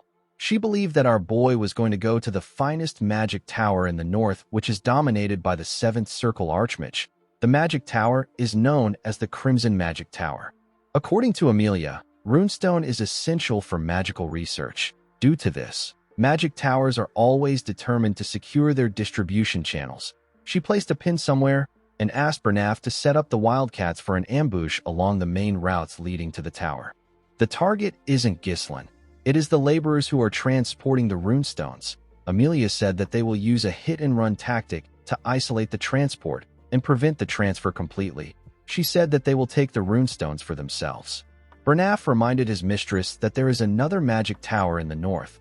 This is the Flame Magic Tower, which is in Bryven's territory. He asked Amelia if it is wise to deploy all their forces to the Crimson Magic Tower. Amelia told him that this may have been the case before. She revealed to him that the Flame Magic Tower has been in decline ever since it lost its place at the top when it was blinded by past glory. Amelia believed that someone like Ghislain, who is obsessed with money, will not choose the Flame Magic Tower deal over the Crimson Magic Tower's better deal. With a serious look on her face, Amelia promised to take everything away from Ghislain. In the next scene, we are taken to the Perdium Castle. We see Ghislain lying on the bed. Some bandages were wrapped around his body. Our boy was unconscious. The scene shifts, and we are taken back to the time our boy was fighting the blood python. Ghislain got swallowed by it. A predator like the blood python begins to digest its prey. Immediately it swallows it. Before it reaches the esophagus, the prey is first dissolved by venom secreted from the inside. This makes the digestion easier. The mana from Ghislain's third core burned the acid upon contact. It prevented it from invading our boy's system. However, in the process, the resulting toxic fumes create a lethal breathing environment. Most prey either lose consciousness or die by this stage. Ghislain forced himself to endure it. He did not want things to end there. The expedition, everything he holds dearly, and even the future will be gone. Since it was impossible to avoid getting poisoned, our boy decided to make the poison his own. He directed every bit of invading venom into his mana core. He knew that the fierce rotation of mana within the mana core can neutralize the venomous energy. He closed his eyes and began to move the energy. This delicate mana manipulation is something that only those who have reached the realm of superhumans can achieve. Ghislain believed that this venomous energy will serve as an alternative fuel capable of withstanding a mana explosion. The moment he thought of this, he attacked the monster. In the present, we see our boy wake up. He felt refreshed. He noticed that he was in his room. He remembered that his father forgave him. When he raised his head up, he saw Elena next to him. He was surprised to see his sister. Elena quickly hugged her brother. She informed him that he passed out for 2 whole days. She reminded him that he did not say anything before leaving, and now he passed out right after returning. Ghislain was surprised to see his sister hugging him. Elena pushed her brother away and ran to call Belinda. Our boy could not believe that he passed out for 2 days. He recalled that he received the bare minimum first aid after exiting the body of the python. He wanted to endure everything until the runestone is sold. Unfortunately, he cannot do this with his younger body. Ghislain stood up from the bed. He noticed that he was in a really great condition compared to how he overworked himself. He knew that 2 days shouldn't be enough to recover from the damage he received. He found this to be strange. Ghislain took off his bandages. He noticed that his body has gotten stronger, his resilience has gotten better, and his total mana has increased. When he checked his core, our boy realized that the property of his mana has changed. He wondered if the energy of the blood python got mixed in during the process of neutralizing the poison with his mana core. This method is something that Ghislain never knew about in his past life. Although he didn't intentionally risk his life, Ghislain got something out of it. There were still a few things that he needed to verify. Our boy realized that he could grow much faster with this method. Ghislain got a shirt from his wardrobe. He believed that selling the runestones takes priority. He knew that many people would have found out in the 2 days that he was unconscious. He wanted to first visit the mercenaries. Before he could go anywhere, someone knocked on his door. Ghislain asked Belinda to enter. He told her that there is no need to knock. Belinda stepped into his room with his father. The Count asked him if he is all right. Our boy was shocked to see his father. Zwalter told his son that he heard about how he was poisoned after jumping into the mouth of the blood python. He told him that he heard it from Belinda. He asked his son if he is all right again. Ghislain told him that he is fine. The Count was relieved to hear this. Belinda quickly moved close to our boy. She touched his face and told him that she was surprised when he suddenly passed out. She asked him if he is really fine. Ghislain assured her that he is. Zwalter asked his son if he has a moment to talk. He told him that he has a request for him. Ghislain was surprised to hear this. In the next scene, we see our boy and his father on a training ground. Zwalter had taken off his armor. Everything felt a bit odd to Ghislain. This was the first time he got to have one-on-one time with his father. He avoided his father at all cost in his past life because he was scared that he was going to get yelled at. The Count apologized to Ghislain for calling him there when he just woke up. Our boy told him that it is fine. He said that he is in excellent condition thanks to the 2 days of rest. He asked his father to tell him what his request is. As Walter glared at his son, he looked away after glaring at him. Ghislain wondered if this is what his mother meant when she told him something. When he was younger, Ghislain's mother revealed to him that his father can't show his honest self to others. Ghislain asked her about why his father acts like that. The woman explained to him that his father believes that he has to be an unshakable pillar for the people of the land. She told our boy that Walter has always put others before himself, so he has never shown his honest self before. She said that the only exception was when Walter wanted to confess his feelings for her. The woman asked her son to understand that part of his father. She said that the Count is not good at expressing his emotions. In the present, the Count asked Ghislain to raise his sword. Our boy accepted the order. He and his father took different stances. The Count charged at our boy first. Ghislain was able to block his attack. As Walter put his leg forward and added more pressure to his sword, he was able to push Ghislain down. Our boy quickly gathered his strength and attacked. As Walter was able to block it, he attacked Ghislain, but he was able to block it too. The Count gave him another attack that pushed him back a bit. Our boy noticed that it was heavy. He noticed that his father's sword was heavy as Walter charged at his son again. Ghislain was able to block the attacks, but he was getting pushed back. He realized that his father's strikes have enough strength to subdue the savage barbarians of the north, yet they have been tempered with the gentleness to protect all. When Walter got close to him and attacked him, Ghislain was able to push his sword down. He attacked his father from the side. The Count was able to block it. He and Ghislain ended up pointing their swords at their necks at the same time. Walter was surprised to see this. He commended his son on his efforts. He told him that he has improved a lot. Our boy thanked him for the compliment. The Count advised his son to loosen his sword pressure slightly when he is locked in a blade clash. He told Ghislain that he has the strength and reflexes to take down massive monsters in the forest. He told him that his intent might become too easy for his opponent to read if he is not careful. Ghislain was surprised to hear this. He usually gets a feel for his opponent's movements as the fight goes on. Our boy realized that this is his first time receiving guidance from someone. Our boy's swordsmanship is instinctual, born from real combat and experience. Ghislain realized that there must be some things that he overlooked and never learned because he never followed formal training. His father pointed them out precisely to make him aware of this flaws. Ghislain always believed that he could only rely on himself. He believed that he will struggle through everything alone. He now realized that receiving guidance isn't such a bad thing. He thanked his father for teaching him. The Count revealed to his son that he actually intended on scolding him today. Our boy was surprised to hear this. He explained to Ghislain that no matter how great his contribution is, he still broke the rules. He told him that if everyone starts disregarding the rules under the pretense of making a contribution, the only thing that will follow is greater chaos. Walter told his son that he has actually changed, unlike the past incidents which he caused in his reckless pursuit of merit. Ghislain was actually looking beyond this towards something greater. The Count advised his son to keep acting the same way. He asked him to think of Perdium and those around him. He asked him to fulfill his responsibilities as a successor. After saying this, Walter walked towards the exit. Ghislain thought about his responsibilities. While he was thinking, he remembered something. He reminded his father that he said that he has a request. He told the Count that he has not yet told him what it is.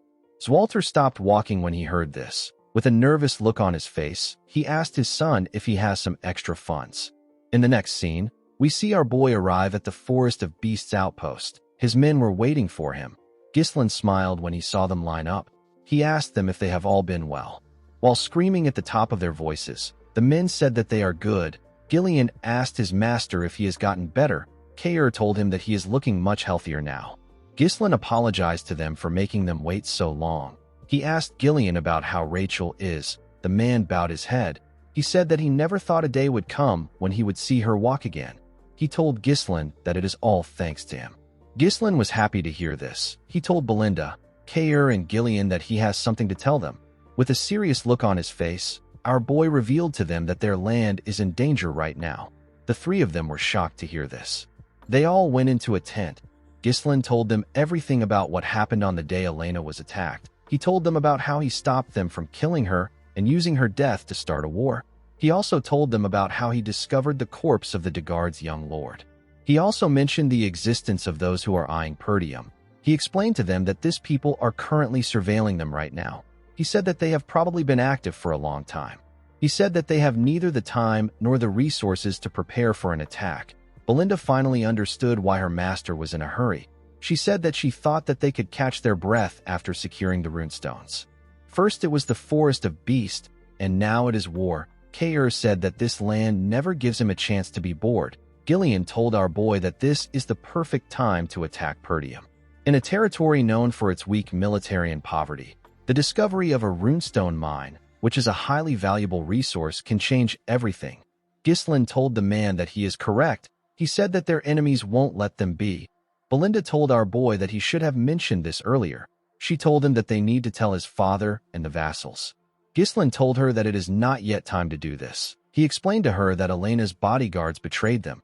He said that they could be traitors among the vassals. There is no way to confirm who is on their side, so they need to keep it to themselves. Belinda knew that our boy was right.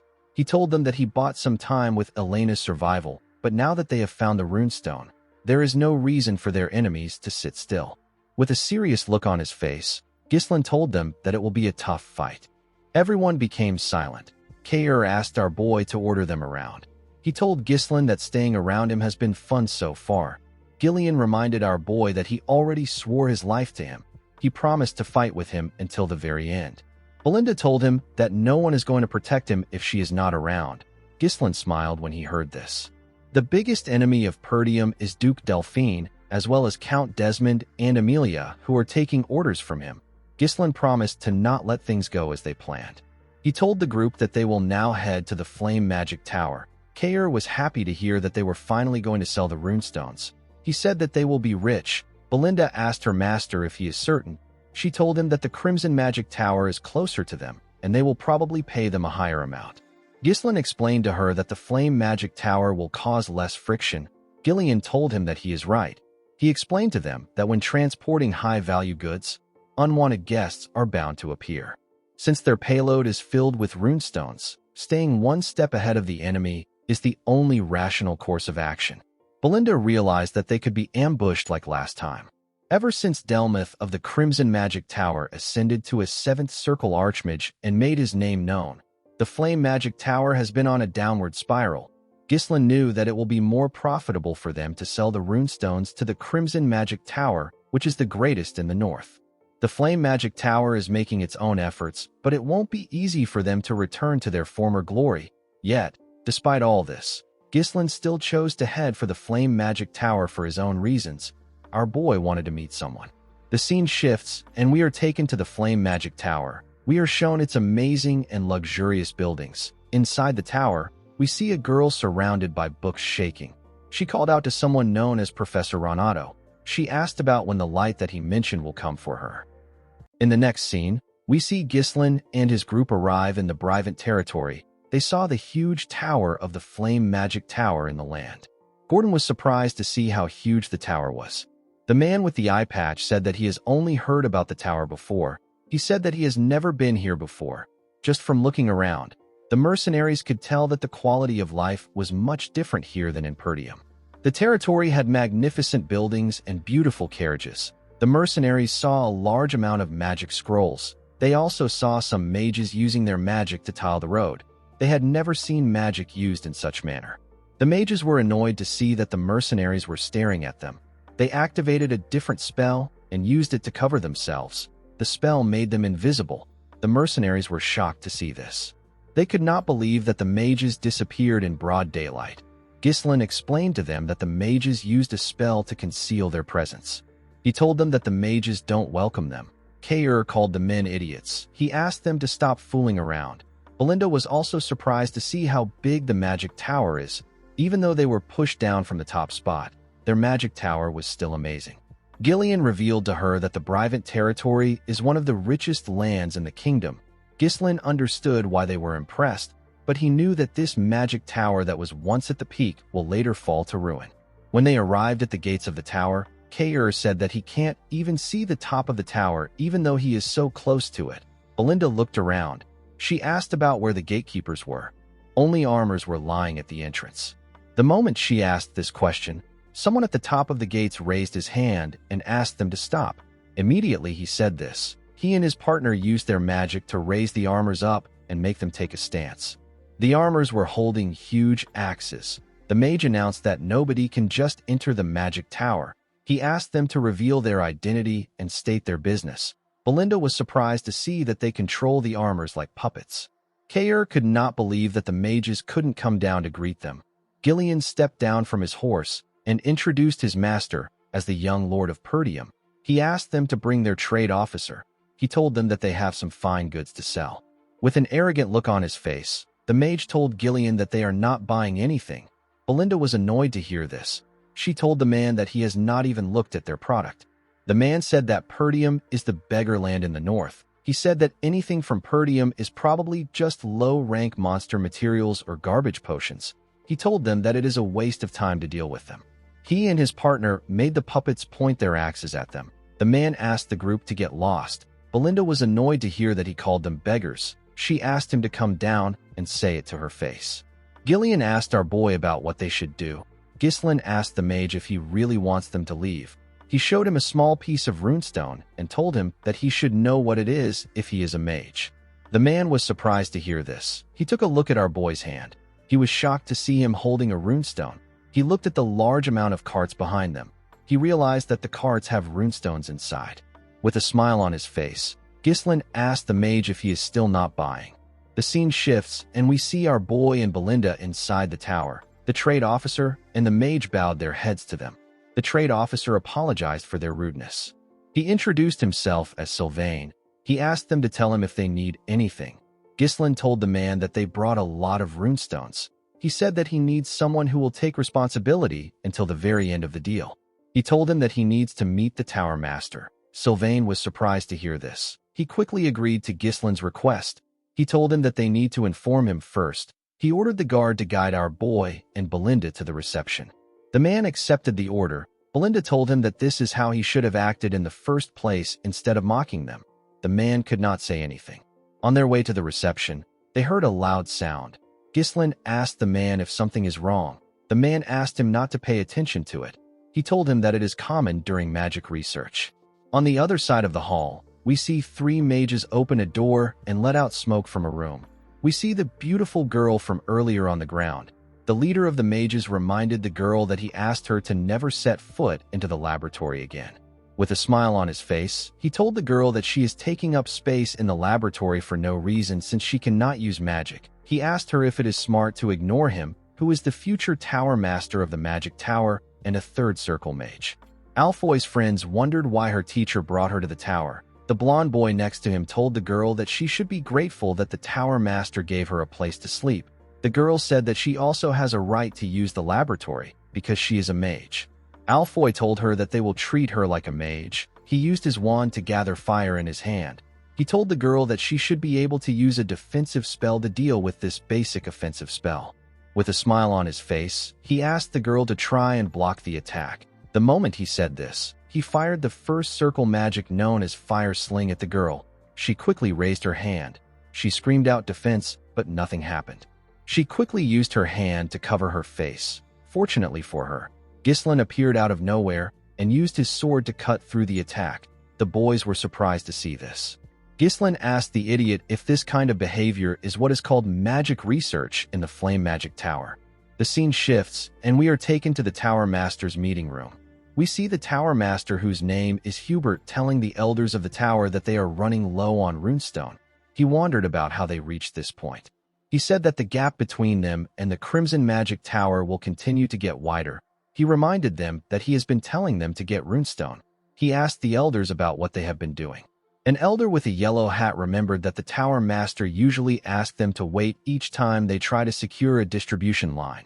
Another elder with a red hat recalled that Hubert spent his time buying trinkets and luxury goods under the guise of networking with nobles. He couldn't stand the Tower Master anymore.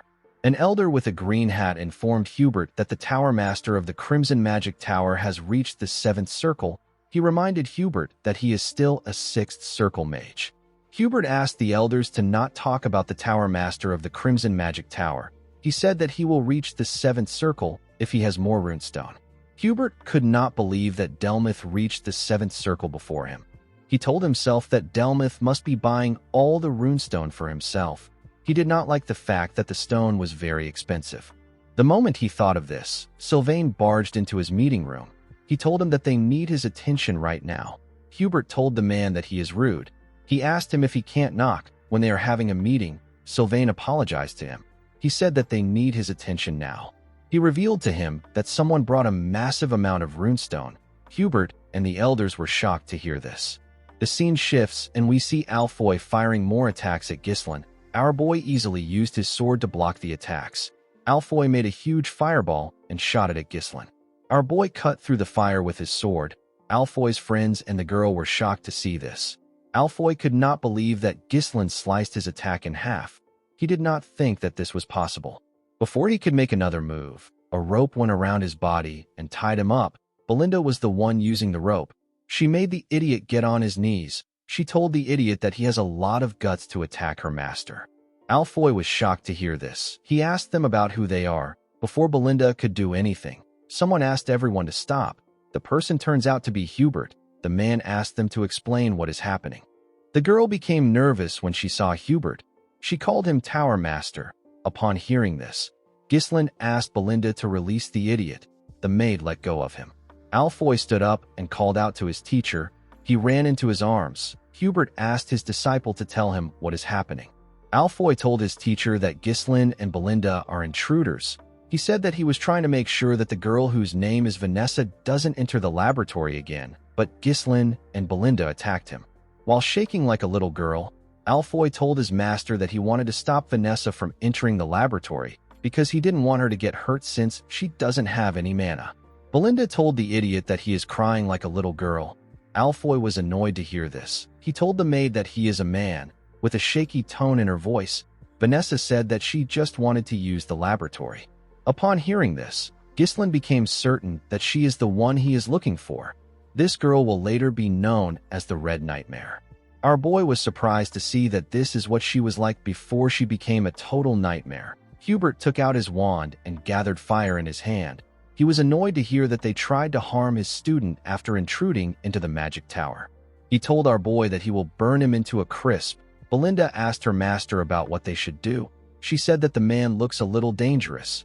Our boy moved forward and placed his hand on his chest. He introduced himself as the heir of the Perdium family.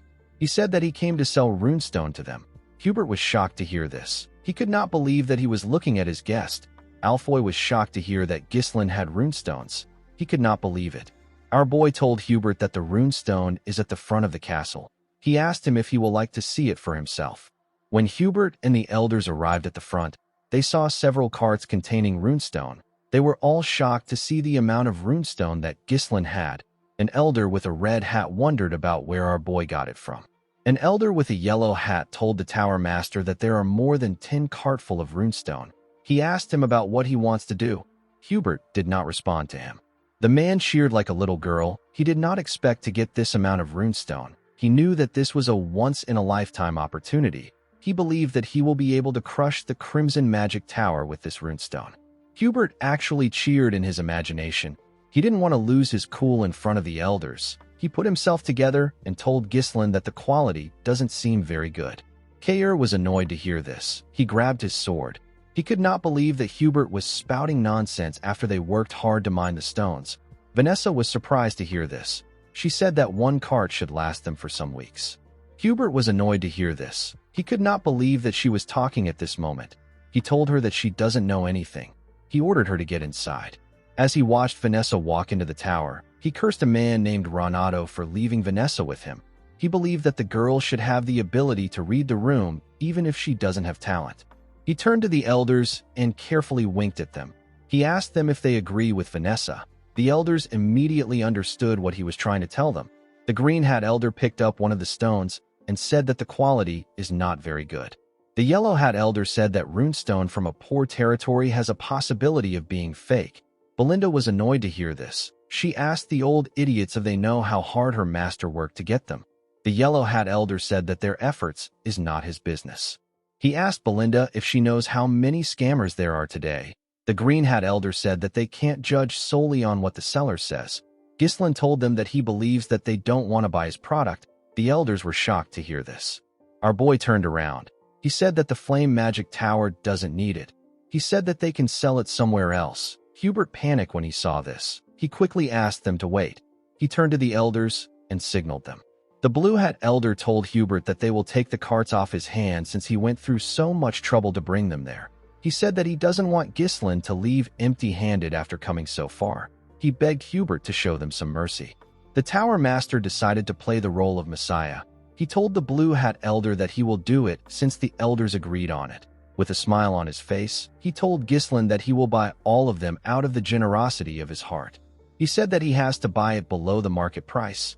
Ghislain told him that he is misunderstanding something. He asked Kair to take all the carts back except one. With a smile on his face, our boy told the mercenary that they only planned on selling one cart. Hubert and the elders were shocked to hear this. With an evil smile on Kair's face, he apologized to Ghislain. He said that he forgot about this. Kair ordered the men to take the carts away. The mercenaries immediately began to move. Hubert quickly moved close to Ghislain. He asked him about what he is doing. Our boy apologized to him for the confusion. He said that his subordinates made a mistake and brought too much goods. He told Hubert that their actual destination is the Crimson Magic Tower. He said that they just need some money for their trip. Hubert became annoyed when he heard about the Crimson Magic Tower. He quickly changed his expression. He told Ghislain that he was just joking around so that their first meeting wouldn't be too awkward. He asked our boy to follow him inside for a little chat. The elders were disappointed when they heard this. They could not believe that he quickly stopped bluffing. With a smile on his face, our boy told him that a meeting will be fine. The scene shifts and we see everyone inside the meeting room. Hubert introduced the old men as the elders of the tower. He said that they are all fifth circle mages. Ghislain said that this is impressive. He said that this is expected from the second strongest in the northern region. Hubert told our boy that he has heard some strange rumors that are not true. He said that the Flame Magic Tower is still the strongest magic tower in the northern region. Ghislain told him that it is not important. Belinda was surprised to see how her master spoke. She wondered if he is trying to piss Hubert off. Kair liked what he was seeing. Gillian told the woman that their master definitely has a plan. Hubert asked Ghislain about the amount he wants to sell it for. He told him that he won't get a better deal than what he will get here if he tried to sell it to anyone else. Ghislain raised his hand and told Hubert that he wants double the market price. Hubert and the elders were shocked to hear this. They believed that our boy was just too naive to understand how the world works. Hubert told Ghislain that this isn't how negotiations work. He explained to him that it is about both parties making a compromise. He told Ghislain that he can't just make a one-sided decision. Our boy told him that he simply felt like he needed to get double the market price from the Flame Magic Tower. The elders were annoyed to hear this. They told Ghislain that he shouldn't joke in a place like this. They asked him if he is mocking them. With a serious look on his face, Hubert asked Ghislain to watch himself. He told him that he gets angry when he sees clueless brats flailing in a world that they don't understand. He told Ghislain that he understands that he makes mistakes because he is still young. He said that he will show him mercy once out of generosity. He asked our boy to take the negotiation seriously. He told him that he will give him a little extra on top of the market price. He asked our boy to sell to them. Ghislain stood up when he heard this. Hubert was surprised to see this. He asked him about why he stood up. Ghislain told him that he doesn't seem interested in buying them. He said that double is actually a discount. He told the Tower Master that he will simply go to the Crimson Magic Tower. The moment Ghislain turned around, Hubert panicked and called out to him. He asked him about why he is in a rush. He said that he was simply upset. He asked our boy to sit down and chat a little longer with them. Ghislain smiled when he heard this. Hubert told our boy that he has guts. He said that they will take the runestone for double the market price because they are the first people he visited. Our boy smiled and agreed to Hubert's offer. The Tower Master became relieved. Ghislain revealed to him that the double price is just for one cart. The elders and Hubert were surprised to hear this. The Tower Master told our boy that he needs to sell everything he brought to them. Ghislain explained to him that he can sell the rest of the runestone for triple the market price if he tells the Crimson Magic Tower that he sold it to them for double the price. He asked Hubert to tell him why he would sell everything here. The Tower Master was annoyed to hear this. He told Ghislain that there is a limit to how much they can let him joke around. Ghislaine stood up and told Hubert goodbye. The moment he saw this, the Tower Master panicked. He quickly accepted our boy's offer to buy at triple the price. Ghislaine smiled and sat down. He said that this is what he expected from the greatest magic tower in the north. Hubert stood up and asked our boy to wait there. He said that he wants to get the money immediately. The elders were shocked to hear this. They did not expect their Tower Master to panic this much. The Tower Master couldn't believe that a sixth circle mage like him was getting played by a country bumpkin. He didn't understand why he was buying into this nonsense. He had no choice but to buy them since they were currently experiencing a shortage of runestone. He told himself that he will burn Ghislaine if he acts out again. Before Hubert could take a step forward, Ghislaine called out to him. He told him that he has not finished stating his conditions. The Tower Master turned around out of anger. He asked our boy to tell him what he wants. With a serious look on his face, Ghislaine told the Tower Master that he wants him to give Vanessa to him. Hubert was shocked to hear this. He asked him if he really wants the girl. Ghislaine revealed to him that he intends on making her his exclusive mage. The scene shifts, and we are taken to the past. We see an older Ghislaine roasting some meat on his sword. His comrade was next to him. The man had a hook in his right hand. Ghislaine told the man that the meat is burning. The man asked him to roast the meat by himself. He reminded him that he is missing an arm. Our boy clenched his fist and asked the man to repeat what he said. His comrade became scared. He told him that it is nothing. The man asked his captain if he has heard about Vanessa the Red Nightmare. Ghislaine had never heard of anyone like this. His comrade revealed to him that he has been going around to collect information. He said that he found something very interesting. He revealed to our boy that he heard about a mage who burned down the entire northern region of Lithuania. The mage was a woman who had reached the seventh circle. Ghislaine said that her name is pretty flashy. He asked his comrade about why he brought her up. The man revealed to our boy that he believes that Vanessa has gone completely mad. He explained to Ghislaine that the woman actually learned a mana cultivation technique, even though she is a mage. Ghislaine was surprised to hear this. He asked his friend to tell him why Vanessa learned a mana cultivation technique instead of circles. The man said that it is because she is crazy. He told Ghislaine that Vanessa is a walking disaster who burns down everything in her path. Thanks to her, the nobles are having a lot of trouble. The man told our boy that the subjugation request they received a while back is for her. Ghislaine still found it odd that a mage reached the seventh circle through a mana cultivation technique. With a smile on his face, he told his comrade that he is curious. He told the man known as Claude that they should recruit her.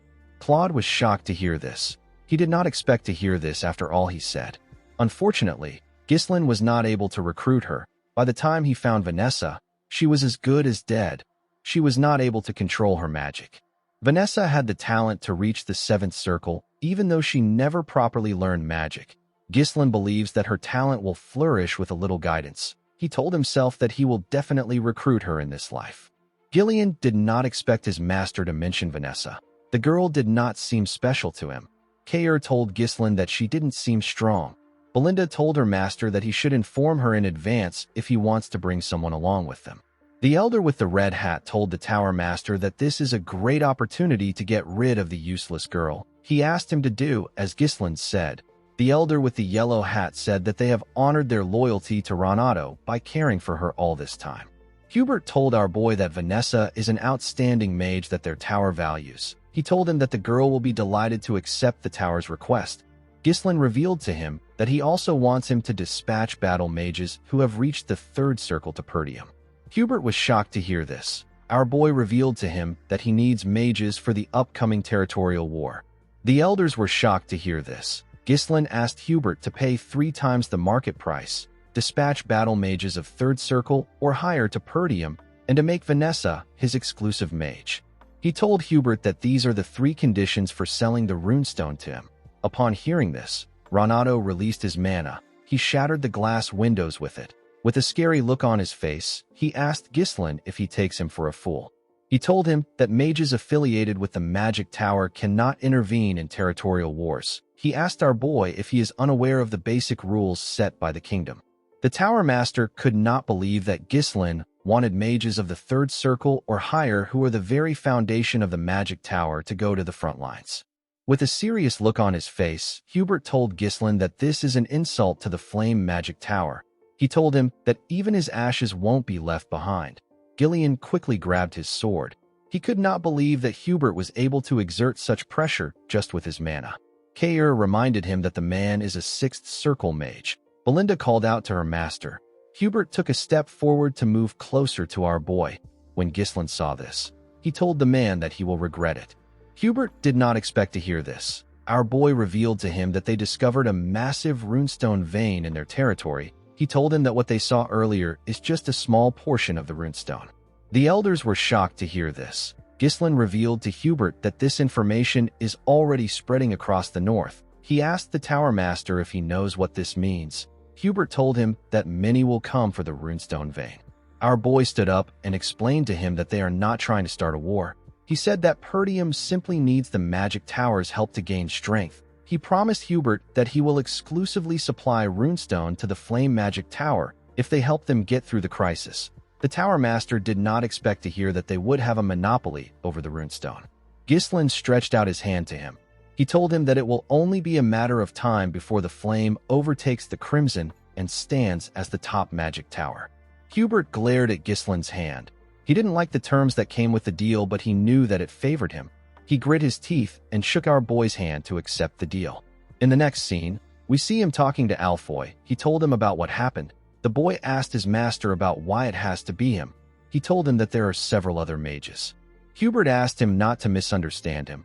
He told him that he is sending the greatest talent in the Flame Tower's history for the sake of his own future. Alfoy was happy to hear his master call him the greatest talent. His master explained to him that this experience will eventually be a huge help to him when he becomes the Tower Master. He asked him to keep a close eye on Ghislain to make sure that he doesn't smuggle the runestone somewhere else. He asked Alfoy to quickly retreat if an actual territorial war breaks out. Hubert placed his hand on his disciple's shoulder and told him that he simply needs to endure for a year. He told him that they will take over the #1 spot as the best tower in 1 year. Alfoy smiled and accepted his master's decision. He quickly regretted his decision. He did not expect to see that Perdium would be so poor. One of the mages with him said that the castle is quite old-fashioned. He said that it is practical enough. Alfoy believed that it was just some rural dump.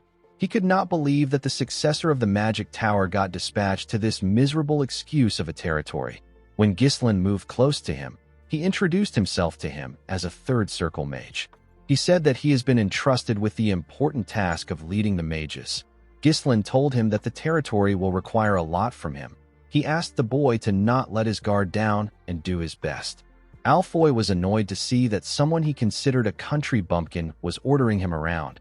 He told himself that he will first deal with Ghislain once he becomes the Tower Master. Ghislain looked around. He was looking for someone. He called out to Alfoy and asked him about where Vanessa is. The boy turned around and said that Vanessa is bringing their bags. When our boy looked behind him, he saw the girl carrying the heavy bags while walking barefooted. She was breathing heavily. She moved close to Ghislain and bowed her head to him. Alfoy asked her about what took her so long. He told her that Ghislain almost thought that she wasn't coming. Ghislain asked Vanessa to leave the bags and follow him. Vanessa told him that she hasn't finished moving the bags. Alfoy asked him to let her do it. He said that this is what the girl has been doing in the magic tower. He said that she should be able to do these chores if she can't use magic. Ghislain picked up one of the boxes. He threw it at Alfoy's face. The boy fell to the ground. The mages were shocked to see this. While holding his nose, Alfoy asked Ghislain about what he is doing. Ghislain explained to him that Vanessa is no longer affiliated with the magic tower. He told him that the girl is now his personnel. He asked him to not order her around. Our boy told Alfoy that he will let it slide this time. He told him that he will be risking his life if this happens again. Vanessa did not expect this. Alfoy stood up in anger. He could not believe that Ghislain would treat the heir to the Flame Magic Tower and a third circle mage like this.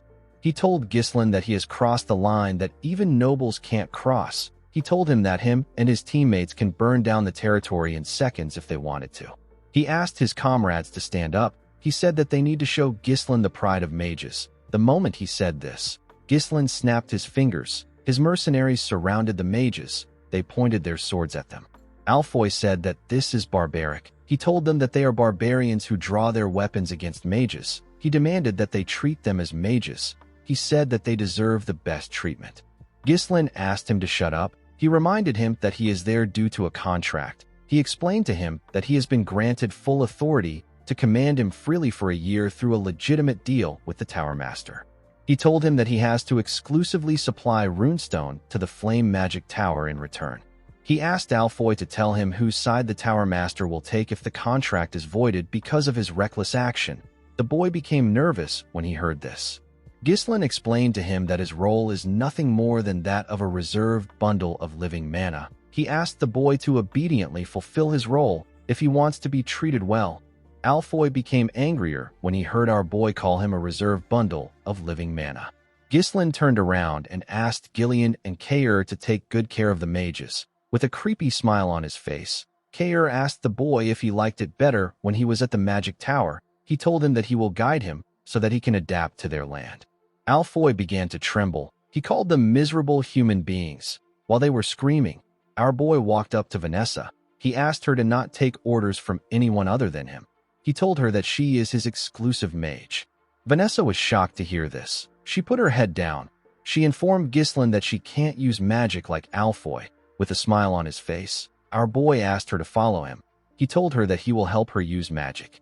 In the next scene, we see Ghislain take Vanessa to his training room. He called out to her when they stepped inside. The girl quickly answered him. He turned around and asked her about how far she got in her magic studies. The girl said that she got up to the 5th circle in theory. Ghislain told her that this is excellent. Vanessa did not expect to hear this. She said that it is all useless because she can't use magic. Our boy asked her if there is a particular reason why she can't use magic. Vanessa explained to him that she was never able to feel mana since she was a child. Even though she couldn't feel it, she believed that she would be able to use magic someday if she worked hard enough. The more she studied magic, the more she realized that this day will never come.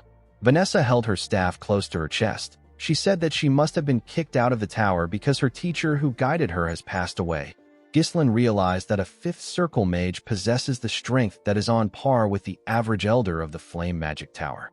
Magic isn't something that can be mastered just by memorizing it. It requires insight, an understanding of the principles behind activation, and the ability to infuse it with your interpretation and will. Vanessa may understand it in her head, but her body can't keep up. Ghislain knew that she must have endured grueling efforts and countless trials and errors to overcome this problem. He believed that the girl's efforts were not in vain. He just wanted to lead her down a different path. He remembered Claude telling him that Vanessa reached the 7th circle in his past life. The man told him that she learned a mana cultivation technique. He said that she did this because she is crazy.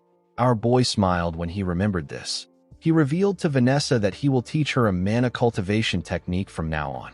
The girl was surprised to hear this. She asked Ghislain to tell her why she will learn a mana cultivation technique. When she is a mage, our boy explained to her that both circles and mana cultivation techniques are used for controlling mana. He asked Vanessa if she has ever tried it before.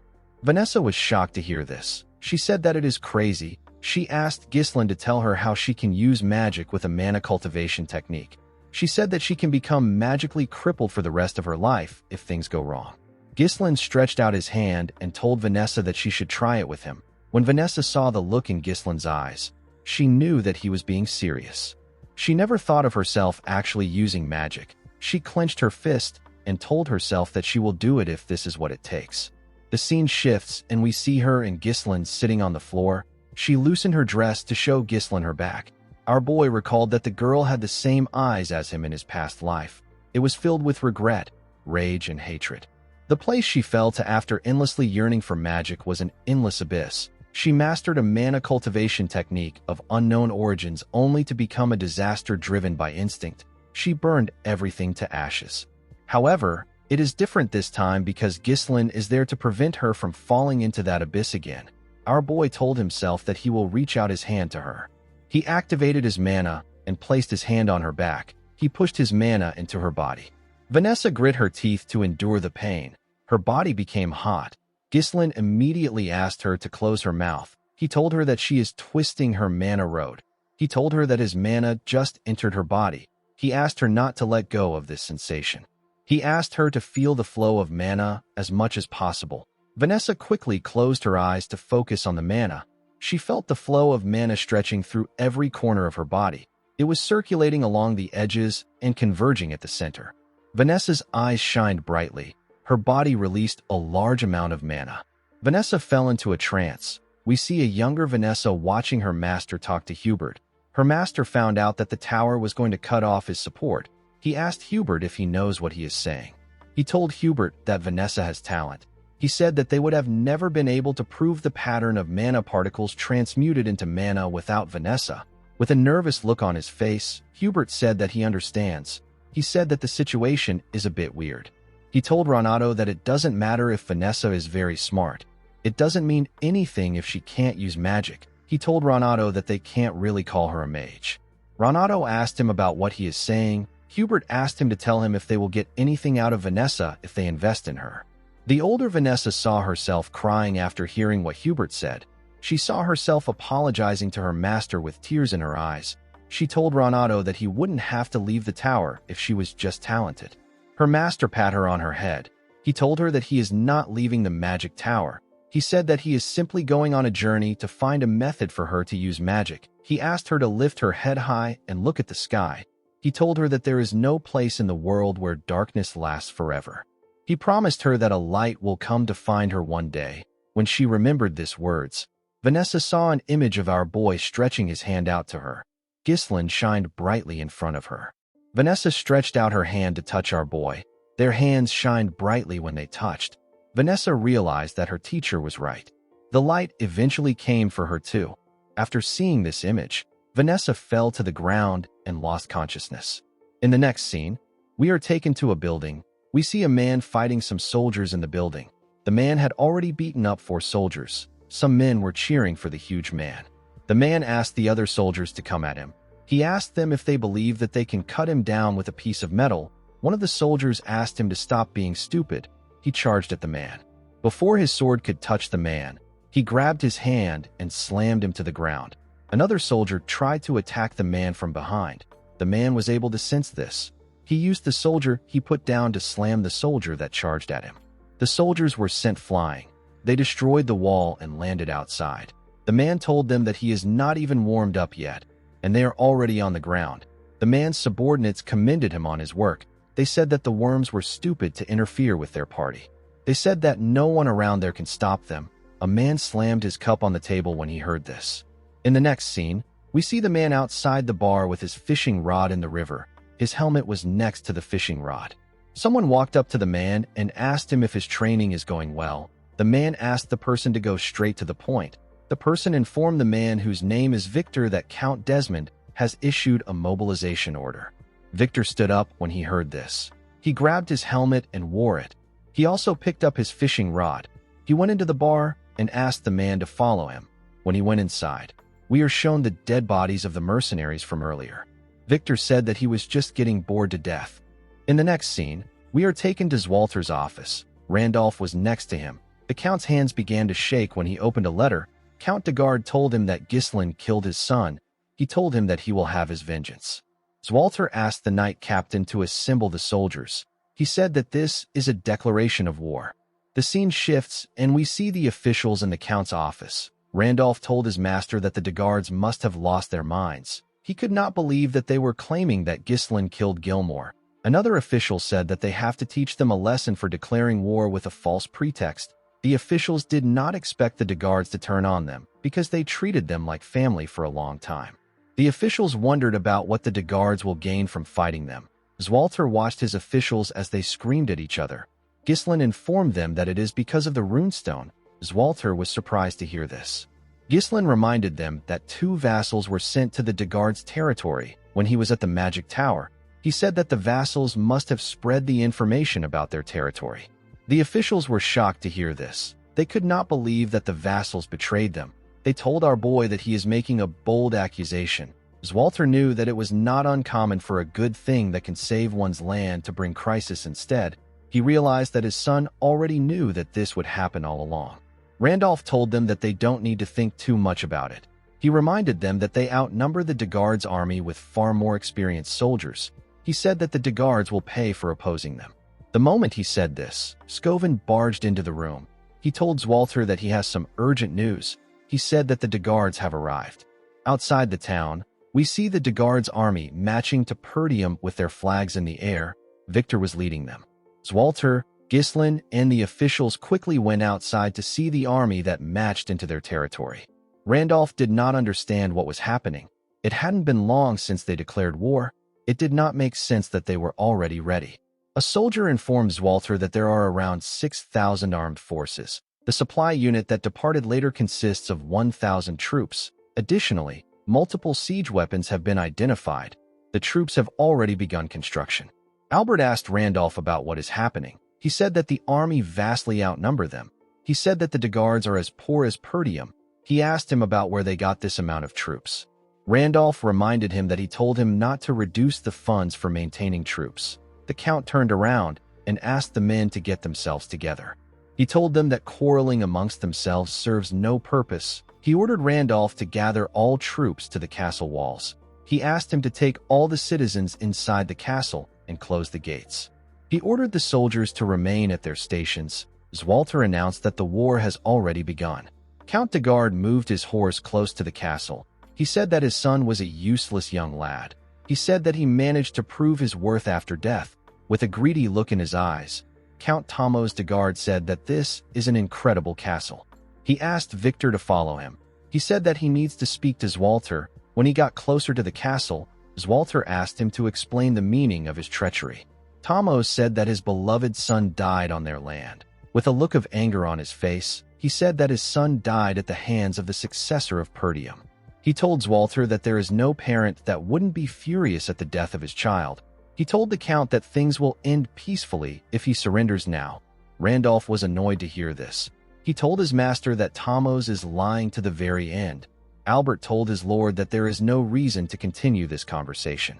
Even though he managed to save Elena, Ghislain knew that things would still end up like this because Gilmore died. Ghislain could tell that they came to trample on them because they brought siege weapons. Everything was going as our boy expected. Zwalter told Thomas that Ghislain did not kill his son. He released his mana and told Count Degard that this is the only answer he will give him. He asked him to return to his land if he values his life. Thomas became scared. Even Victor had to acknowledge that Zwalter Perdium truly has a commanding presence worthy of the renowned general who has protected the North for so many years. Thomas put himself together. He told Zwalter that he can't even fathom the amount of blood that will be spilled because of his foolish choice. He turned around and told him that he will regret it. Randolph turned to his master. He asked him to leave the troops to him. He said that these troops are nothing but unorganized dogs. He assured Zwalter that he will wipe them out and bring victory to their land. Homer asked him if he has lost his mind. He told him that it doesn't matter if he is very strong. He said that the difference is too vast. Albert told him that one lost battle can cost them their lives. Randolph told them that they can't just stand by and watch. Homer suggested that they request aid from other lands. Randolph asked him if they can hold out until they arrive. Someone said that they may have to abandon the castle and retreat to the northern fortress as a last resort. Due to the chaos, Zwalter could not get his thoughts together. After the sudden declaration of war, their enemies appeared fully prepared. Due to the number of enemy troops, Zwalter was able to tell that someone must have assisted Count Degard from behind. He didn't know who it was. Zwalter wondered about what he should do in this situation. While he was thinking, our boy told him that they should prepare for a defensive battle. The Count was surprised to hear this. His son explained to him that they can only muster 2,000 soldiers, which is small when compared to Degard army, which is close to 7,000. They outnumber the Perdium army by more than 3 times. They are fully prepared, and their morale is high. Ghislain told his father that they will probably begin a full-scale assault in roughly 15 days when the siege weapons are complete. He told Zwalter that requesting reinforcement and holding out in the castle is the best option. Zwalter said that this would have been the usual course of action. However, he cannot see anything they can do after this. Our boy moved close to his father and whispered something to him. Zwalter seemed to be very shocked. In the next scene, we see Ghislain wearing an armor. He was holding his helmet in his hand. During the 15 days before the enemy's full-scale assault, Ghislain decided to pour everything he has into turning things around. Our boy went into a tent to meet Belinda, Gillian, and Kayer. The mood in the air was not friendly. Belinda said that the war really broke out. Ghislain said that it did. He told them that he will tell them what they must do from now on. He informed them that they are going to ambush their enemies. Ghislain explained to them that they will ambush their supply units before they begin their assault. Once they block off their supply route, continuing the war will become much more difficult for them. Belinda asked her master about how they will do it. She reminded him that the Degard soldiers have occupied the front of their castle. Due to this, there are many eyes watching them. The enemies will notice immediately if they try anything. Ghislain called out to Kaer and Gillian. Kaer informed him that he has already stationed the troops in the forest of Beast Outpost. If things go south, they can retreat into the woods, so there is no need for worry about being discovered. Gillian informed his master that they have finished distributing the ponchos made from the Darusant's skin as he ordered. The man said that the ponchos should be well suited for nighttime operations due to the dark materials. Ghislain told him that a large army moving would be easily detected, but if it is an elite unit in camouflage, spotting an ambush won't be so easy. The only issue they had was that they don't know the location of the supply unit. Ghislain turned to Belinda and told her that he needs her to find out where the supply unit is. Belinda did not expect this. She put herself together and accepted the order. Our boy knew that this was a dangerous role that requires one to prepare for death and slipping into enemy lines. However, he was certain that Belinda could handle it easily. The last thing our boy needed for his plan was the strongest card that will land the finishing blow in this war. He wanted this card to be Vanessa. A few days later, we are taken to the Degard supply unit camp. We see a man known as Fabreau in the camp. He was previously a vassal of Perdium. He has now become a commander of Degard's supply unit. Fabreau was extremely happy that the war had begun. He said that he will be rewarded with some land in a few weeks. He clinked glasses with his friend and told him that it was a good thing that they sided with Count Desmond. Thanks to his help, they can rest in the back without taking any risks. His friend told him that it was all thanks to his splendid decision. Fabreau took a sip of his drink and wished Perdium goodbye. He said that a part of the land will soon belong to him. Outside the camp, we see Ghislain and his unit lurking in the forest. He said that they arrived just in time. Kaer said that everywhere is too dark. He said that he can't see anything. Belinda said that the weather is terrible too. Our boy said that this is actually perfect for an ambush. He closed his helmet and announced that he does not need any hostages. Ghislain drew his sword and covered it with mana. He ordered his men to kill them all. Ghislain and his soldiers charged at the soldiers of the supply unit. The soldiers quickly stood up when they saw them coming. Kaer and our boy tore the first soldiers they saw apart. Gillian rode into the camp with his huge axe and began to cut people down. The soldiers were shocked to see that they were being ambushed. They wondered about what the sentries were doing for this to happen. Before they could put themselves together, Ghislain and Gillian cut them down. Our boy ordered his mercenaries to move according to the plan. He asked them not to spare anyone. In another part of the camp, someone informed Baron Fabreau that he had to come out quickly. He said that they are being ambushed by the enemies. Fabreau told the man that he has eyes too. He asked him about what the sentries were doing. He asked the man not to panic. He reminded him that they have 1,000 soldiers on their side. With a worried look on his face, the man revealed to the Baron that 70% of their soldiers have already been killed. Ghislain, Kaer, and Gillian slaughtered the soldiers. Fabreau was shocked to hear this. He told the man that they need to run. The man was surprised to hear this. Fabreau told him that he will be killed before he gets his reward if this continues. Immediately he said this. Someone threw a dagger at the man's neck. Fabreau was shocked to see this. He fell to the ground. When he raised his head up, he saw Belinda, with a cold gaze in her eyes. Belinda told the man that she didn't expect to see him there. Fabreau was horrified to see Belinda. Ghislain and his men burned down the camp and killed every single soldier there. Belinda took Fabreau to our boy. She made him kneel in front of Ghislain. She revealed to our boy that Fabreau is one of the vassals who went to Degard as an envoy. She told Ghislain that Fabreau sold their information and even became the commander of Degard's supply unit. Fabreau begged Ghislain to spare him. He told him that he surrenders. Our boy asked the man to tell him who is behind everything. Fabreau told him that it is Count Desmond. He said that he was threatened by the Count, so he had no choice but to work for him. Ghislain was not surprised to hear that Count Desmond was involved. He realized that the Count was the one who supported and provided soldiers for Count Degard. Fabreau reminded Ghislain that he has served Perdium for a very long time. He told our boy that Count Degard will pay a generous price for him. He said that it will be a profitable deal. Our boy came down from his horse and asked the Baron to raise his head. Fabreau was happy to hear this. He thanked Ghislain for giving him another chance. He promised to serve Perdium for the rest of his life. Before he could say anything else, Ghislain beheaded him with a single swing. He told the Baron that he doesn't deal with people like him. With a scary look on his face, our boy said that those who attack Perdium will face nothing but death.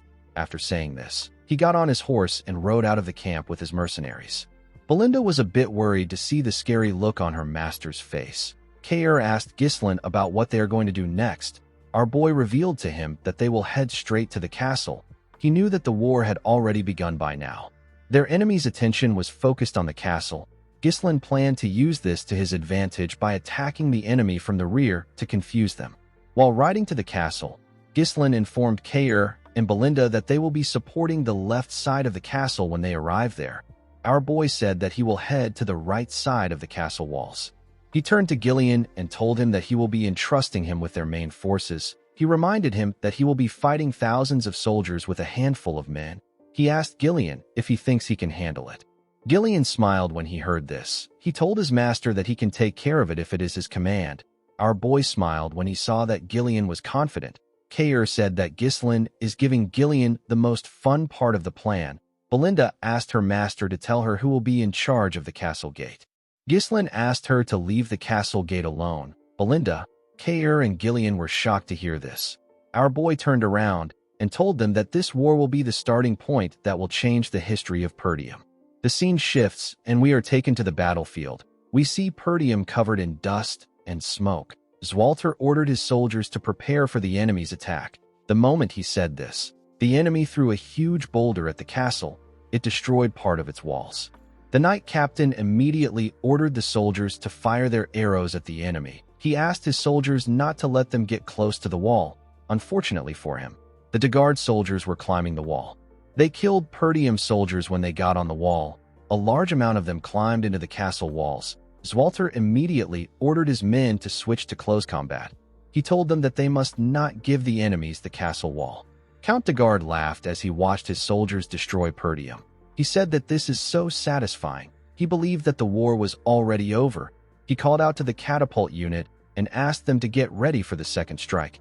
He said that they need to take over the castle as soon as possible. Victor could not believe that this was the end of the Northern Wolf. He expected something more from Zwalter. At the castle wall, we see a huge man charge at Zwalter. The Count blocked his attack and cut him down in a swift manner. He moved close to Randolph. He and the knight captain were surrounded by the Degard soldiers. Randolph told his master that the castle gate is another problem they have to deal with. He said the enemy will break it down any minute from now. He asked the Count to tell him what they should do. Zwalter asked him to leave the castle gate alone. He told him that they will only be protecting the wall. He turned to Scovin and asked him about what happened to their backup. Scovin informed him that all the territories they sent messengers to have refused to help. The Zimbar and Rayfold territory said that they couldn't send aid due to internal affairs. Scovin told his master that all the messengers they sent to the Loges territory have gone missing, so they didn't get anything back. Randolph was shocked to hear that no territory sent them help. He called them ungrateful bastards. At the Degard's camp, a soldier ran to meet the Count. He told him that something bad has happened. He said that their supply unit has been compromised. Tomos was surprised to hear this. The soldier informed him that a soldier they sent out for a supply request hasn't returned. He said that something might have happened to him. The Count asked the soldier not to jump to conclusions so quickly. He asked the soldier to tell him how the fools at Perdium could know where the supply unit is and attack it. Victor noticed that there was smoke in the air. He realized that it was coming from the direction of the supply unit. He did not expect that Perdium still had someone who could think like this. Victor became excited. Tomos turned to him and asked him about what they should do. He said that the war just started and they don't have their supplies. Victor tapped the Count on his cheek. With a serious tone in his voice, he told Count Degard that they don't need any supplies. He said that they simply have to take over the castle today. The Count was shocked to hear this. Victor took a look at the castle walls. He noticed that the assault on the left and right walls, which began some time ago, still hasn't broken through. He realized that it was because Perdium's elite unit and the Northern Wolf were holding down the line. While looking around, Victor noticed that the castle gate was free. He raised his sword and pointed it at the gate. He ordered the soldiers to advance. He told them that they shall break down the castle wall today. He got on his horse and called out to a man known as Adon, a soldier who was wearing a weird armor and holding a huge sword and shield stepped out on a horse. Victor informed Adon that he is going to personally head out to break through the castle gate. He ordered Adon to stay there and protect the base.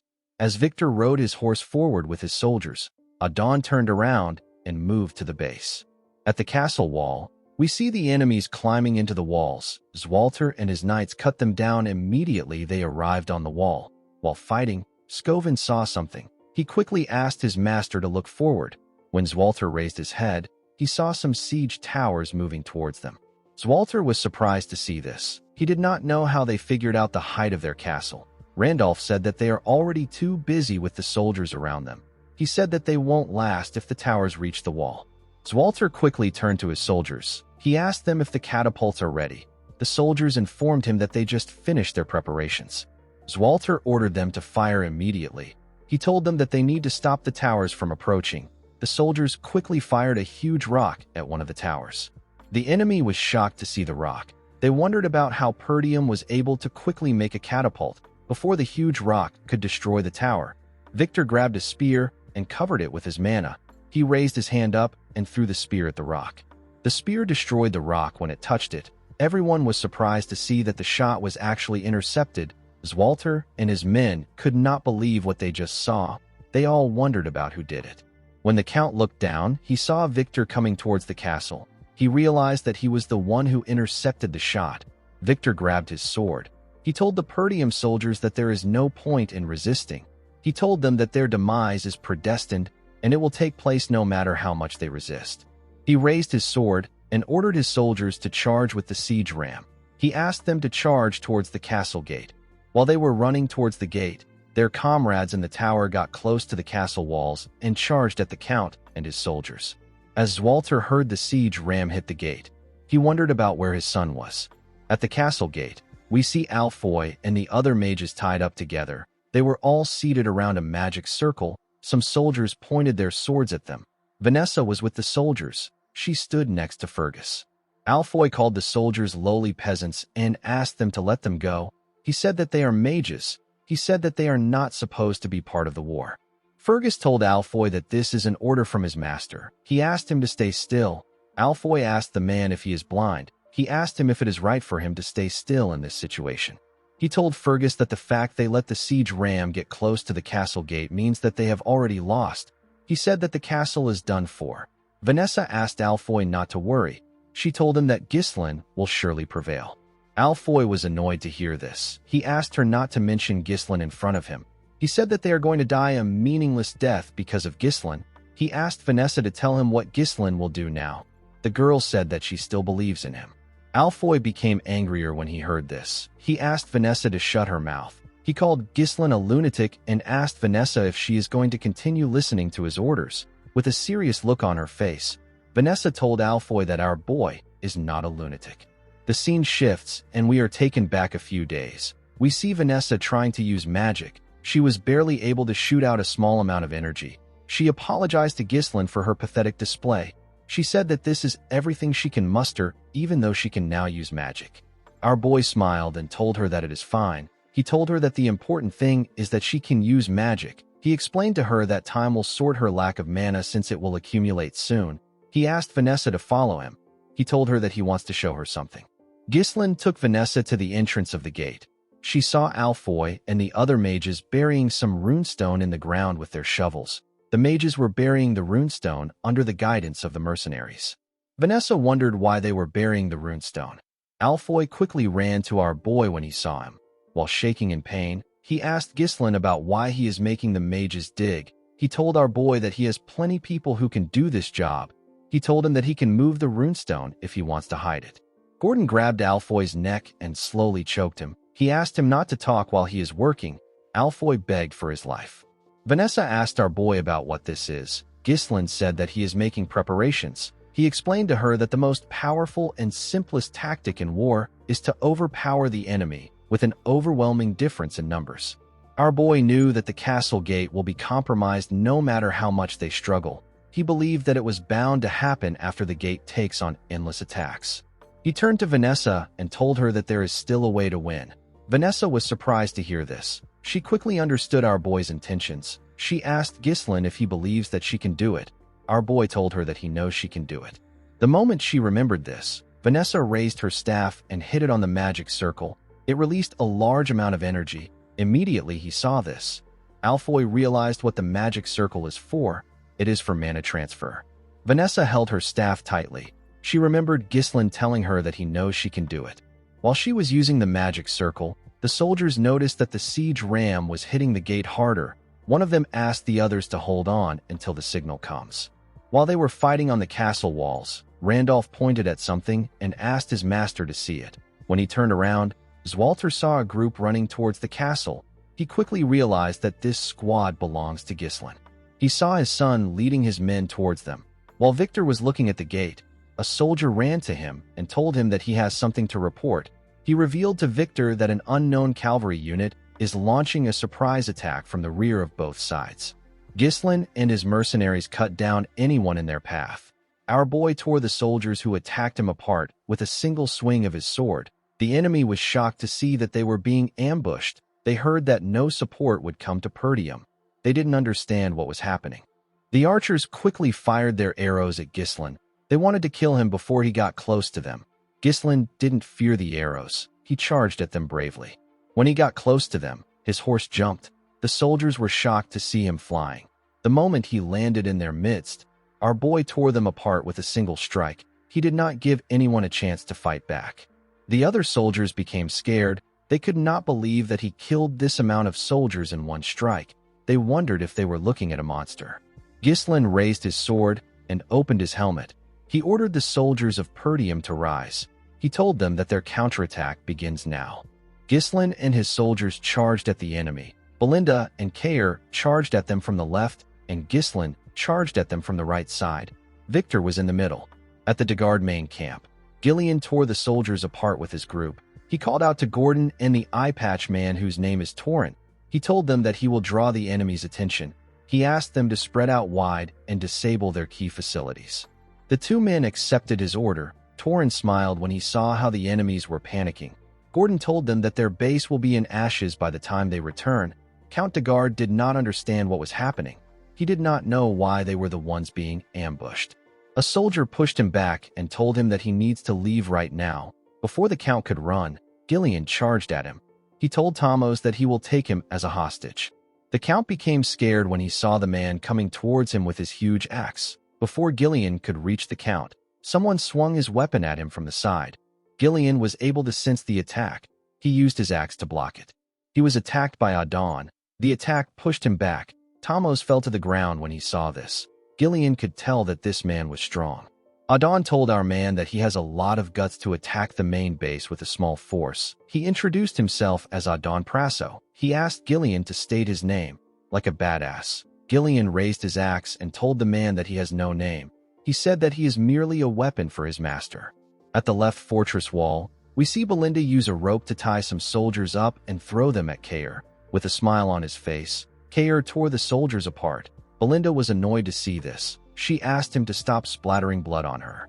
Kair called her an old lady and asked her to handle it herself. He said that he can't worry about this. Belinda became angrier when she heard him call her an old lady. At the right side of the castle walls, Ghislain was cutting down the enemies without any issues. They began to run out of fear. They knew that they were going to die if Ghislain got close to them. Our boy ordered his soldiers to make a full charge while their enemies are confused. He told them that this is their chance to overwhelm them. He said that he will bring down the siege towers by himself. The mercenaries' morale got boosted when they saw how their master took care of the enemies. They all wanted to completely crush the enemies. One of the superiors called the soldiers who ran a disorganized bunch of amateurs. He told them that they were foolish for turning their backs on the battlefield. He ordered the spearmen to block the front. They all quickly raised their spears. Ghislain asked his horse to dodge the attacks on its own.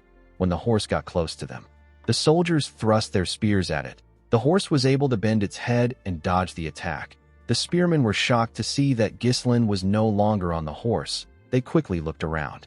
Unfortunately for them, Ghislain was above them. He landed on a soldier's neck and used his leg to lock the soldier down.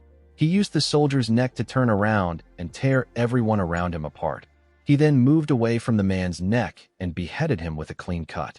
Our boy looked in front of him. He saw a large amount of soldiers on the ground and a large amount of them around the tower. Ghislain noticed that the castle wall was in a worse condition than he expected.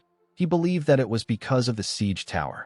He realized that the castle wall might fall before the enemies break through the gate. Although his cavalry was keeping the enemies at bay, the difference in their numbers is still way too big. Our boy realized that they will get surrounded by the enemies if they let things drag on. While he was looking around, a captain ordered his soldiers to attack. He said that the castle walls will soon fall now that the siege tower is in play. He asked them to do their best to keep Ghislain there. Our boy realized that he didn't have a lot of time left. He raised his sword and said that they must secure their win before they lose this momentum. Ghislain used his sword to split the head of the first soldier that got close to him. Another soldier quickly charged at him. Ghislain cut off his neck. He cut the next person's throat. He blocked a soldier's attack and moved his sword close to him. He quickly tore the man's chest apart. The soldiers on the siege tower saw this. They quickly fired their arrows at him. They knew that they couldn't let Ghislain get close to them because he is targeting the siege tower. Our boy dodged the arrows and moved close to the captain. He stabbed the captain in his stomach and used his sword to raise him up. He threw his sword and the captain's body at the tower. His sword managed to land on the tower. The captain's body fell out of it. Ghislain attached his mana thread to the sword and used it to pull himself towards the tower. Immediately, he got close to his sword. He took it out and landed inside the tower. The men in the tower were horrified to see him. Ghislain raised his sword and hit it on the ground. He pushed his sword into the tower and dragged it down to the ground. The enemy soldiers were shocked to see what our boy did to their tower. Victor could not believe that our boy dismantled the entire tower with his bare hands. He realized that Ghislain is the commander of the cavalry unit. He turned to a soldier and asked him if the main gate still hasn't been breached. The soldier explained to him that the gate's defenses are stronger than expected. He said that they have been slightly delayed by internal resistance. He told Victor that they should be able to break through in about 10 minutes. Victor asked the man to make it 5 minutes. He said that he will take out Ghislain. He asked the man to have the gate open by the time he returns. With a scary look on his face, Victor asked the man to fail if he wants to die by his hands. The soldier became scared. He told Victor that he understands. Before Victor could move forward, someone called him a flying tin can. The person told him that he is not going anywhere. Victor turned around and asked the person for his identity. Kair introduced himself as the commander of the Cerberus mercenaries. With a smile on his face, he asked Victor to play with him. Kair charged at Victor and asked him to stay with him. Victor tapped his horse and made it use its hoof to hit Kair's horse in the neck. This destabilized Kair. Before he could get himself together, Victor swung his sword at him. Kair was able to dodge the attack, but his horse got beheaded. He charged at Victor from above and swung his sword at him. Victor easily blocked the attack with his sword. Kair grit his teeth and swung his sword at him again with more force. Victor easily blocked it. Kair was surprised to see this. He did not expect him to block his attacks.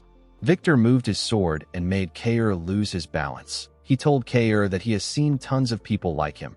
He referred to the man as a mediocre mercenary who simply uses brute force. Immediately he said this. He swung his sword at Kair. The man quickly used his sword to block Victor's heavy attack, but he got pushed back. He could barely stand his ground. Victor used his sword to break Kair's sword and landed a cut on his shoulder. Victor glared at him and said that there is nothing easier to deal with than beasts who just swing their front paws instinctually. Kair quickly moved back. He placed his hand on his shoulder to slow his bleeding. He realized that Victor is as strong as Ghislain said. The scene shifts and we are taken to the past. We see Ghislain reveal to Kair that Victor is the hidden Joker card of Count Desmond. Kair asked our boy if Victor is stronger than him. Our boy told him that Victor is stronger than everyone he has ever fought except for himself. Ghislain explained to Kair that Victor will use his overwhelming advantage in numbers to force them to focus all their attention on defending the walls. While they are focused on the walls, Victor plans to break through the weakened gate and launch an all-out attack. Ghislain told Kair that this is actually what he wants Victor to do. He told him that the plan might fail if Victor makes it out of the castle gate. Our boy asked Kair to hold Victor down. Upon remembering what his master said, Kair smiled and stood up. He said that our boy is asking for too much. On the other side of the battlefield, we see Gillian clashing with Adon. Adon used his shield to block Gillian's attacks. Count de Guard called out to the knight. A soldier held him back and asked him to be careful. Torin, Gordon, and the other mercenaries fought the soldiers behind Gillian. They were doing their best to reduce the number of enemies so that they don't get in Gillian's way. Gillian was annoyed to see that Adon was blocking his attacks. He didn't want to waste time with the knight. He noticed that Adon's shield can take attacks from all angles. Unfortunately, Gillian couldn't pierce through it. He wondered about the last time he met someone this sturdy. The moment he thought of this, he swung his axe at Adon with a large amount of force. He told the knight that he can no longer waste time with him. The knight was able to block the attack with his shield. Adon asked him not to waste his time. He told Gillian that he can't break his shield. He pushed Gillian's axe aside and thrust his huge sword at him. Gillian was able to push his sword aside with the handle of his axe. Adon turned his sword and used it to behead Gillian's horse. Gillian did not expect this. As his horse fell to the ground, Adon raised his shield and asked him to fall. He covered it with his energy and used it to push Gillian back. Gillian used his axe to block the attack. While he was fighting the knight, the enemy was hitting the gate with their siege ram. They eventually destroyed it. Zwalter and his soldiers were horrified to see this. However, our boy did not panic. Alfoy called out to Vanessa. He asked her to do something since she took their mana. While draining their mana, Vanessa said that it is not yet time. Victor raised his sword and ordered his soldiers to attack and take over the castle. The soldiers quickly ran into the castle. Victor turned to the soldier next to him and ordered him to bring Count de Guard there. He said that he is going to eliminate the enemy commanders. The soldier accepted his order. Kair stood up with his body covered in injuries. He raised his sword and told Victor that he is not going anywhere. Victor asked Kair if he does not know when to run away as a mercenary commander. He asked the man to tell him why he wants to fight him again. On the other side of the battlefield, Adon told Gillian that their gate has been torn down. He told Gillian that he is lost. He said that it was unexpected that they boldly launched a surprise attack. He told Gillian that the result didn't change in the end. He told him that the biggest mistake he made was filling the strike team that would decide his fate with mere mercenaries. He told Gillian that no matter how skilled a mercenary is, they can't defeat a highly trained knight. At the same time, Victor asked Kair to act like a mercenary if he is one. He advised him to know when to run if it is not worth it. Victor and Adon told both Kair and Gillian that there is nothing in this war worth throwing their lives away for. Kair laughed when he heard what Victor said. He asked Victor if this is important. He smiled and told him that mercenaries and knights are not important in the battlefield. Gillian also said the same thing to Adon. He told him that what matters the most is winning or losing. The moment he said this, Gillian stood up and charged at the man. Kair also charged at Victor. Adon raised his sword and told Gillian that he doesn't want to hear the loser's excuse. Gillian blocked his attack and pushed his axe into his sword. He used his axe to pull Adon down from his horse. Adon did not expect Gillian to pull him down with the inside of his axe. Gillian quickly took his axe out and swung it at the knight. Adon was able to block the attack with his shield, but Gillian's axe struck his horse's neck. Adon got slammed to the ground. He raised his head up and called Gillian a wretched mercenary. Gillian jumped and swung his axe at him. Adon quickly used his shield to block the attack. While standing on top of the knight, Gillian told him that even the sturdiest defense has a gap. He took out a sword and revealed to the knight that he has already offered his life to Ghislain to serve him as a weapon. He raised his sword and told the knight that he must bring only victory to his master. The moment he said this, he stabbed Adon in the head. On the other side of the battlefield, we see Kair running towards Victor. Kair knew that Victor was much stronger than him. He knew that he could die fighting the man, but he still charged at him because Ghislain asked him to hold Victor down. Kair believed that he can slow Victor down if he can land one strike on him. He remembered asking Ghislain about how he is going to do something. Our boy asked him about what he means. Kair asked him to show him how he used the moves he used when they had their duel. With a look of embarrassment on his face, he asked Ghislain if he can teach him how to use his moves. Our boy smiled when he saw the look on his face. He revealed to the man that it is not about the movement. He explained to him that anyone who runs into him would probably look down on him. Kair raised his sword and ran towards Victor. The man told him that he is just an animal that charges forward. He blocked Kair's attack and swung his sword at him. Kair dodged it by moving to the side. He threw his broken sword at Victor with a large amount of force. The knight used his sword to send the sword flying. He told the mercenary that fools like him always make hasty decisions in desperation. They are oblivious to the fact that this might be their last decision.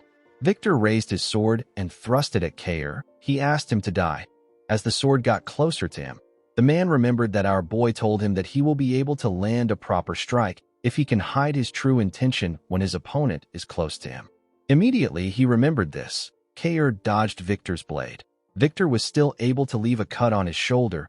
Kair grabbed Victor's arm and used it to push himself up. He grabbed his broken sword that was in the air. Victor was surprised to see this. Kair charged at him with his broken sword. Victor was barely able to dodge the attack. Fortunately for Kair, he was able to stab Victor's horse. The horse screamed out in pain. It fell to the ground. Kair also fell to the ground. Victor was able to get off the horse before it fell down. He did not expect Kair to make an irregular movement to catch the blade that he deflected. He realized that Kair threw his sword at him in order to shift the extremely disadvantageous situation to his favor. Victor knew that only those prepared to face death could reach this caliber of skill. He told Kair that he is not as thoughtless as he believed. He walked up to him and said that it is not uncommon for one to surpass their limits at the crossroads of life and death. He told Kair that he missed his chance because he met the wrong opponent. He raised his sword and asked the mercenary if he has any last words. Kair raised his head and smiled at Victor.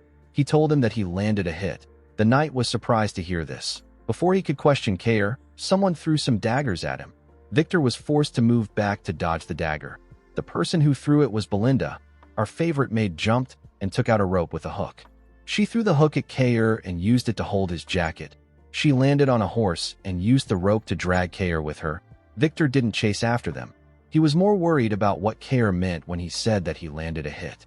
He knew that he lost his horse because of Kair's attack, but he would have still been able to kill him if Belinda had not interfered. Victor knew that Kair wasn't so stupid that he would trade his life simply to kill his horse. He realized that the mercenary was risking his life for something important. He turned to his dead horse.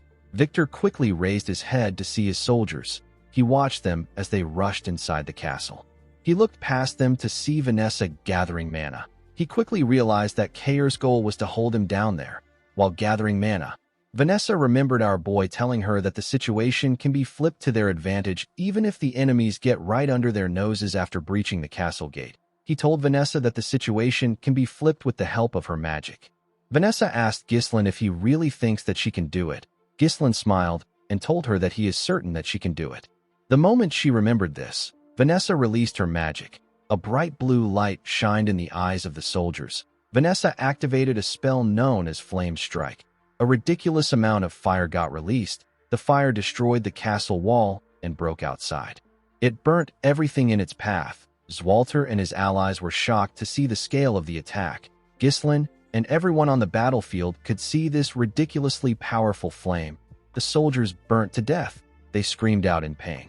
The soldiers outside began to retreat. Before they could get far, Ghislain attacked and cut them down. He ordered his mercenaries to surround the castle gate and not allow a single enemy escape. Victor was able to survive the fire thanks to his armor. A soldier carrying a shield ran to meet Victor. He informed him that most of the soldiers have been burned to death. He told him that they need to retreat. Victor said that this is irritating. This was a war that was meticulously planned with long preparations. The army had effectively blocked every path Perdium could take to survive. With all their efforts, Victor and his masters couldn't predict the special forces, the Mad Dog, and an elder-class mage capable of incinerating thousands of soldiers in an instant. Victor knew that these factors were far too convenient to see them as a mere coincidence. It was all perfectly aligned to thwart his victory. Victor used his sword to push himself up. He accepted the fact that he has fallen into Ghislain's trap. He ordered the soldier to assemble the rest of the soldiers. He told him that they will be making a temporary retreat. He explained to him that the area is not forested. He told the soldier that they can regroup back at the main camp if they are able to get out of the blaze. Victor said that it will take longer to capture Perdium than they expected. He ordered the soldier to call Adon immediately. The moment he said this, he saw something shocking. He saw Gillian walking towards him with Adon's helmet in his hand. With a serious look on his face, Gillian asked the knight if he is the commander of the Dagard army. Victor could not reply. He was in shock from seeing Adon's helmet in Gillian's hand. Gillian threw Adon's helmet on the ground and told Victor that his main force and army are done for. He pointed his axe at him and asked him to surrender. Victor released his mana and asked Gillian not to make him laugh. He raised his sword and asked Gillian if he really believes that his war will end this way. He told him that he will simply cut off everyone's head by himself. He covered his sword with his mana and said that the war has just begun. While the enemy soldiers were rushing to retreat, Zwalter ordered his men to fire at the enemies. He told them that the enemy is trapped. Ghislain ordered his mercenaries from the ground. He asked them not to allow any of their enemies escape from the fire. He told them that this is their golden opportunity to turn the tides of the war. Ghislain asked his soldiers not to spare anyone. While the mercenaries were tearing the enemies apart, Belinda called out to her master. She moved close to him and asked him if he is hurt. Our boy said that he is fine. He asked her about how she and Kair are. Belinda turned to Kair to see if he was conscious. The man raised his hand and gave our boy a thumbs up to show that he is fine. Our boy smiled when he saw this. Belinda told her master that things would have gone wrong if the fire had happened a little later. She revealed to him that she actually thought that his plan was ridiculous. Ghislain told her that it ended up working out. Belinda asked him not to ask them to do this again. She could not believe that they spent all their mind runestones in that one strike. Ghislain looked around. He asked Belinda about where Gillian is. The girl was surprised to hear this. Our boy quickly rode his horse past her. Belinda called out to him. Ghislain didn't respond to her. On the other side of the battlefield, we see Gillian block Victor's attack with his axe. Victor attacked him again. Gillian was able to block it, but he got pushed back. He was surprised to see how heavy Victor's strikes were. Victor didn't give him the chance to think. He attacked Gillian with more strikes and pushed him back with each swing of his sword. Gillian was impressed with Victor's momentum. He quickly swung his axe at the knight when he got close to him. Victor was able to jump and dodge the axe. He used his sword to destroy Gillian's arm plate and land a strike on his shoulder when he landed on the ground. Gillian did not expect this. Victor's speed and strength were both ridiculous. He wasn't giving the mercenary any time to rest. Victor overwhelmed Gillian with his attacks. He called him a disgusting mercenary. He said that he will take a mile when he is given an inch. Gillian attacked the knight with his axe and used it to push his sword down. But this didn't stop Victor. He moved his sword inside the axe. Gillian was surprised to see this. The knight used his sword to raise Gillian's axe. He pushed it out of his hands. Gillian's axe was sent flying. Victor raised his sword and told the man that he has crossed the line. Immediately he said this. He thrust his sword at him. A large amount of blood poured out of Gillian's body. He also spat out some blood. Victor was impressed to see that the mercenary twisted his blade to evade his vital point at a crazy speed. He realized that Gillian didn't defeat Adon by luck. He told the man that no one has ever received his attack like this. He told him that it was a foolish decision for him to come straight at him after he spent all his strength defeating Adon. Victor believed that Adon won't have been angry since he was killed by a man like Gillian. He told the man that it is now time for him to die. The moment he said this, someone threw a sword at him from behind. Victor was able to sense the sword coming at him. He quickly drew out his sword and separated himself from Gillian. He turned around and asked the person to show himself. Ghislain walked up to him. Victor was shocked to see him. Our boy picked up Gillian's axe with a single hand and placed it on his shoulder. Victor knew that he was looking at the leader of the mercenaries. He recognized his black armor. Ghislain released his core energy and charged at Victor. He quickly closed the distance between himself and the knight. He swung the axe at him from above. Victor was able to block the attack, but he could feel the weight of our boy's power. He quickly pushed him back. He swung his sword at him. Ghislain used the axe to block the attack. Victor swung his sword at him again. Our boy blocked it and swung the axe at the knight's leg. Victor was able to dodge it by jumping. He attacked Ghislain from above. Our boy used the handle of the axe to block the attack. He used the handle to push himself up at a crazy speed. He grabbed Victor's neck with his legs and locked him down. He used his leg to slam him to the ground. Victor quickly stood up and moved away from Ghislain. While breathing heavily, he realized that he couldn't predict our boy's movements at all. He knew that he will die if he makes the wrong move. Victor could not believe that such a powerful individual was hidden within Perdium. Ghislain told the knight that he knows him. He revealed to him that he knows about his war power, strategy, and the faction that supports him from the shadows. With a scary look on his face, Ghislain told Victor that he knows everything. The knight wondered if this war was a trap. He stood up and charged at our boy. He told him that he is spouting nonsense. As he clashed with Ghislain, Victor told himself that it is impossible for Perdium to know about this grand project that they have been conducting in absolute secrecy. He blocked Ghislain's heavy attack and told himself that he is the hidden joker of Count Desmond. The moment he thought of this, Victor used his sword to push the heavy axe aside. He moved close to Ghislain and asked him not to think that he will fall for his cheap trickery. Our boy dragged the axe and used it to push himself up to dodge Victor's attack. Victor's sword hit the handle. The knight did not expect this. He quickly looked up. Ghislain raised the axe and used it to attack the knight. Victor was able to dodge the attack by moving back. He swung his sword at our boy. Ghislain quickly moved back to dodge the attack. He pushed himself forward and gave Victor a heavy kick directly on his face. The knight was able to quickly regain his balance. Ghislain raised the axe while he was in the air and swung it at the knight. Victor was able to block the attack, but it was too much for him. Our boy pushed his sword down. The attack caused a huge explosion. Victor's helmet was sent flying. We get to see the knight's blonde hair and face. His head was covered in blood. While breathing heavily, Victor raised his head up to see Ghislain. Our boy moved close to him.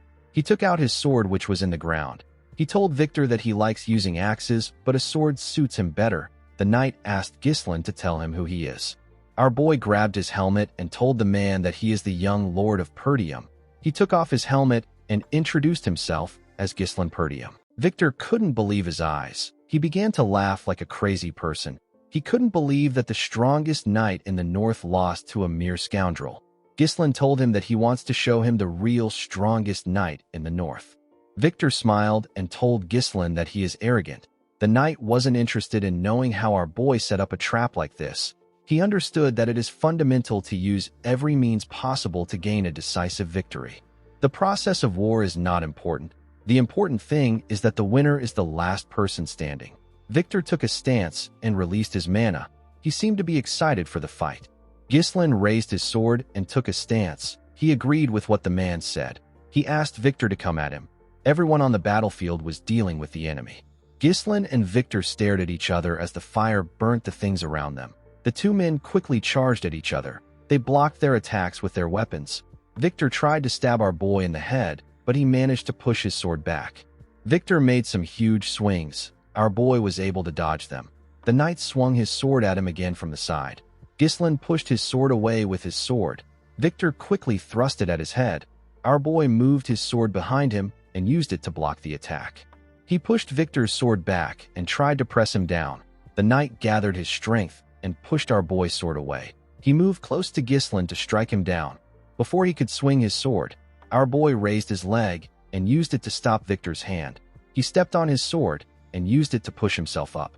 He gave the knight a heavy kick to the face. Victor spat out a large amount of blood and lost his balance. Our boy quickly attacked him with this opportunity. However, Victor was able to block his attack. He gathered his strength and pushed Ghislain's sword down. He pushed our boy back.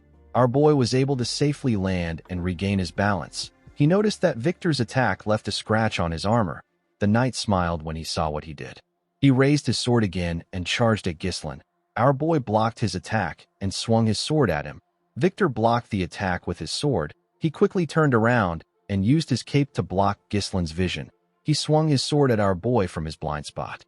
Our boy was able to dodge the attack by jumping above the knight and his sword. Before he could land on the ground, Victor swung his sword at him.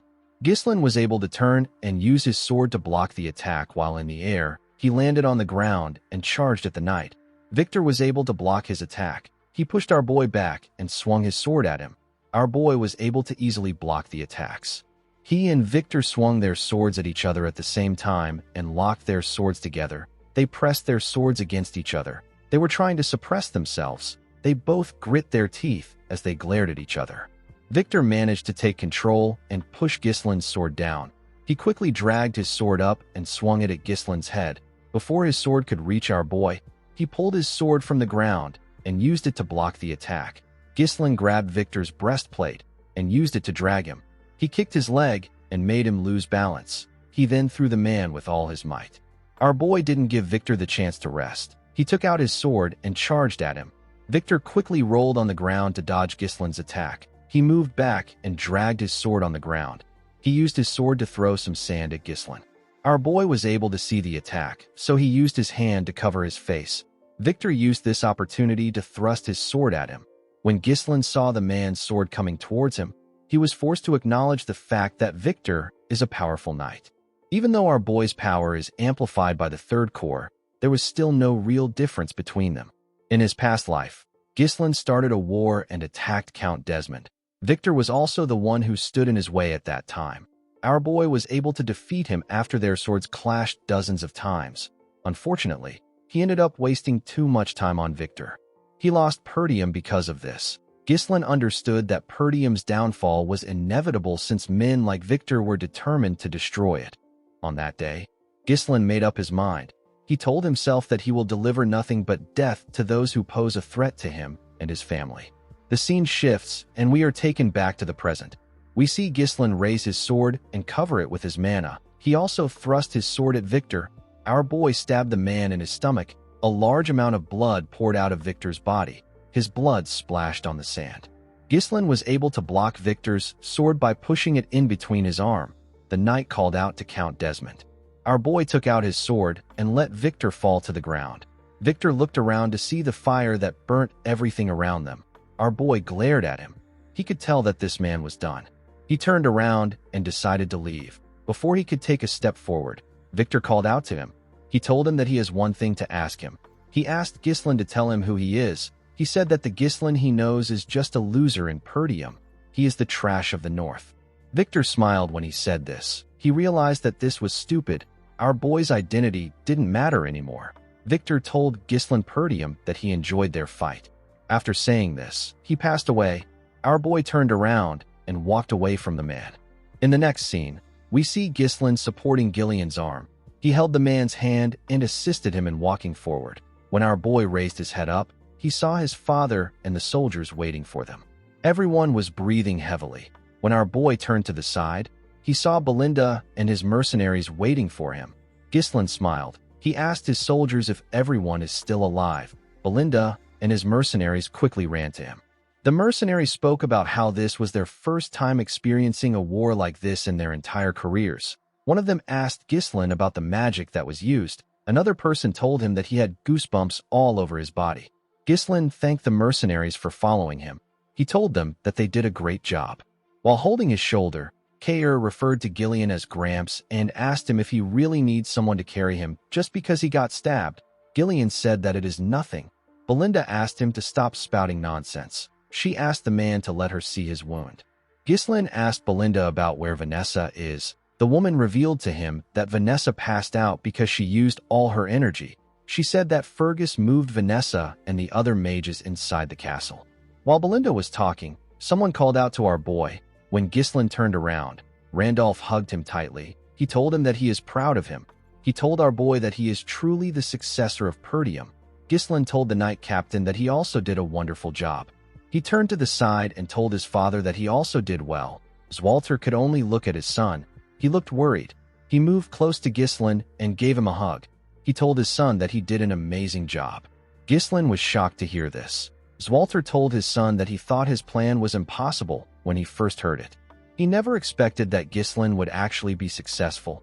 Gislin told his father that he was only able to carry out his plan because he fended off the enemies from the castle wall. The count smiled and told our boy that he is wrong. He said that he did everything by himself. He raised his son's hand and screamed that they were victorious. He announced that Perdium had won the war. The men joined the count in screaming. They were all excited. The mercenaries also joined them in screaming. Gislin was shaken by the sound of their voices. He smiled and told himself that this is what he came back for. Our boy suddenly clenched his fist. He remembered Duke Delphine. He told himself that the war isn't over yet. Randolph told his master that he is going to check on the state of their soldiers. He asked the count about what he will do. Zwalter advised his son to check on his soldiers too. He asked Gislin to rest for now because there will be much to do later. Our boy declined his father's request. Zwalter did not expect this. Ghislain told his father that they don't have time to waste. He explained to him that they need to secure a formal surrender from Count de Garde as quickly as possible. Zwalter asked him not to worry about it. He said that he will head out tomorrow. Ghislain told him that it will be too late by that time. He said that he is going to head to the de Garde territory with his mercenaries immediately. He told his father that he needs him to grant him the authority of a lord's deputy. Randolph was surprised to hear this. Zwalter asked his son if there is a need to be so hasty when he and his mercenaries are exhausted. With a serious look on his face, Ghislain told his father that the war isn't over yet. The Count was surprised to hear this. Our boy explained to him that Count de Garde broke their alliance and declared war on them to seize their territory. He told Zwalter that they can't afford to give the Count time to think. If they let this slide, he will strike them again. Our boy told his father that they must strike immediately, use their advantage and demand reparations on their own terms so that he will never challenge them again. Zwalter could not believe what he was hearing. It was natural for a person to be basking in victory, even if it is for a moment, and yet his son was already planning their next move. Zwalter told his son that they must push forward to take the chance to end things decisively. He granted Ghislain his permission. Our boy thanked him. Before our boy left, Zwalter reminded him that Count de Garde was once their ally, and he is a noble who has sworn his loyalty to the royal family. He asked Ghislain to do his best to treat the Count with as much courtesy as the situation allows. Our boy smiled and asked his father not to worry about this. Ghislain turned to Kair and Belinda. He asked them if they can still move. Kair said that he is fine. Ghislain got on his horse. He asked his men to follow him. He told them that they are heading to the de Garde territory at full speed. The scene shifts, and we are taken to Castle de Garde. We see Thamos throwing things around. The Count could not believe that they failed. He only accepted this secret treaty because everyone knows how powerful Desmond is. Thamos couldn't believe that the powerful Desmond lost to the scrubby Perdium territory. The man in front of the Count asked him to calm down. Thamos asked the man known as Lowell to shut up. He asked him if this looks like a situation where he can be calm. He asked the man to stop standing around and prepare for surrender negotiations. He asked Lowell to tell the bureaucrats to prepare for reparations. Lowell asked the Count if he is serious. Thamos said that Zwalter is an idiot known for respecting customs and honor. He was certain that Zwalter would accept the negotiation. The Count knew that Perdium is desperate for money at the moment. He believed that he could overcome this if he offers them reparations. He planned to make Count Desmond take responsibility for what happened after he is done with the negotiation. Lowell reminded his master that they poured all their finances into the war. He asked the Count about where they can get money for reparations. Thamos grabbed his neck and began to choke him. He called him an idiot. He asked him about how he was able to work in his castle with his brain. He asked Lowell to squeeze the money out of the citizens. With a scary look on his face, Thamos asked the man if he feels guilty about doing this because he is also a peasant. He asked him if the animals are more important than him. While struggling to speak, Lowell told the Count that the peasants are not more important than him. Thamos threw him to the ground and asked him to know his master. He ordered the man to get moving.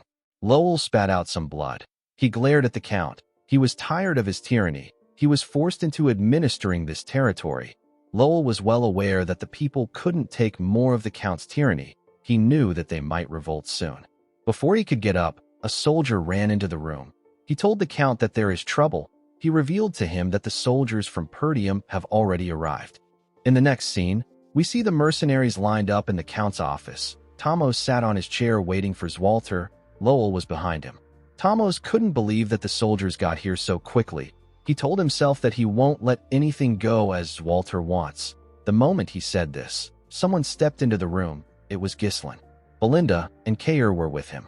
Our boy asked Thamos if he is prepared for the surrender negotiation. Thamos was shocked to see Ghislain. He asked our boy about where his brother is. Ghislain told him that his father is quite busy focusing on the recovery of their territory. He told him that he is the Lord's deputy and he has been put in charge of this negotiation. With a serious look on his face, Ghislain asked his men to bring Thamos to his knees. A few hours earlier, we see Ghislain and his mercenaries riding their horses towards the de Garde territory. Kair said that Count de Garde is quite fast when it comes to running away. He couldn't believe that the Count abandoned his soldiers and ran back to his territory so quickly. Gordon apologized to Kair for letting the Count slip away. Kair smiled. and told the man that Gillian is the one at fault. He told him that he and the other men did their jobs well. Upon hearing how Kair spoke about Gillian, Ghislain wondered if he should grant Kair the chance to fight against Gillian one day. Kair moved close to our boy and asked him if he plans on sparing Count de Garde by asking for a surrender negotiation. He asked Ghislain to tell him why he will do this. Our boy explained to him that everyone knows that Count de Garde is a shameless bastard who tried to take over Perdium. His external pretext is the vengeance of his successor. If Perdium demands excessive compensation, they will be put in an uncomfortable spot. Ghislain told Kair that they need to end their negotiation with reparations. This sounded complicated to the mercenary. He told our boy that they are making things more complicated than it needs to be. He asked Ghislain to tell him why he doesn't just march into the territory and wipe everything out. Belinda felt like Kair made a stupid suggestion. She asked the man if he thinks that a dispute between nobles can be resolved the same way as a fight between mercenaries. Kair was offended by this. He told Belinda that mercenaries and nobles are both humans. He asked her to tell him what makes the nobles better than them. He said that the de Gardes were the ones who attacked them first. It didn't make sense to him that they still had to think about the position of their enemy. Ghislain asked the man not to think about it. He told him that what he said is what his father would have done. Belinda became worried when she heard this. She asked her master about what he means. Ghislain smiled and told her that he is different. He said that he will make the de Garde territory his own. The scene shifts and we see Kair and Gazelle raise the Count up by carrying his arms. They kicked the Count's table down. Thamos could not comprehend what was happening. He asked the men to let go of him. The men pushed him down and made him kneel in front of Ghislain. Belinda moved close to her master and gently asked him if he is certain about what he is doing. Our boy told her that he is sure. Belinda asked him to remember that she tried to stop him when his father is questioning him. Thamos told Ghislain that he has sworn his allegiance to the kingdom. He asked our boy if he thinks that he can get away with doing this to the king's subject. He ordered Ghislain to show some respect. Our boy pointed his sword at him. The Count quickly became silent. Ghislain explained to Thamos that he is a traitor who was deceived by the enemy's sweet temptations. He broke their alliance and tried to seize Perdium for himself. Our boy told him that only death awaits those who dares to harm Perdium. The Count became scared. He asked Ghislain to stop playing around. He couldn't believe that our boy was really going to kill him. Ghislain explained to him that he must also risk his life if he pushes countless lives into the battlefield. He told him that he must pay the price that such actions deserve. Thamos began to laugh. He realized that Ghislain was an insane bastard. He was really going to kill him. Our boy raised his sword. Before he could swing it, Thamos asked him to wait. He said that he has a price to pay. He told Ghislain that he will give him the territory. Belinda and Lowell were shocked to hear this. Ghislain simply smiled. He knew that Thamos would do this. He reminded the Count that one must be from the same bloodline or a rightful successor to inherit a territory. Otherwise, they would be against the inheritance law. A domain isn't something that a person can just trade like battering goods. Thamos told our boy that he will handle those issues himself. He asked him not to worry about it. He told him that they will say that he is a distant blood relative. Thamos revealed to Ghislain that he will have his people forge the inheritance rights. He told him that all he has to do is accept it. The Count turned to Lowell and asked him to stop standing around. He ordered him to bring a pen and paper. Ghislain decided to press the Count more. He told him that he is not sure about the arrangement. Thamos told him that he will still pay reparations. He said that he doesn't have money right now, but he can get some by taxing the citizens. He begged Ghislain to give him some time. Thamos begged our boy to spare him. Ghislain asked the man if he really values his life this much. He told him that he will give him a chance. Thamos was happy to hear this. Ghislain dragged his armor. He took the Count outside the castle and threw him to the ground in front of his subjects. The people were surprised to see someone throw their lord to the ground. Thamos turned to Ghislain and asked him about why he put him in front of the peasants. Our boy advised him to watch what he says. Be revealed to him that the people get to decide whether he lives or dies. The Count did not know what he meant. Ghislain called out to the people of de Garde and introduced himself as the young lord of Perdium. He announced that their lord declared war against Perdium to avenge his successor and was defeated.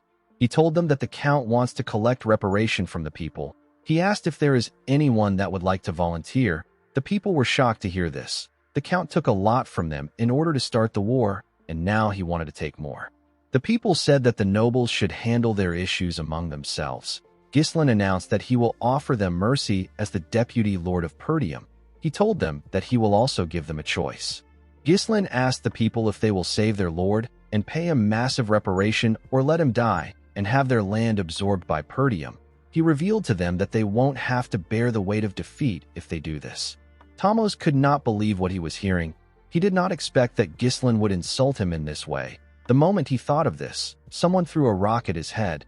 Thamos was shocked to see this. Before he could react, more of his citizens threw heavy rocks at him. The citizens picked up pitchforks and stones. They moved close to their lord. One of them told Thamos that he took his mother's keepsake and the bread for his children.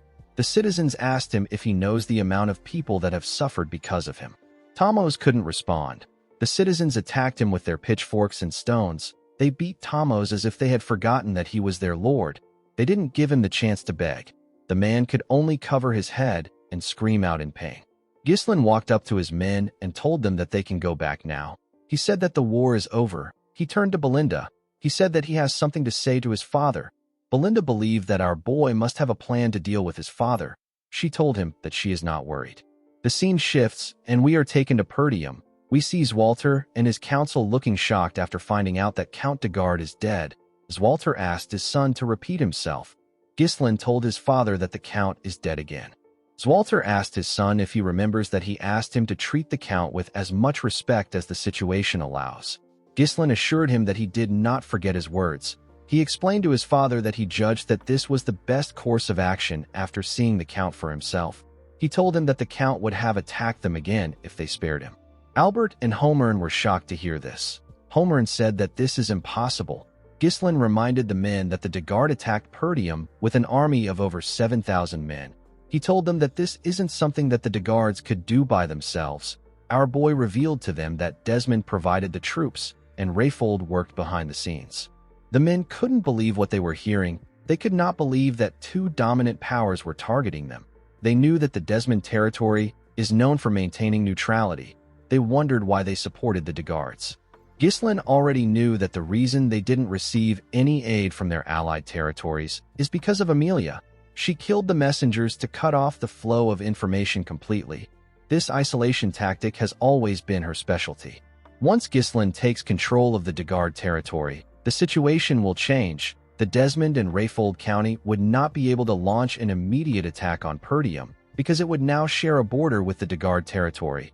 If any of their enemies make a move that is even slightly suspicious, our boy will be able to respond immediately.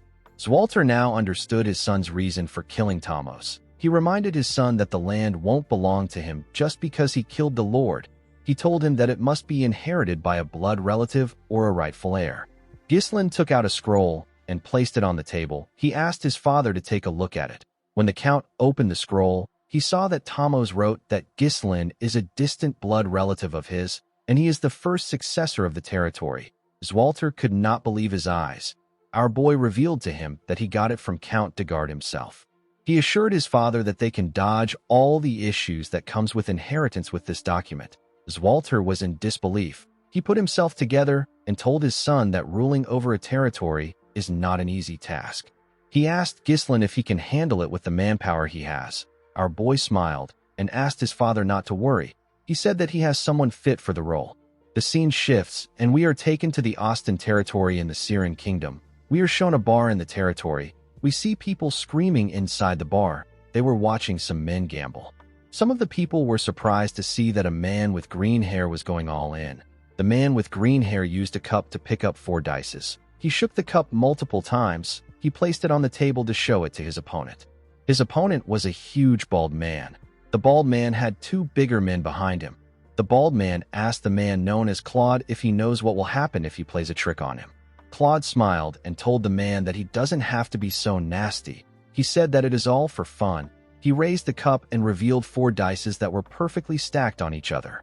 The dice were showing the same numbers on each sides. With a smile on his face, Claude asked the man to hurry up and place a bet. In the next scene, we are taken to a hall. We see the soldiers and the mercenaries seated in the hall.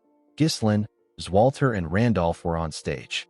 Our boy knelt in front of his father. Zwalter acknowledged his son's immense contributions. He announced that Ghislain will now be granted the title of Baron of Fenris under the name of His Majesty. Immediately he announced this. The mercenaries and the soldiers began to cheer. They all shouted our boy's name. Ghislain has now become a lord. The scene shifts, and we are taken to the past. We see Ghislain in his father's office. A map was on the table in front of him. Our boy explained to the council that the Dagard territory is composed of a total of 5 baronies. This is excluding the lands that are governed directly by the territory. Ghislain said that he plans on establishing his base in the Fenris barony, which is at the center of the territory. He asked the council if they have any questions. Everyone knew that their questions and opinions didn't matter. Albert moved close to his master and whispered something in his ear. Zwalter asked his son to do whatever he likes. He said that this is something that someone had to do eventually. Ghislain thanked his father for granting him his permission. Zwalter cleared his throat and told his son that their territory has suffered quite a bit of financial bleeding due to the war. Ghislain asked his father to tell him what he means by bleeding. The count told his son that he can sell some runestones to provide some support for them. Ghislain revealed to his father that he doesn't have any runestone at the moment. Zwalter was surprised to hear this. Our boy reminded him that he used all the runestones to blow up the castle gate. He asked his father not to worry. He said that he will mine more and get some for him. The scene shifts, and we are taken back to the present. We see Belinda greet her master with a bright smile on her face. She asked her master to sit down and eat his meal. Gillian bowed his head and referred to our boy as young lord. He quickly corrected himself by calling him lord and congratulated him. Kair told Ghislain that he is well established now.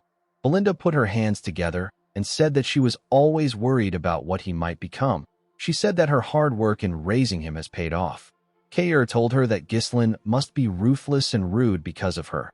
Belinda used her leg to kick him in the stomach. She moved close to Ghislain and smiled at him. She reminded him that he is now a lord. While they were talking, someone called out to our boy. When Ghislain turned to the side, he saw Elena and another girl with light blue hair. Elena moved close to her brother and asked him if she should call him brother or lord. Ghislain asked her to call him whatever she wants. He turned to the shy girl with blue hair. He referred to her as Rachel. Rachel greeted our boy. Ghislain asked her to let him know if his sister bullies her. He said that Elena can be violent when she doesn't like something. Elena hit her brother's chest when she heard what he said. Ghislain turned to Gillian and told him that his daughter is completely healed now. The man told him that it is all thanks to him. Our boy clapped his hands and called for everyone's attention. He thanked his mercenaries for following his orders during the war. He said that he is now the Lord of Fenris. He revealed to them that his base will now be in Fenris instead of Perdium. He said that he plans on hiring them as his private army. The men were shocked to hear this. They asked Ghislain if they will be getting permanent positions. Our boy told them that they will. He revealed to them that he plans on training them as knights. The mercenaries were shocked to hear this. Ghislain explained to them that what they displayed in the recent war already shows that they are worthy as knights. He assured the men that they are qualified. Belinda moved close to her master. She told him that an army of this scale would cost a lot of money. Our boy smiled and told her that they are going to have to make a lot of money. He turned to Gillian and asked him about his condition. The man said that his body is in a good state. Ghislain ordered him to lead the people to Fenris and wait for his arrival. Gillian was surprised to hear this. He asked his lord if he won't be following them. Our boy revealed to him that he has somewhere to visit. He explained to Gillian that Fenris will be in poor public order since the war ended. He asked the man to first go there and solve this issue before anything else. Gillian did not seem excited to take on the job. It was like his master was pushing him away. Ghislain told the man that he is one of the people he trusts the most. Gillian did not expect to hear this. Our boy tapped his arm and told him that this is the reason he left the task to him. Gillian bowed his head and asked his lord to have a safe trip. Ghislain moved close to Belinda and Kair. He told them that they will be going with him. He asked them to prepare. Belinda asked her master about where they are headed to. Our boy revealed to them that they are going to the Austin territory of the Siren Kingdom. Belinda could not believe that they were going overseas. Kair asked our boy if he is referring to the territory that is famous for its games. Belinda told her master that she loves to travel. Kair asked our boy if they will be playing some games now that the war is over. Ghislain told him that they are not going there for entertainment. In the next scene, we see Vanessa ask someone to let her suck it one more time. Alfoy was shocked to hear what she said. He quickly moved back. He asked her to tell him what she wants to suck. Vanessa explained to him that she might be able to use all the magic she has in her head if she sucks his mana like last time.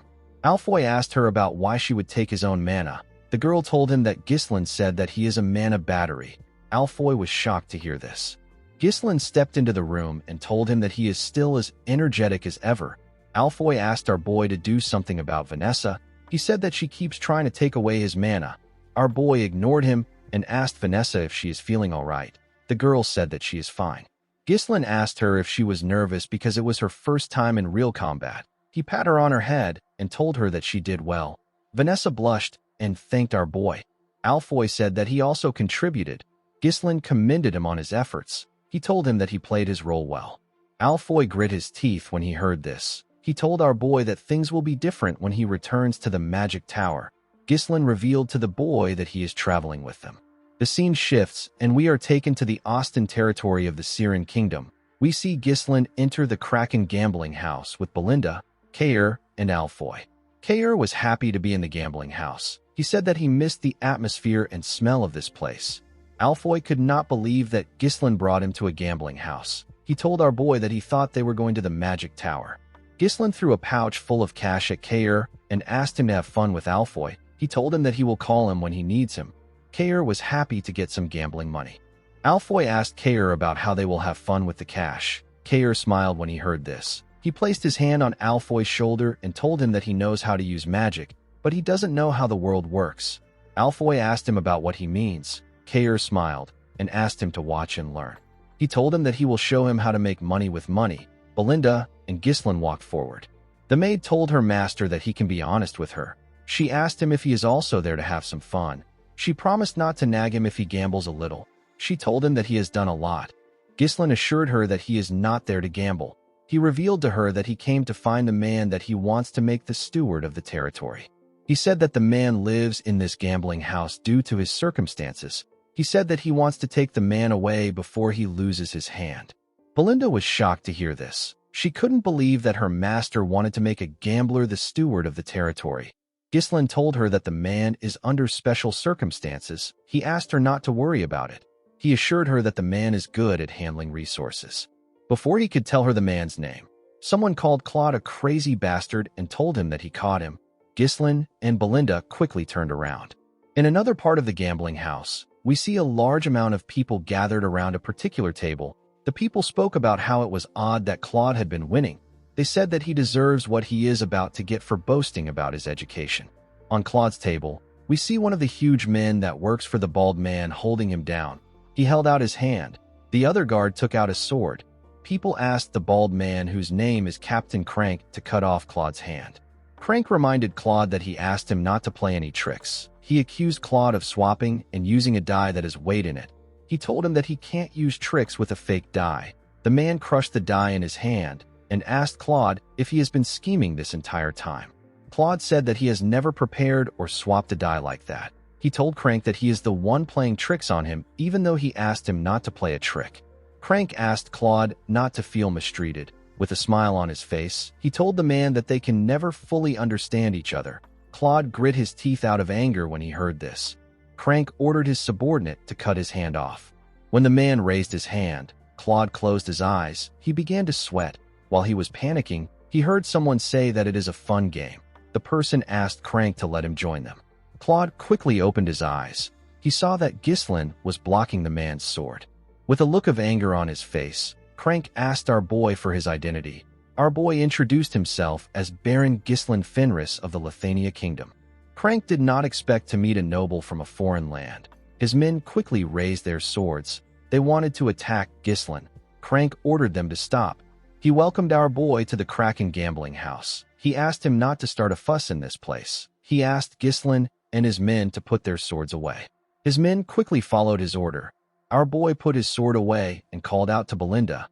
The maid put her dagger away. Crank referred to our boy as a distinguished guest and asked him about why he came to a place like this.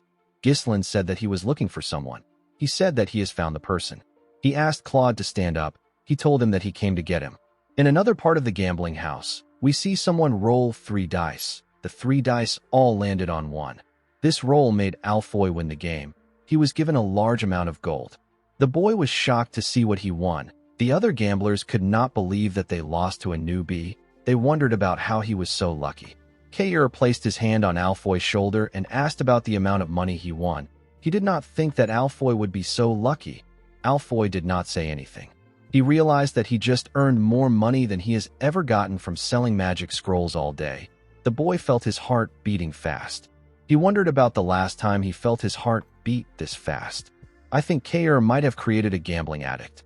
Kair noticed that people were shouting upstairs. He wondered why they were doing this. Alfoy did not care about the noise. He was more focused on his newfound passion. Belinda asked her master if this is the gambler he is looking for. Our boy told her that it is. Crank told Ghislain that things can't go as he wants. He explained to him that Claude did not honorably participate in the sacred game and resorted to trickery. He said that Claude must pay. Ghislain asked him if he is serious. Claude smiled and bowed his head to Ghislain. He referred to him as Baron Fenris and apologized to him. He told our boy that he lost the money he gave him to support himself to a swindler. He said that this gambling house manages all the dice used here, and they thoroughly screen for the smuggling of cheating tools through inspections of personal belongings. Claude said that it is quite suspicious that a rigged die appeared precisely at the moment he played a big bet. Belinda wondered why Claude was speaking to her master like he knew him. She told him that he has never seen her master. She said that he is lying. Ghislain stopped her before she could raise her voice. He asked Crank if what his subordinate said is true. Crank wondered where Claude got such a huge amount of money. He believed that Ghislain gave him. He told our boy that he doesn't know how he and Claude are acquainted. He asked him not to trust Claude's words. He said that swindlers always have excuses. He revealed to Ghislain that this gambling house belongs to Baron Austin. He explained to him that he won't be able to avoid a diplomatic dispute if he causes trouble there. He suggested that they just pretend that nothing happened and our boy returns to his land quietly. Ghislain told the man that he cannot do this. He told him that he has swindled him. Crank did not expect this. Our boy sat down and asked the man not to scowl at him. He suggested that they find a compromise since they both want Claude. Our boy asked Crank to play a game with him. He told him that he will take Claude and his money if he wins. He said that he will give him his status and all his assets if he loses. Everyone was shocked to hear this. Claude became scared. He told Ghislain that he appreciates the thought. He asked him about why he is going so far for him. Our boy pulled him close and told him that he is someone he needs. Claude did not expect to hear this. Crank laughed and said that he doesn't remember the last time he saw a noble with this much gut. He accepted Ghislain's offer and told him that a person must gamble if they are at a gambling house. Everyone around them began to cheer. They couldn't believe that some no-name noble was challenging Crank. They were all happy to witness a big match. Crank placed the dice on the table and told Ghislain that the person with the lowest number wins. There is no such thing as a tie in this game. Crank laughed and said that nobles these days don't seem to understand the rules if they are too complicated. Ghislain told him that he understands. He asked him to start. Crank was annoyed to hear this. He told our boy that he is hastier than he thought. Someone took out a coin and tossed it up. Ghislain chose heads and Crank chose tails. The coin landed on tails. Crank was asked to start first. The man picked up the cup and said that he will go first. He began to shake the cup. He shook it vigorously. Belinda believed that he was doing too much. She did not know why he was taking all the time in the world to throw a single die. While shaking the cup, Crank swiftly opened the bottom of the cup and did something to it. Immediately he did this. He slammed the cup on the table. When he removed the cup, it was shown that the die landed in 1. The dealer announced that he got 1 point. Everyone began to cheer. They couldn't believe that the game was over the moment it started. They said that people need to stop bothering Crank. Belinda became scared. Claude didn't know what to say. Crank apologized to Ghislain. He said that the game ended too quickly after they caused so much noise. Ghislain asked him to keep quiet. He told him that he has a big mouth. Crank did not expect this. He believed that our boy was bluffing. He assumed that Ghislain was pretending to be calm. He was certain that our boy was panicking. He believed that Ghislain was wasting his time. Crank used a special custom-made cup with a bottom that opens depending on how it is held. He took out a weighted die that always lands at 1 between his fingers. The motion of shaking the cup is used to conceal the process of switching the die. No one has ever caught Crank using this trick. He smiled and told himself that our boy cannot avoid defeat, no matter how hard he tries. Ghislain covered his hand with his mana and pressed it against the cup. A small wave of energy covered him. The energy dispersed when our boy released his mana. He placed the cup down and reminded the man that he said that the person with the lowest number wins. The moment he said this, our boy removed the cup and showed everyone the crushed die. He told Crank that he got 0 points. The man was shocked to see this. Everyone around the table were also shocked to see that Ghislain turned the die into dust. They wondered if this counts as a loss for Crank. Crank stood up and pointed at our boy. He told him that this doesn't count. He said that it is trickery. He told Ghislain that he can't do this even if he is a noble. Ghislain grabbed his hand. He pressed it and made the man drop a die. He asked him to tell him what he was holding. Everyone was shocked to see another die drop from Crank's hand. They couldn't believe that he has been lying to them this entire time. Our boy reminded him that he talked about acting honorably in the sacred game. Crank could not comprehend what was happening. He wondered if Ghislain knew everything from the start. He quickly took out a dagger and thrust it at Ghislain. Our boy easily dodged the attack by moving to the side. Belinda and Claude were shocked to see this. Our boy told the man that he should have done this from the start. He said that there is no reason for him to be polite when he is a thug. Crank moved his dagger to his other hand and told Ghislain that he doesn't know what he is talking about. He told him that they can't let him go now that he knows. He ordered his men to attack our boy. They quickly charged at Ghislain. Ghislain dodged their attacks by jumping. He stepped on their shoulders and used it to push himself forward. Crank was scared to see our boy coming at him. He quickly raised his dagger and thrust it at him. Our boy dodged the attack and landed behind the man. He drew his sword and pointed it at the man's neck. Crank realized that he was screwed. His men quickly turned to him. They were shocked to see Ghislain's blade on their master's neck. Before they could do anything, Belinda and Kair pointed their blades at them. Kair laughed and told the men that they picked the wrong person to mess with. Belinda asked her master to tell her what he wants them to do. Ghislain said that he will be taking the money and Claude with him. Crank told him that he can't do this. Our boy reminded him that this gambling house is the main source of income for Baron Austin. Yet, the manager and overseer of the establishment was caught attempting to rig a game against a foreign noble. Ghislain asked the man if he knows what will happen to a gambling house that has lost its credibility. He moved his blade closer to Crank's neck and asked him if he knows what will happen if he tries to bring up this issue again. Crank could tell that Ghislain was going to kill him.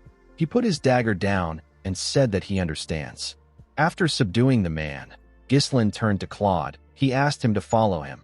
To his surprise, Claude was no longer there. He ran away. Belinda was annoyed to see that the gambling addict ran away and took her master's money with him. She said that the man is ungrateful because he would have lost his hand if they didn't help him. Kair said that Claude might have just ran away to a different gambling house. Belinda suggested that they search for him. Ghislain asked her not to bother. He said that he already knows where Claude is headed. In the next scene, we see Claude riding a horse somewhere. He carried a bag full of coins with him. He wondered about who Ghislain was. He didn't know why he helped him. He knew that he was only able to get the money thanks to Ghislain. He felt bad for what he did. He convinced himself that he really needs the money. The scene shifts, and we are taken back 1 year into the past. We are shown a poorly built cabin in the woods. Inside the cabin, we see Claude pouring gold coins on the table. He asked a lady wearing a hood to see what he got. This lady's name is Anna. Claude told the woman that he got everything through gambling. He said that gambling isn't all luck. There is a certain winning formula. He told her that they won't have to hide anymore if he can keep making money like this. He said that they can live a normal life again. Anna asked him to stop. She begged Claude to stop. With her trembling hands, Anna told him that she is aware that her father, who is his teacher, didn't pass away because of him. The woman couldn't even look at Claude. His body was covered in bruises and his face was swollen. Claude told her that it is his fault. He said that he made his teacher a traitor because he was stupid and immature. The scene shifts and we see Anna tied up. She was being held by Crank and his subordinate. A fat man said that Anna Arceus, the daughter of Boethius Arceus, a scholar of the Syrian Royal Academy, and a traitor, will be imprisoned. Immediately he said this, he asked Crank and his subordinate to take her away. Claude struggled to get up from the ground. He called out to Anna. The fat man turned to him and asked him to bring him 2,000 gold within a year. He told Claude that Anna is supposed to die, but he will set her free if she can get the ransom. Claude held on to the bag of gold tightly. He said that he will free Anna soon. At the Austin castle, We see the fat man from before writing something. The fat man turned out to be the Baron. Baron Austin found out that the prison camp is full. He didn't like what he heard. He saw the prisoners as lowly bastards who waste food. He said that there is no reason to keep them alive if they can't collect their ransoms. He asked a knight named Rogier to execute anyone who doesn't pay their ransoms within a week.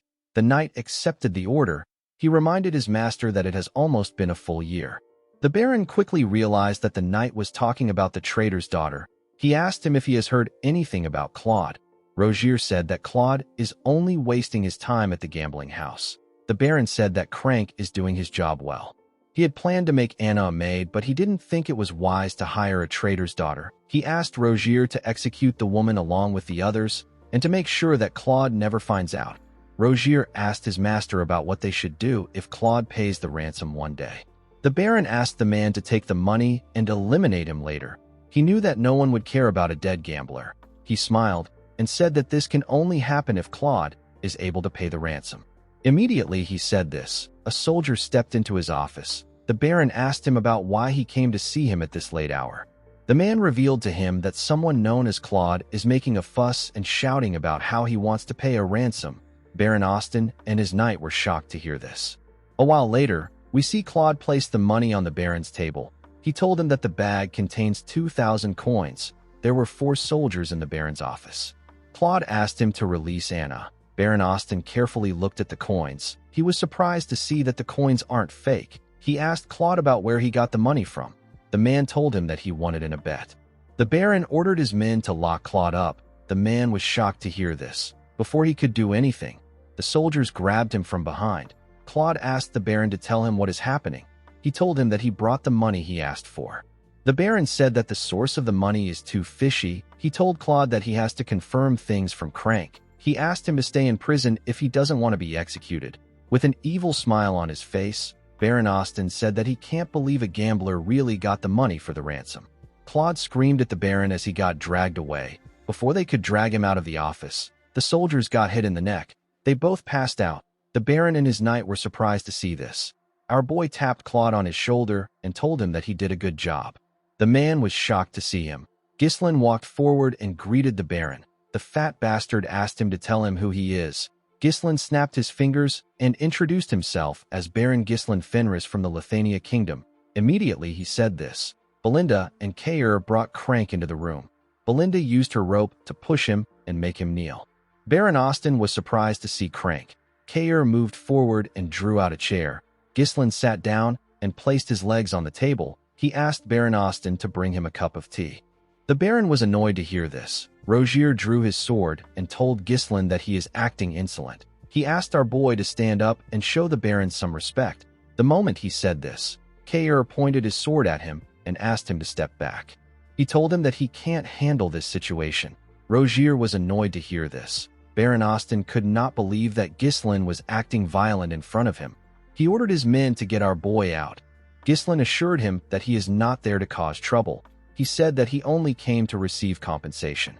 Baron Austin asked our boy about what he means. Ghislain called out to Belinda. Immediately she heard her name. She pushed Crank forward. Our boy grabbed the man's chin and told the Baron that the manager of his gambling house was caught cheating in a game against him. He told the Baron that he and Claude almost lost their life savings on the game they bet on. Baron Austin quickly realized that the money in front of him was gotten from the game. Crank told the Baron that Ghislain is lying. He said that our boy was the one who cheated. Belinda was annoyed to see that Crank was still lying. She kicked his head with her leg. Baron Austin did not expect Crank to cause trouble for someone like Ghislain. He believed that the man should have carefully chosen his opponent. He asked our boy to tell him what he wants him to do. Our boy said that it is unacceptable to cheat in a gambling house where trust and credibility is the utmost priority. He asked the Baron to give him and Claude a fair compensation. Baron Austin said that Crank just said that he is lying. He told Ghislain that he doesn't know who to believe. He asked him to meet a judge if he is looking for a just solution. He said that the situation has nothing to do with him. Ghislain told him that the situation actually has something to do with him. Baron Austin asked him to tell him how it concerns him. Ghislain explained to him that the Kraken gambling house is a place where many nobles from various countries visit to indulge in gambling. At least half of the Baron's total income comes from the gambling house. Ghislain told the Baron that if people find out that cheating was uncovered in the gambling house, it will look like he brazenly tried to scam the nobles. He said that things will become interesting if this happens. With a look of anger on his face, the Baron asked Ghislain if he wants him to pay him hush money. Ghislain told him that the compensation must be at least twice the amount in the bag. He asked him to also release Anna Arceus. Claude was shocked to hear our boy's request. He didn't know how Ghislain knew about his situation. Our boy told the Baron that he will act like nothing happened today if he can fulfill his requests. Baron Austin said that he finally understands what is happening. While screaming at the top of his voice, he called Claude an ungrateful prick. The man was surprised to hear this. The Baron told him that he gave him the chance to save a woman that is supposed to be executed, but he repays him by working with another country's noble to rob him. Immediately he said this, his soldiers ran into his office. Kair asked Claude to move aside. He told him that he will only get in the way. Belinda felt offended that Baron Austin thought that they were working with Claude from the start. Ghislain asked her to give him a dagger. Baron Austin told our boy that no one will hear about anything if he kills them there. He ordered his men to take out the group. Immediately he gave the order. Rogier swung his sword at Ghislain.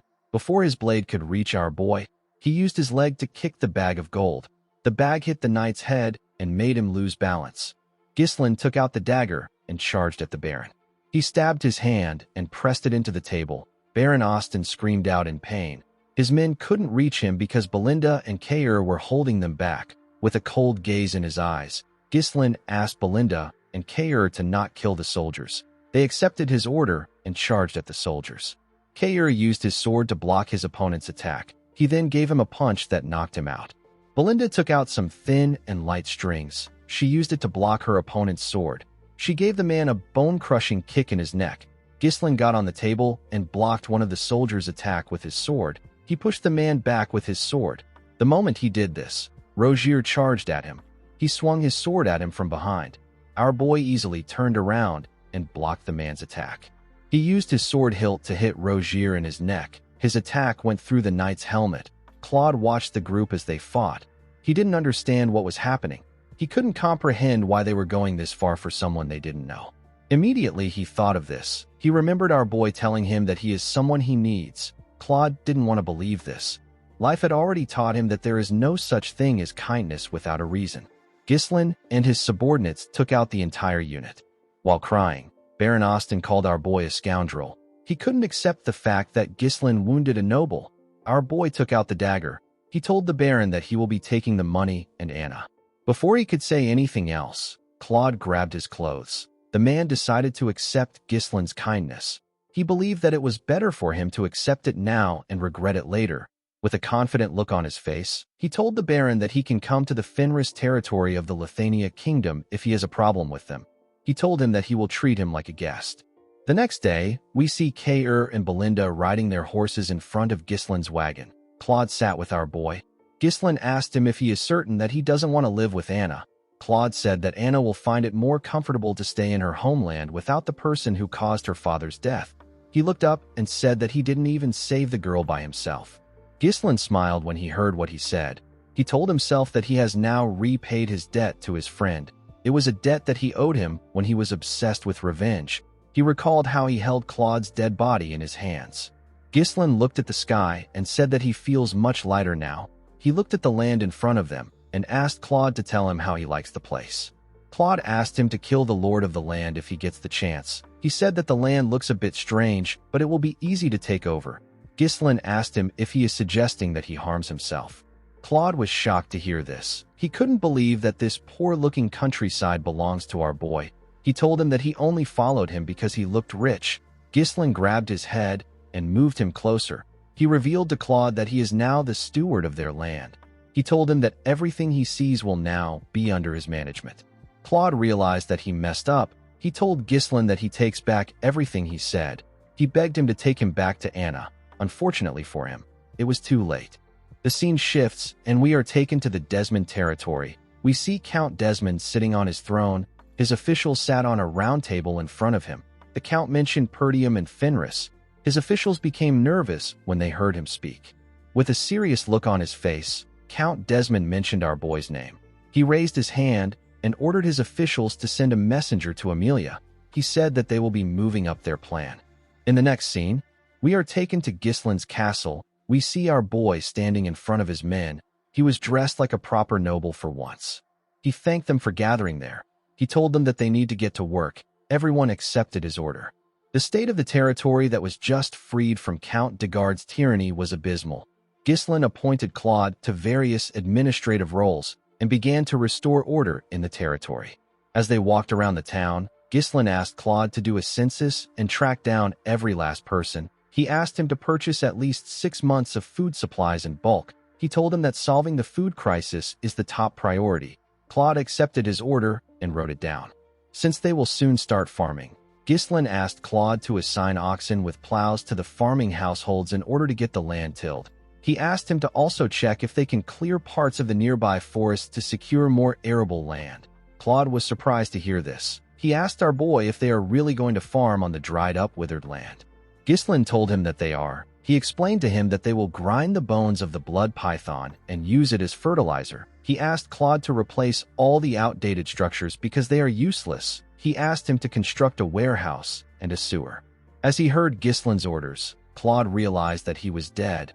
He is the general administrator, inspector, clerk, treasurer, auditor, tribune, requisition officer, customs officer, tax collector, food officer, liquor control officer, and he still held many more positions. The poor bastard shouldn't have accepted Gislin's kindness. He should have left Anna and ran away. Later in the day, Claude went to meet Gislin. He told our boy that the work is too much for one person to handle. Gislin asked him if he has even tried.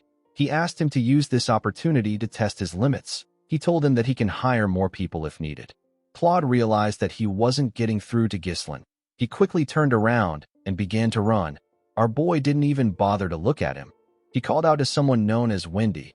A woman came out of nowhere and charged at Claude. She easily caught up to him and tied him up with her strings. The beautiful woman with platinum blonde hair introduced herself as Wendy. She told Claude that she has received an order from head maid Belinda and has been assigned as his bodyguard. She told him that she looks forward to working with him. Claude screamed out for help. Since they were still in the early stages of development, Gislin needed Claude to hold out. Our boy remembered that this kinds of things were quite easy for Claude in the past. A noble by right has the responsibility and duty to protect their people. However, this territory has a lot of issues. The citizens don't trust nobility due to the exploitation and oppression they faced from the greedy lords. They have lost the will to work due to endless poverty. There is also the issue of starvation. The more these problems are ignored, the more the nobles end up isolating themselves. Gislin knew that he needed to resolve the basic issues quickly if he wanted to restore the foundation of this territory. Unfortunately, our boy was met with another problem. There was not enough funds to resolve their issues. Gislin explained to his group that he won't be able to pay their wages in 3 months if they keep spending money on the territory. Gillian said that this is truly an important issue. Kayer didn't understand why our boy was bothered about money. He reminded Gislin that he can just mine some runestone. Our boy explained to him that the runestone has more uses for it other than just selling it.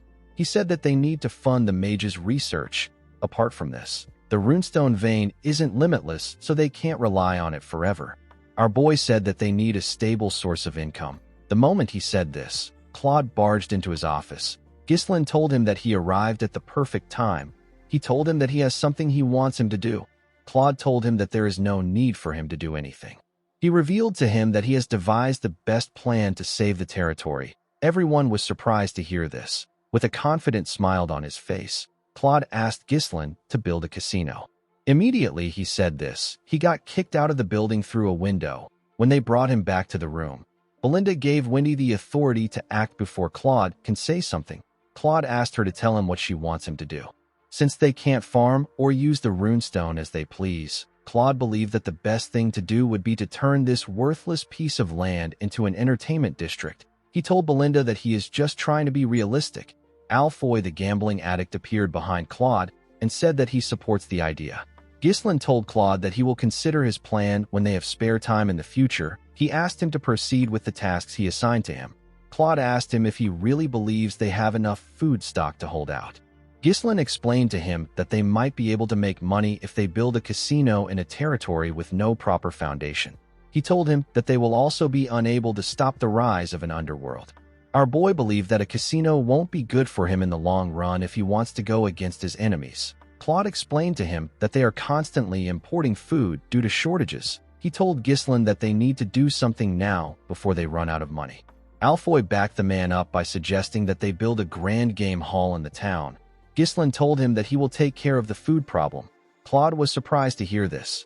Our boy revealed to him that he will make crops grow on their soil. He asked Claude to do whatever he says without complaints. Claude reminded him that he said that the land isn't fit for farming. Ghislain smiled and asked him if he is certain about it. Claude said that he is sure. Alfoy backed him up and said that it can never happen. With a smile on his face, Ghislain asked them if they would like to make a bet.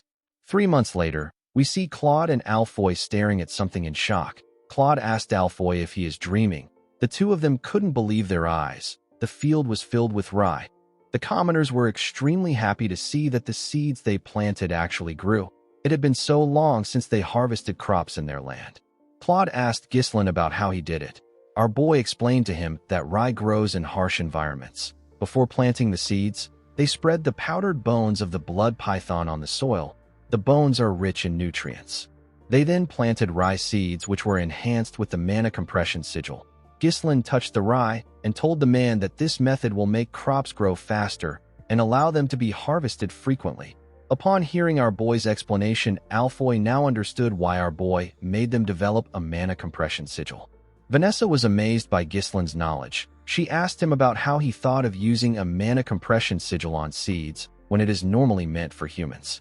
The truth was that Ghislain didn't come up with the idea himself. A mana compression sigil is a magic circle that extracts power stored in a runestone to accelerate growth several times over.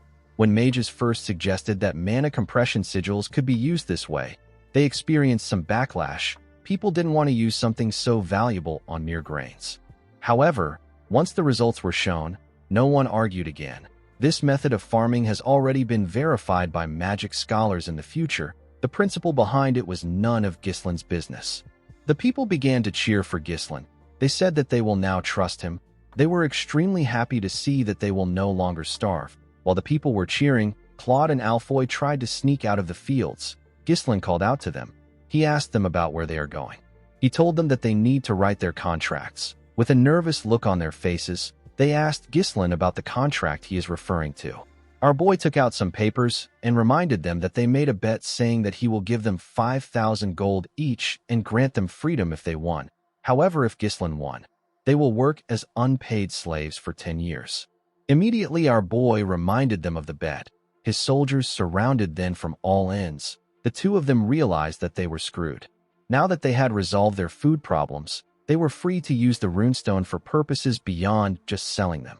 In the next scene, we see the Tower Master of the Flame Magic Tower sitting with Ghislain. Hubert was shocked to hear our boy ask him to build a branch of his magic tower in his territory. He didn't understand why Ghislain suddenly made this request. He told him that he simply stopped by to congratulate him on becoming a lord. Ghislain revealed to him that they won the war at a heavy cost. He told him that the victory came at the cost of detonating runestones. He said that this happened even though they received help from the magic tower. Hubert was shocked to hear this. He only heard about Perdium's victory. He didn't hear about the runestone. Ghislain let out a sigh and said that if a young territory like Fenris is attacked, they will have no choice but to blow up more runestone meant for the magic tower. Hubert became scared when he heard this. He asked Ghislain to stop doing extreme things. With a smile on his face, our boy told him that they will need more mages. Hubert easily accepted his request. Ghislain believed that mages shine the brightest when used for construction projects.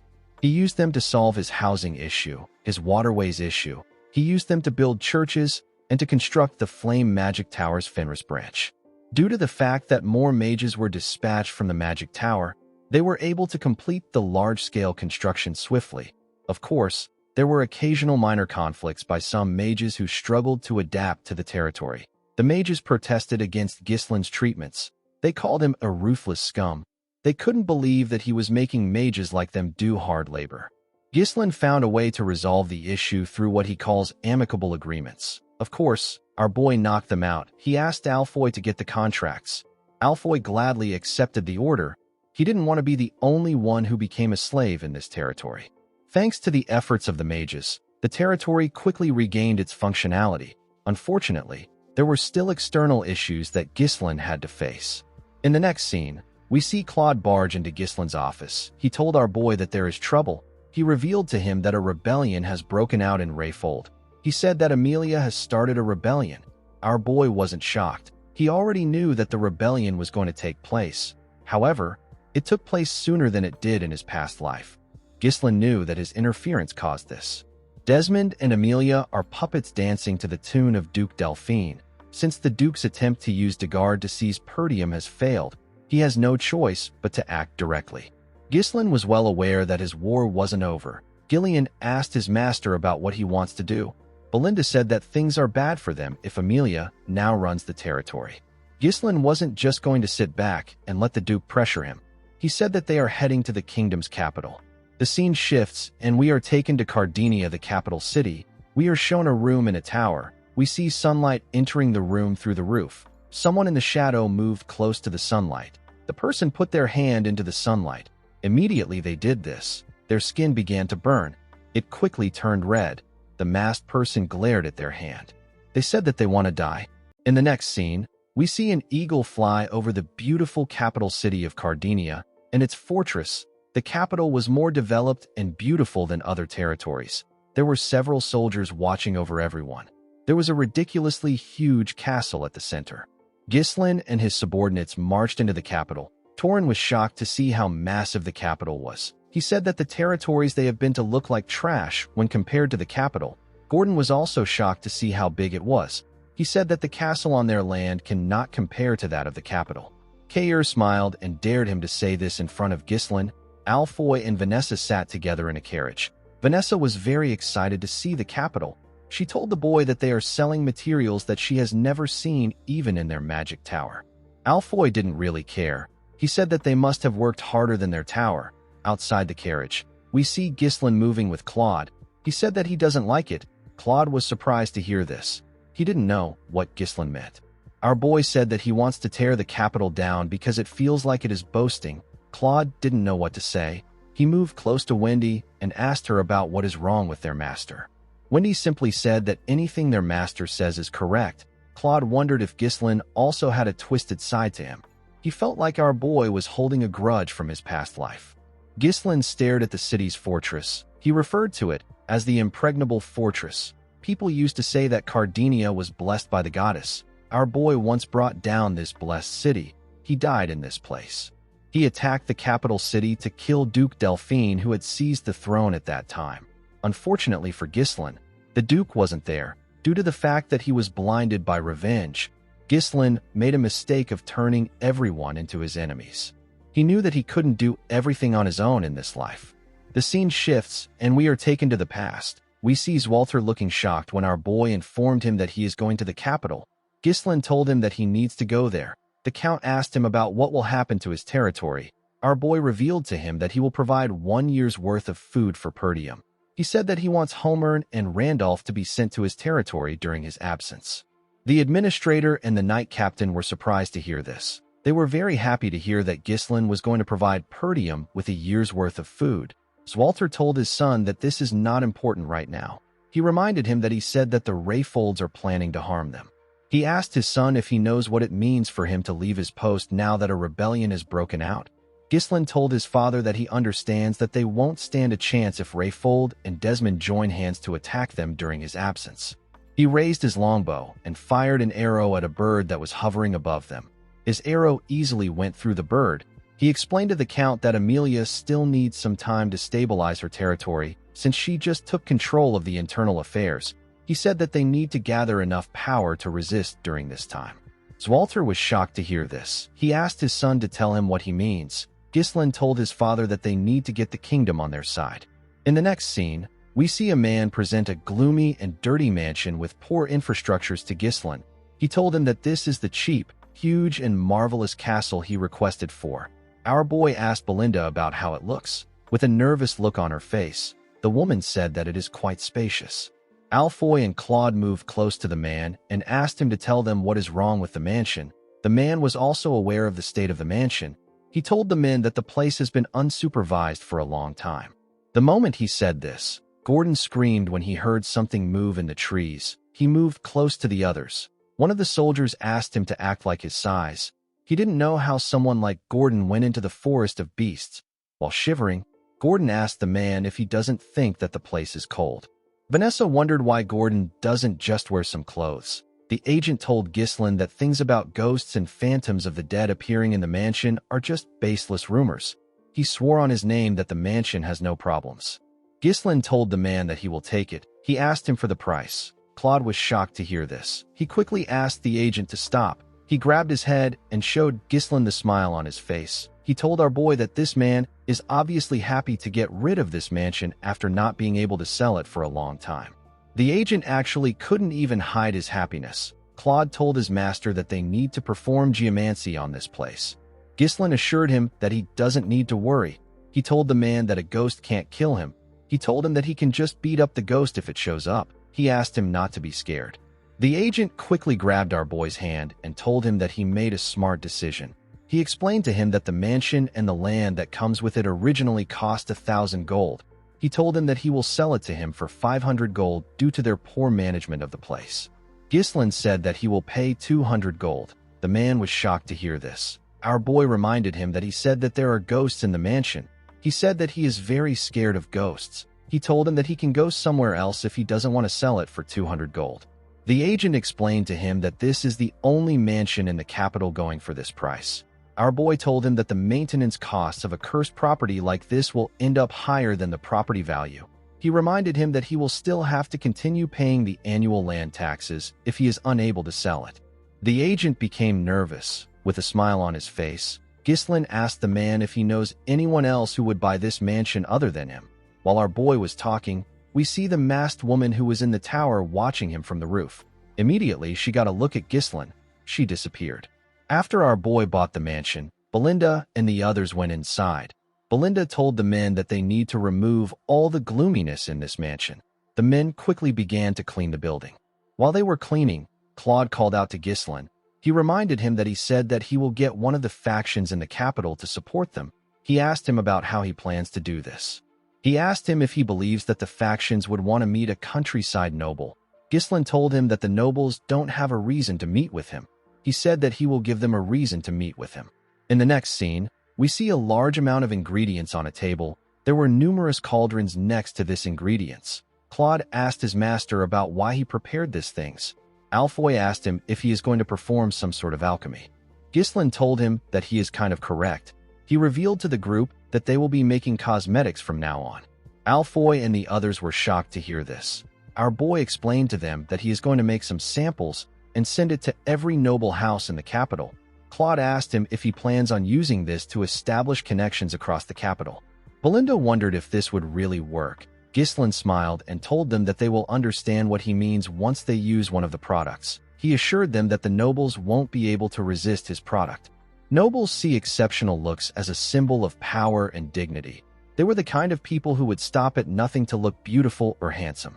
In the future, it will be revealed that the cosmetics which are made from mercury and cinnabar powder are incredibly harmful to the skin.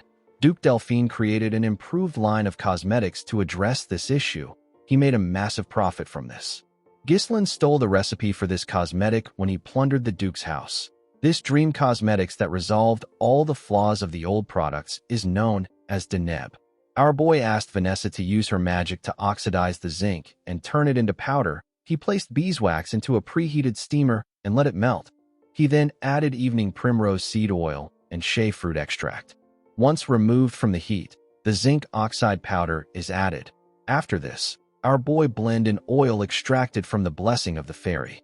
The moment he did this, the product released a scent into the air. Vanessa and Alfoy were shocked to smell the amazing scent the product released. Claude wondered why a mere baron would even know how to make something like this.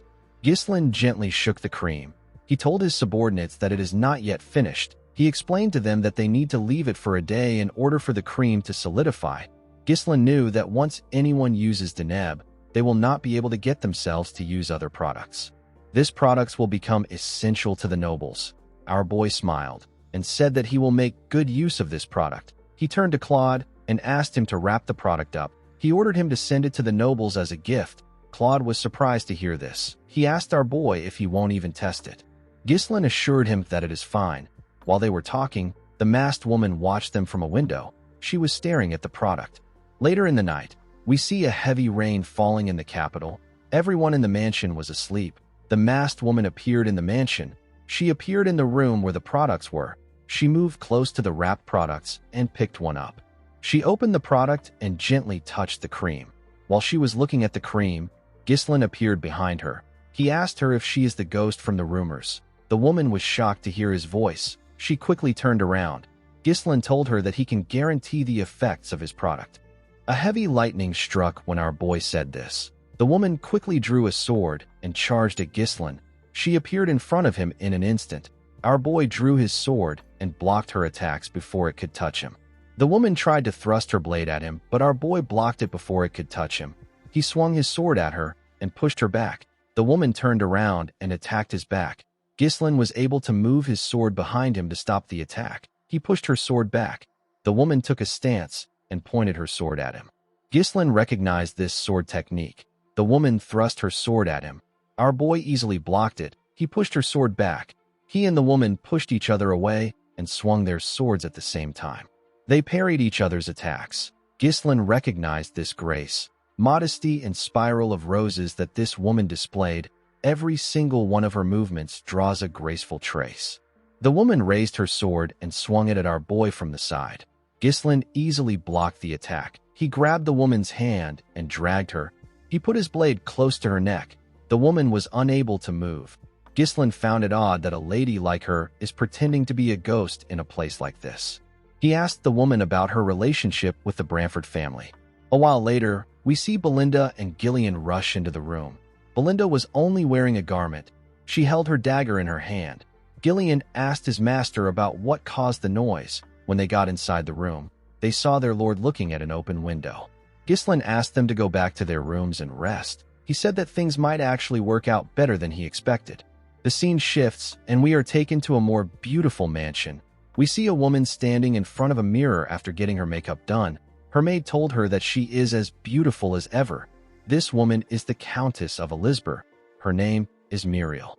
Muriel wasn't satisfied with her face. She knew that her face was burdened with all kinds of paint and powder.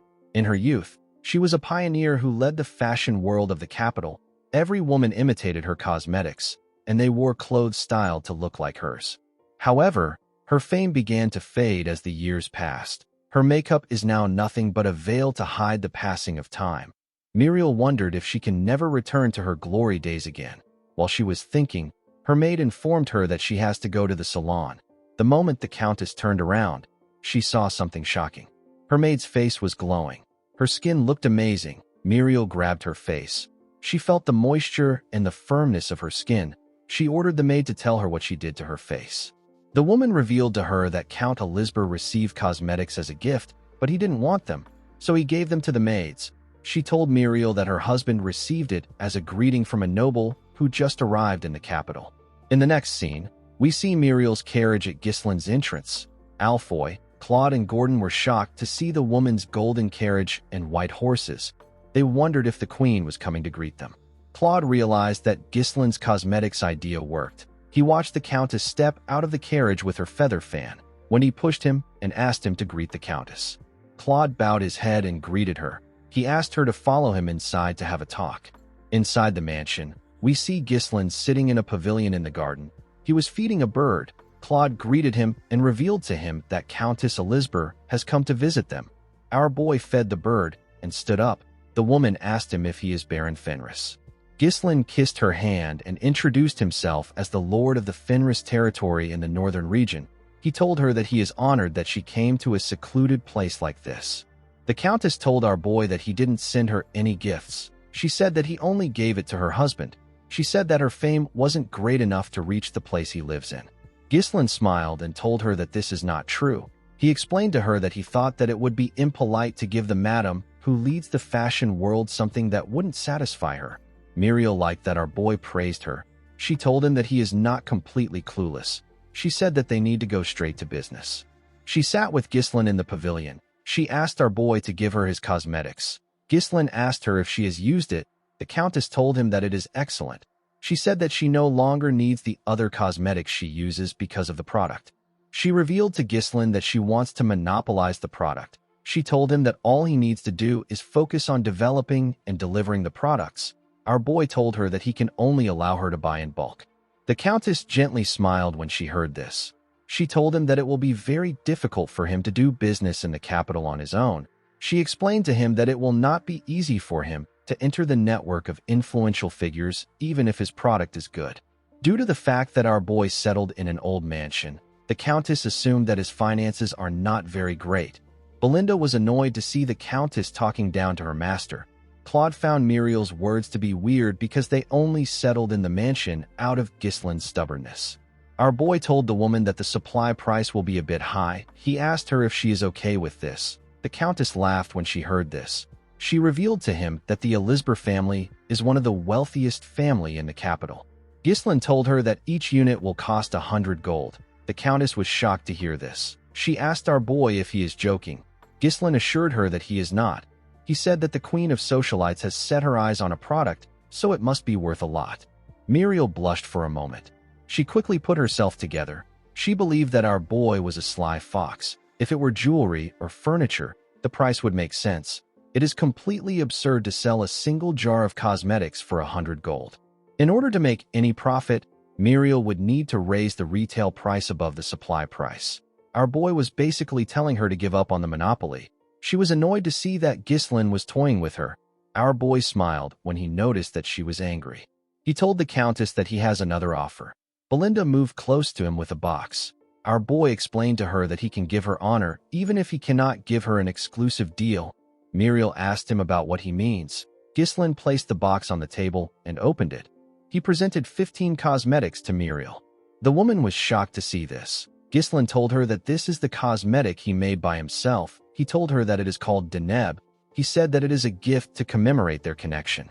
He picked up one of the Deneb and explained to her that there are still many nobles who don't know how effective Deneb is. He said that this is a product that can change the market. He told Muriel that she can be the one to change the market. Muriel let down her feather fan and smiled. She told Ghislaine that he is a baron who only knows how to pick the prettiest words. She closed the box and accepted his offer. She stood up and moved her fan close to him. She told Ghislaine that he will distribute the cosmetics and she will lead the trend.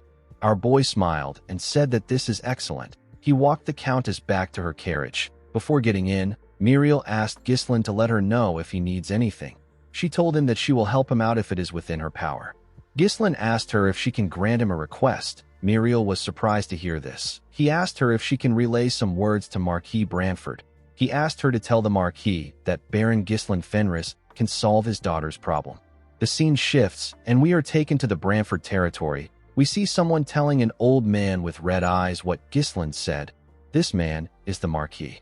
In the next scene, we see Claude throwing money in the air. He screamed that they have hit the jackpot. He was very happy. He realized that the Countess was really famous. He couldn't believe that the expensive cosmetics were selling like hotcakes. Kayer was also surprised to see how much they made. Alfoy the gambling addict was amazed to see how much they made. He said that he can gamble until the day he dies with this money. Claude advised Ghislaine to forget their land. He said that they should just stick to the cosmetics business. Wendy quickly tied him up to shut him up. Belinda wondered why he was so excited when it wasn't even his own money. Gillian commended his master for easily securing a place in the capital. Ghislaine said that this is not enough. What he really wanted was something else. Later in the night, we see Ghislaine walk to his pavilion. When he got there, he saw a knight waiting for him. The knight informed him that Marquis Branford has summoned him.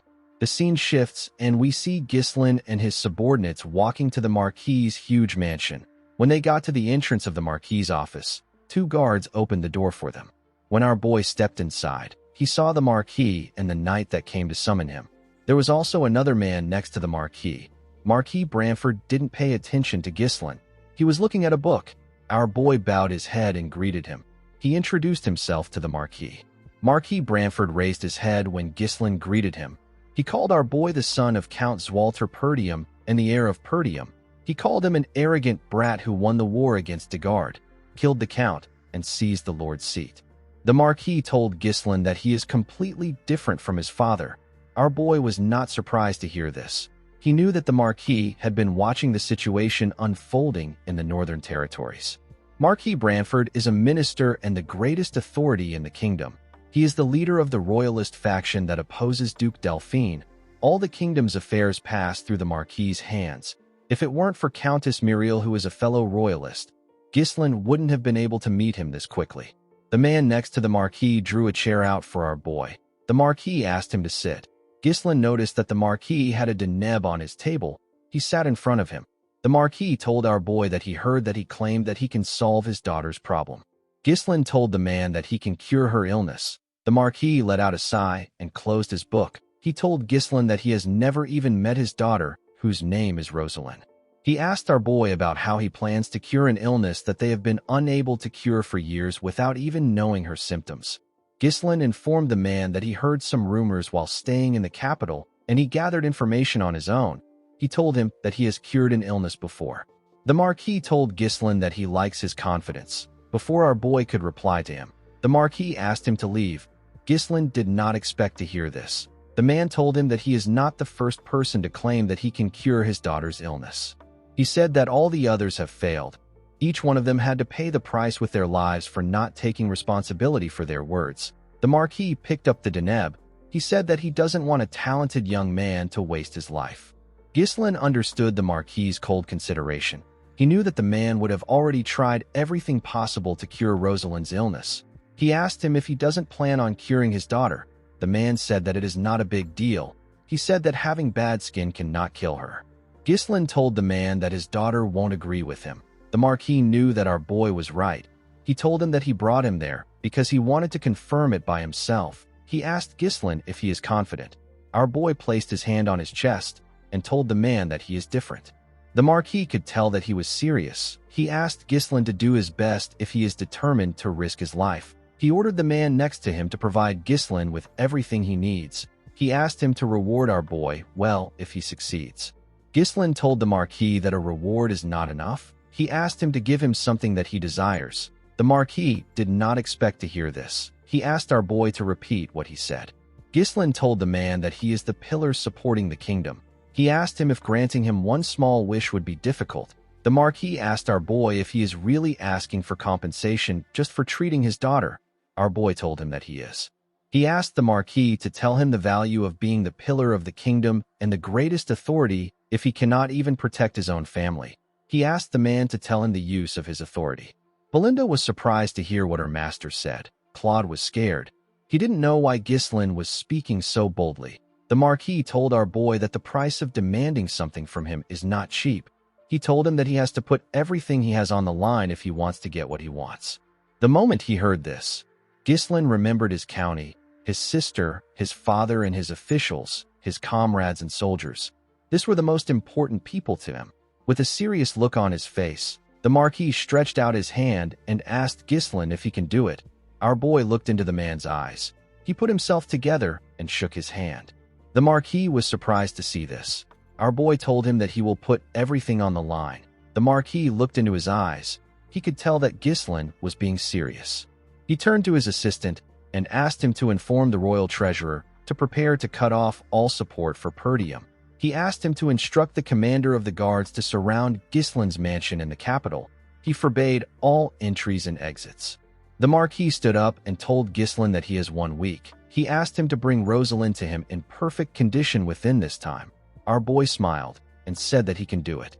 Belinda became nervous when she heard this. Claude was annoyed. He couldn't believe that Ghislaine put them in another issue when they just solved their money problem. Belinda knew that the Marquis could easily take out Perdium and Fenris. She hoped that her master knew what he was doing. Ghislaine stood up. He knew that the Marquis doesn't tolerate anyone who challenges his authority, especially when it comes to his daughter's illness. Since it was a problem even the most powerful man in the kingdom could not solve, he decided to just accept his fate. Our boy knew that he had to succeed. He walked out of the Marquis's office. Marquis Branford watched him as he walked out. He said that there is no turning back now for Ghislaine. The scene shifts, and we are taken to Rosalind's room. We see her looking around. While looking around, Rosalind remembered asking her father if she has to risk her life to help others. At this time, her skin was still normal. The Marquis told her that helping the powerless is nothing but hypocrisy. He explained to her that she needs to first acquire strength if she wishes to be in a position where she can help. Rosalind looked at her sword and said that she followed her father's words. She said that she acquired the strength that she needed, but it came with a hideous appearance. Ghislaine stepped into her room and told her that he knew that she would be the daughter of Marquis Bramford. Rosalind turned around when she heard this. Our boy stretched out his hand and introduced himself as Ghislaine Fenris, the lord of the Fenris territory. Rosalind asked Ghislaine to tell her why he is there. Our boy explained to her that he came to cure her illness. He asked her if the cosmetics he gave her had any effect. Rosalind threw the deneb at him when she heard this. Ghislaine dodged it by bending his head. The product hit the wall and got destroyed. With a shaky tone in her voice, Rosalind asked our boy if he thinks that he is the first person to attempt to cure her illness. She put her hands around her body and told Ghislaine that she is not interested in knowing the medicine or method he will use. She asked him to leave her alone. She said that it is all futile. Ghislaine assured her that he is different. He revealed to her that he is putting his life on the line to treat her. Rosalind turned to him and told him that everyone who came to satisfy their greed always say that they are putting their lives on the line and they are different. She asked him if he thinks that he is special because his cosmetics are selling well. Ghislaine told her that he understands that she has been through a lot. Rosalind Bramford is a girl who inherited the blood of the Marquis and her mother, who is the daughter of the kingdom's chancellor. After her mother passed away, she became the sanctity of her family. The girl was skilled in both the pen and the sword. She knew how to wield the sword and use mana. She also built her achievements as the foremost patron of Cardinia's various industries. However, an unknown disease completely overturned the life of this talented girl. Even when the Marquis' family exhausted every possible means, Rosalind's illness couldn't still be cured.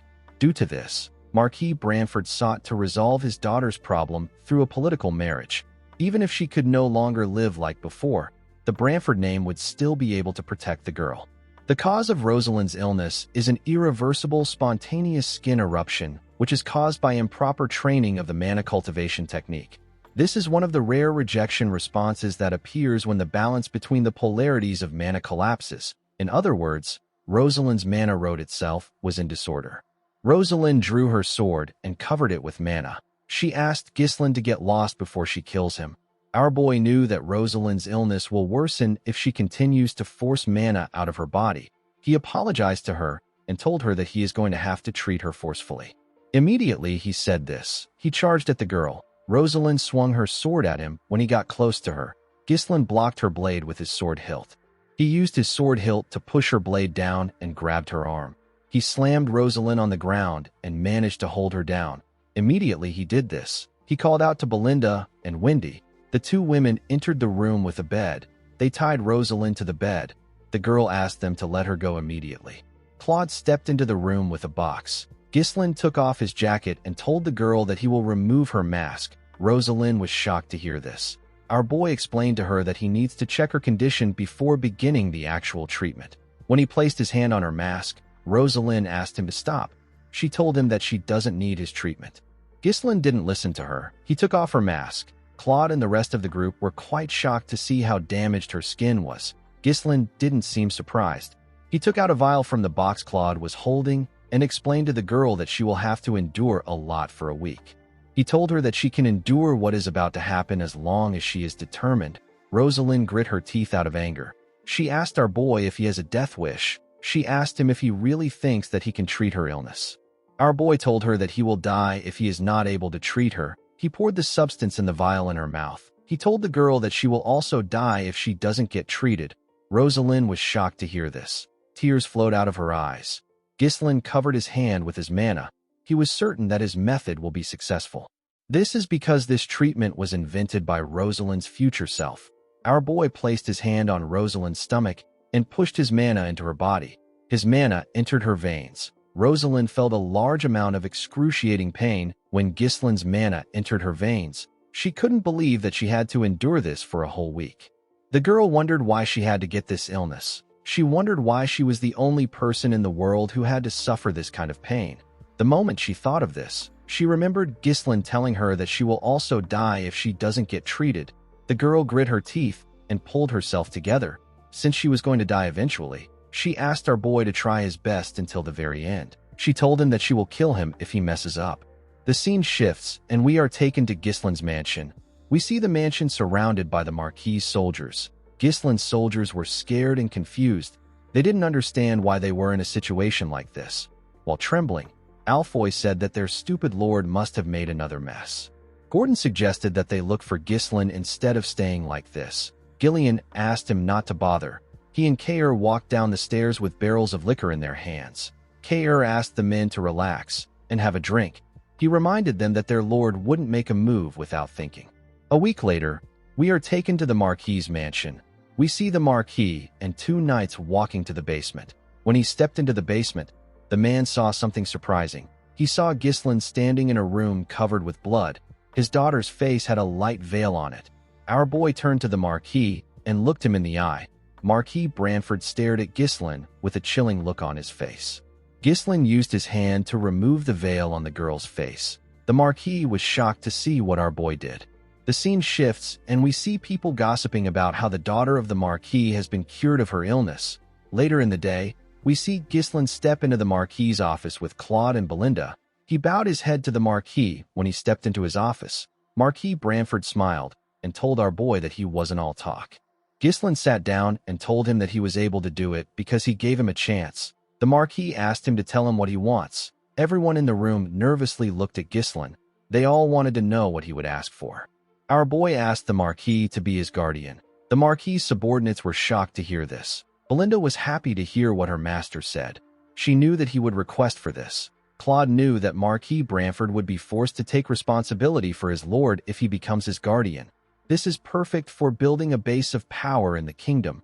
Marquis Branford reminded Gislin that he said that he needs a small favor. He told him that he now understands why he came to him. Gislin smiled when he heard this. The Marquis revealed to him that he already has someone in the north who he has set his sights on. Our boy asked him if he is referring to Count Brivant. The Marquis did not expect to hear this. He reminded Gislin that Count Rayfold and Count Desmond are also great lords in the north. He asked him about why he thinks it is Count Brivant. Our boy explained to him that Count Desmond pretends to be neutral, but no one knows what he is really thinking. The Rayfold County is currently in chaos due to internal family strife. Besides this too, the other lords are incompetent and greedy.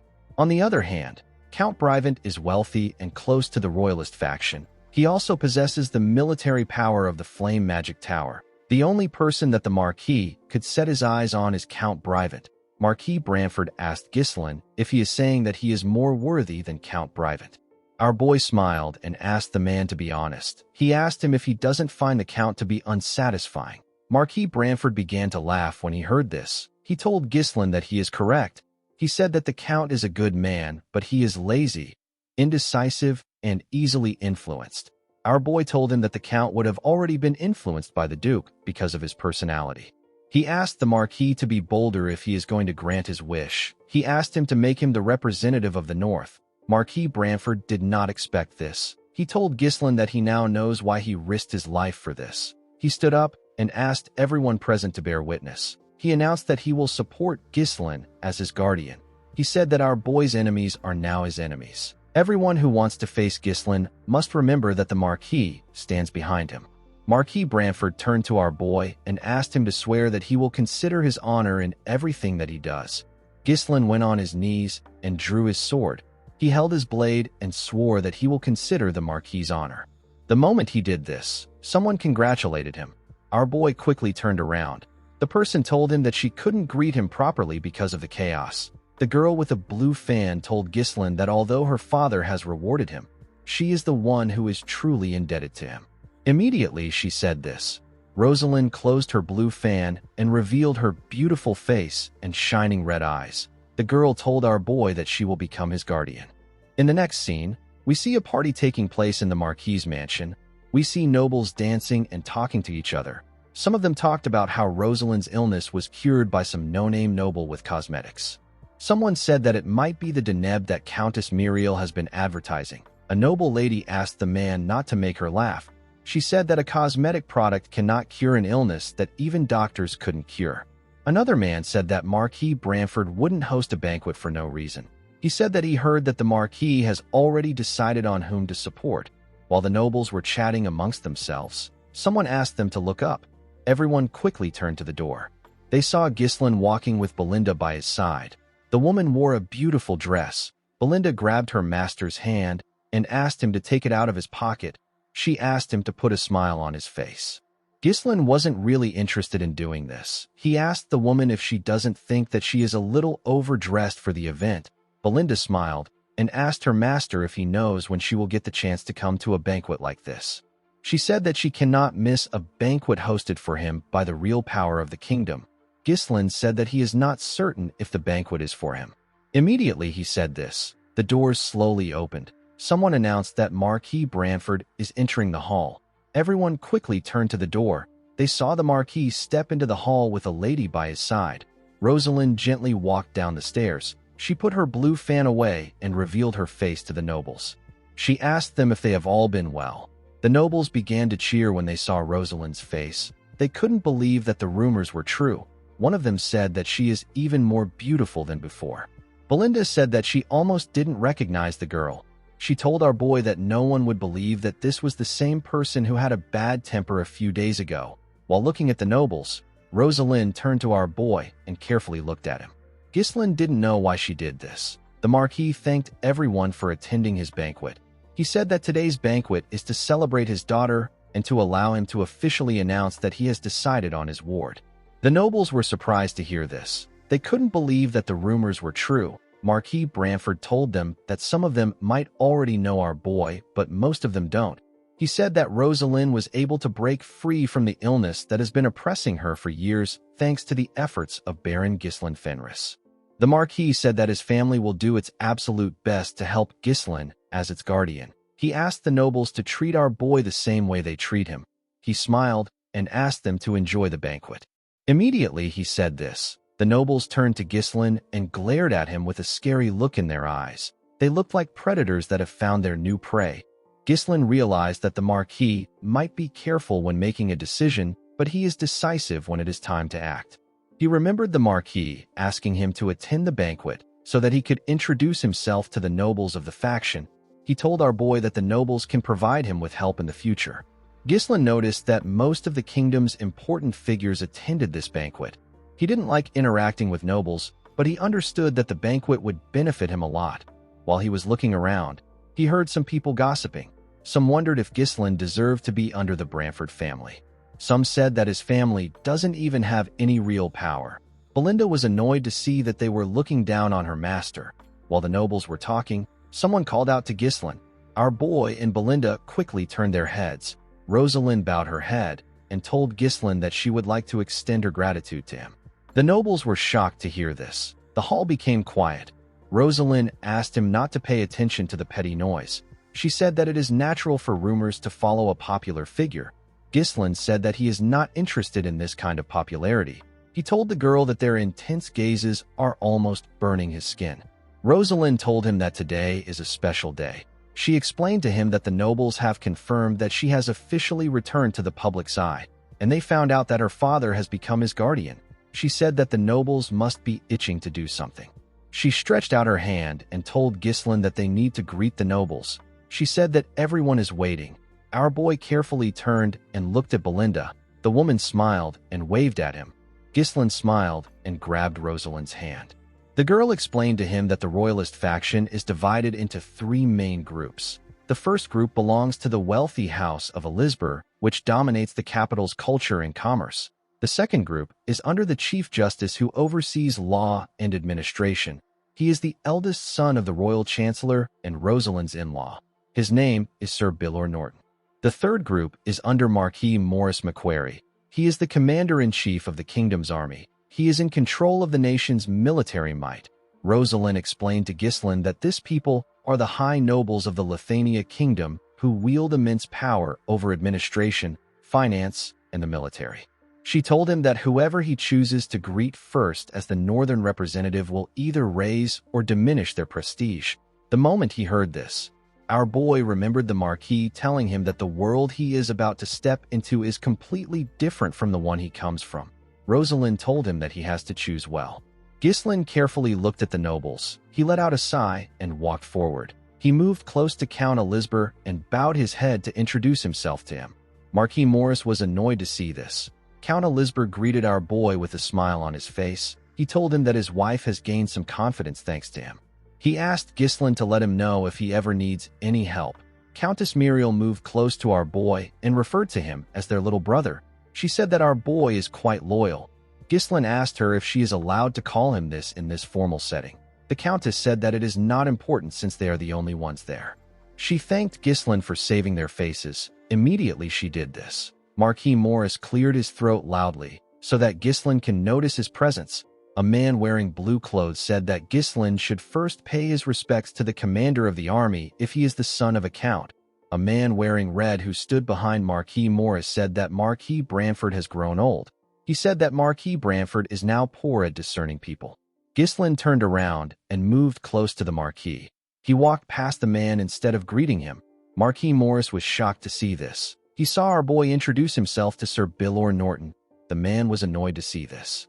Sir Bilor thanked Ghislain for curing Rosalind. He told him that he has lifted a great burden off his heart. He revealed to him that Marquis Branford told him that he was looking for dwarven and elven slaves. He told Ghislain that he takes care of the legal issues related to slave traders and taxes. He asked him not to worry about it. Ghislain thanked the man for his help. After he was done with Sir Bilor, he went to greet Marquis Morris. The man was quite angry to see that our boy greeted him last. He asked him not to get conceited because Marquis Branford is backing him. He told Ghislain that he can cut him off anytime. Our boy said that he still has many shortcomings. He asked Marquis Morris to continue guiding him in the future. Marquis Branford watched our boy as he greeted the nobles. He heard the other nobles discussing about how Ghislain greeted the high nobles. When Ghislain was done, Rosalind asked him if the order was intentional. Our boy told her that he simply followed his heart. The moment he said this, the other nobles ran to him. They wanted to give him gifts and talk to him. The Elizabeth family and Sir Bilor watched Ghislain as the other nobles surrounded him. Count Elizabeth said that our boy has earned the resentment of Marquis Morris. His wife asked him not to worry because the Marquis is a simple man. Sir Bilor said that Marquis Morris can't cut Ghislain off just because he is jealous. Marquis Branford said that this is natural. He said that our boy is the only one who was capable of curing Rosalind's illness. Sir Bilor was amazed that the Marquis discovered such an excellent talent. He referred to him as brother and told him that he is quite impressive. Marquis Branford said that he didn't do much. He explained to him that Ghislain rose from the bottom to this position with his own strength. He said that our boy possesses the might to turn an unfavorable war into victory, and he has the ability to read the surrounding state of affairs and foresee what lies ahead. The Marquis said that he believed that Ghislain was worthy to receive his support. The moment he said this, someone stepped into the hall with a cane in his hand. Ghislain immediately sensed the person's presence. The high nobles and our boy quickly turned to the door. They saw a well-dressed man with a walking cane. Ghislain grit his teeth out of anger when he saw this man. He was happy to see that the man had finally crawled out. This man is the closest aide of Duke Delphine and the strategist of the ducal house. His name is Raoul Joseph. A man wearing a coat on a huge armor walked into the hall after Raoul entered. Our boy seemed to recognize this man too. The other nobles recognized Raoul. They all knew that he was from the Delphine ducal house. They believed that it wouldn't be smart to associate with him. Raoul and his knight walked up to the Marquis. Raoul greeted Marquis Branford. The Marquis told the Viscount that he believed that he had no interest in events like this. The Viscount told him that he simply came there to pay his respects. He told the Marquis that he heard he recruited a young lion. The Marquis told him that his lion is not special enough to interest the Duke. He asked the Viscount about the identity of the person behind him. Raoul told the Marquis that it is his escort. He said that it is not someone special enough to interest him. The Marquis's knight told the Viscount that his escort needs to remove his helmet and reveal his face. He asked the escort knight to show his face. The man didn't do anything. The Marquis's knight was annoyed to see this. He placed his hand on his sword and asked the escort if he didn't hear him. Before he could draw his sword, Marquis Branford asked the man whose name is Tolio to stop. He said that it is okay. With a serious look on his face, the Marquis asked Raoul to enjoy himself since he has come a long way. He asked him to take care of himself before he leaves so that he doesn't dishonor the Duke's name. The Viscount smiled and thanked the Marquis for his consideration. He turned around after thanking the Marquis. Marquis Branford could not believe that he was not informed that someone like Raoul, who is a significant figure in the Duke's faction, was in the capital. He couldn't believe that the man managed to avoid his eyes and ears. He realized that the Duke's influence has reached the capital. Raoul and his knight walked up to Ghislain. Our boy looked the Viscount in his eyes. He glared at the man to show his disdain for him. Raoul did not understand why Ghislain was glaring at him. This was his first time meeting him. He asked our boy if he knows him. Ghislain put himself together and stopped glaring at the man. He told him that he knows him. He said that he heard many things about him in the capital. The Viscount told Ghislain that he also knows him very well. He said that our boy put on an amazing show in the northern region. Ghislain was not surprised to hear that the man knew about what happened in the north. This is because Raoul was the one who made all the plans to bring Perdium to its knees. The Viscount suggested that they move somewhere else since they have greeted themselves. He told our boy that he has something to tell him privately. In the next scene, we see Ghislain in a room with the Viscount and his knight. Raoul decided to be straightforward. He told our boy that they are interested in his cosmetics. He explained to him that he came to the capital because he heard that a product that was good enough to cure Rosalind's skin and bring it back to life had appeared. He said that they were actually developing something similar. Ghislain wasn't looking at the Viscount when he was talking. He was staring at the knight behind him. Our boy turned to the Viscount and told him that he will have to apologize to him if he came to talk about an exclusive contract or technology sharing. The Viscount told him that he did not come there to engage in such a tedious talk. He said that a brilliant young man like him is rotting away in the countryside with nothing. The Viscount said that a scoundrel suddenly made a name for himself, led a war to victory, and secured a successful position in the capital. He asked our boy if this is by luck or skill. Ghislain told Raoul that he improved by studying a bit. This wasn't the answer Raoul wanted.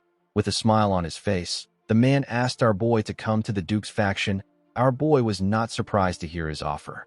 Raoul said that there is an expiration date to talents and abilities. He told our boy that his life will end before he gets the chance to show his talents if he stays in a harsh place like the North. He told him that he will be worn down by barbarians and foreign wars. He said that this is not the first time he has seen brilliant young men waste away like this. He stretched out his hand and told Ghislain that he won't have to worry about this if he joins them, because they have the power to change his life. Our boy reminded the man that he has already joined the Royalist faction. Raoul told him that he cannot really say that he joined the faction when it has not been that long. He revealed to our boy that they can provide some fine lands in the south and give some to his father too. He said that Count Perdium must have been through a lot of troubles to protect the kingdom from the barbarians. He told our boy that the Count can't fight forever. He said that it might be time for him to retire. Ghislain already knew that Raoul would try to convince him like this, even though our boy already joined hands with the faction that opposes the ducal house. The Viscount is still trying to win him over. He spoke as if joining their side would somehow solve all of Ghislain's problems. He tried to sweet-talk and coax our boy to make him one of their own. Ghislain was certain that the man has used this same tactics on many people. He knew that this tactic was nothing more than a scheme to keep an uncontrollable variable within his grasp. He told the Viscount that the North is actually a better place than he thinks. Raoul told him that he doesn't have to decide right now. He said that he is planning on staying in the capital for a while. He asked our boy to take his time to think. Ghislain told the Viscount that he has a counteroffer for him. Raoul did not expect to hear this. Our boy asked the man to join their side. Raoul glared at Ghislain when he heard this. In the next scene, we see a carriage leaving the Marquis's mansion. Raoul and his knight were inside the carriage. The knight asked him about how he feels about Ghislain now that he has seen him. The Viscount said that our boy has strange eyes. He said that he wants to gouge them out. The knights revealed to him that Ghislain tried to kill him. Raoul was surprised to hear this. The knight told him that he could feel our boy's killing intent. He said that Ghislain was gauging his skills during the entire conversation. Our boy was wondering about how fast he could kill the Viscount after getting past the knight. He and the man locked eyes. They fought with their minds. In his mind, Ghislain swung his sword at the Viscount in an instant, but his attack was blocked by the knight. The knight pushed Raoul away and blocked our boy's attack. Although his first attempt was stopped, Ghislain didn't give up. He tried again, but his attacks were blocked by the man. Our boy and the man glared at each other. Our boy increased his speed and swung his blade at the man. The knight easily blocked his attack. He pushed Gislin's sword back. Our boy gathered his strength and pushed his sword away. He and the knight quickly swung their blades at each other. Their fight came to a standstill. Gislin realized that he couldn't get his way. He glared at the man. He grit his teeth and gave the Viscount the offer to join them. Raoul smiled and told him that he now understands why the Marquis likes him. He stood up and told Gislin that he enjoyed talking to him. He told him that he will see him again in the future. Our boy said that he is also looking forward to it. After Gislin said this, the knight glared at him with his green eyes. Our boy looked him in his eyes and told him that he looks forward to seeing him. He referred to the man as the strongest swordsman of the kingdom. His name is Cain Balzac. The swordsman revealed to Raoul that our boy knew him. Upon hearing this, Raoul realized that Gislin's performance in the north is not a rumor. He said that this doesn't change his plan to take over the north. He said that his plan is only delayed. He told Cain that there are still many methods to use. He said that he will warn Count Desmond about our boy. He planned to tell the Count to consider Gislin as a knight captain of a territory when facing him. Cain told him that he is wrong. Raoul did not expect to hear this. The swordsman had already seen Gislin's skills, so he knew that our boy was not some knight captain. He asked Raoul to tell the Count to consider Gislin as the strongest sword in the north. Guys, we have come to the end of our video. If you guys want more of this recap, let me know in the comments section. Don't forget to like and smash that subscribe button for more recaps. See you guys later.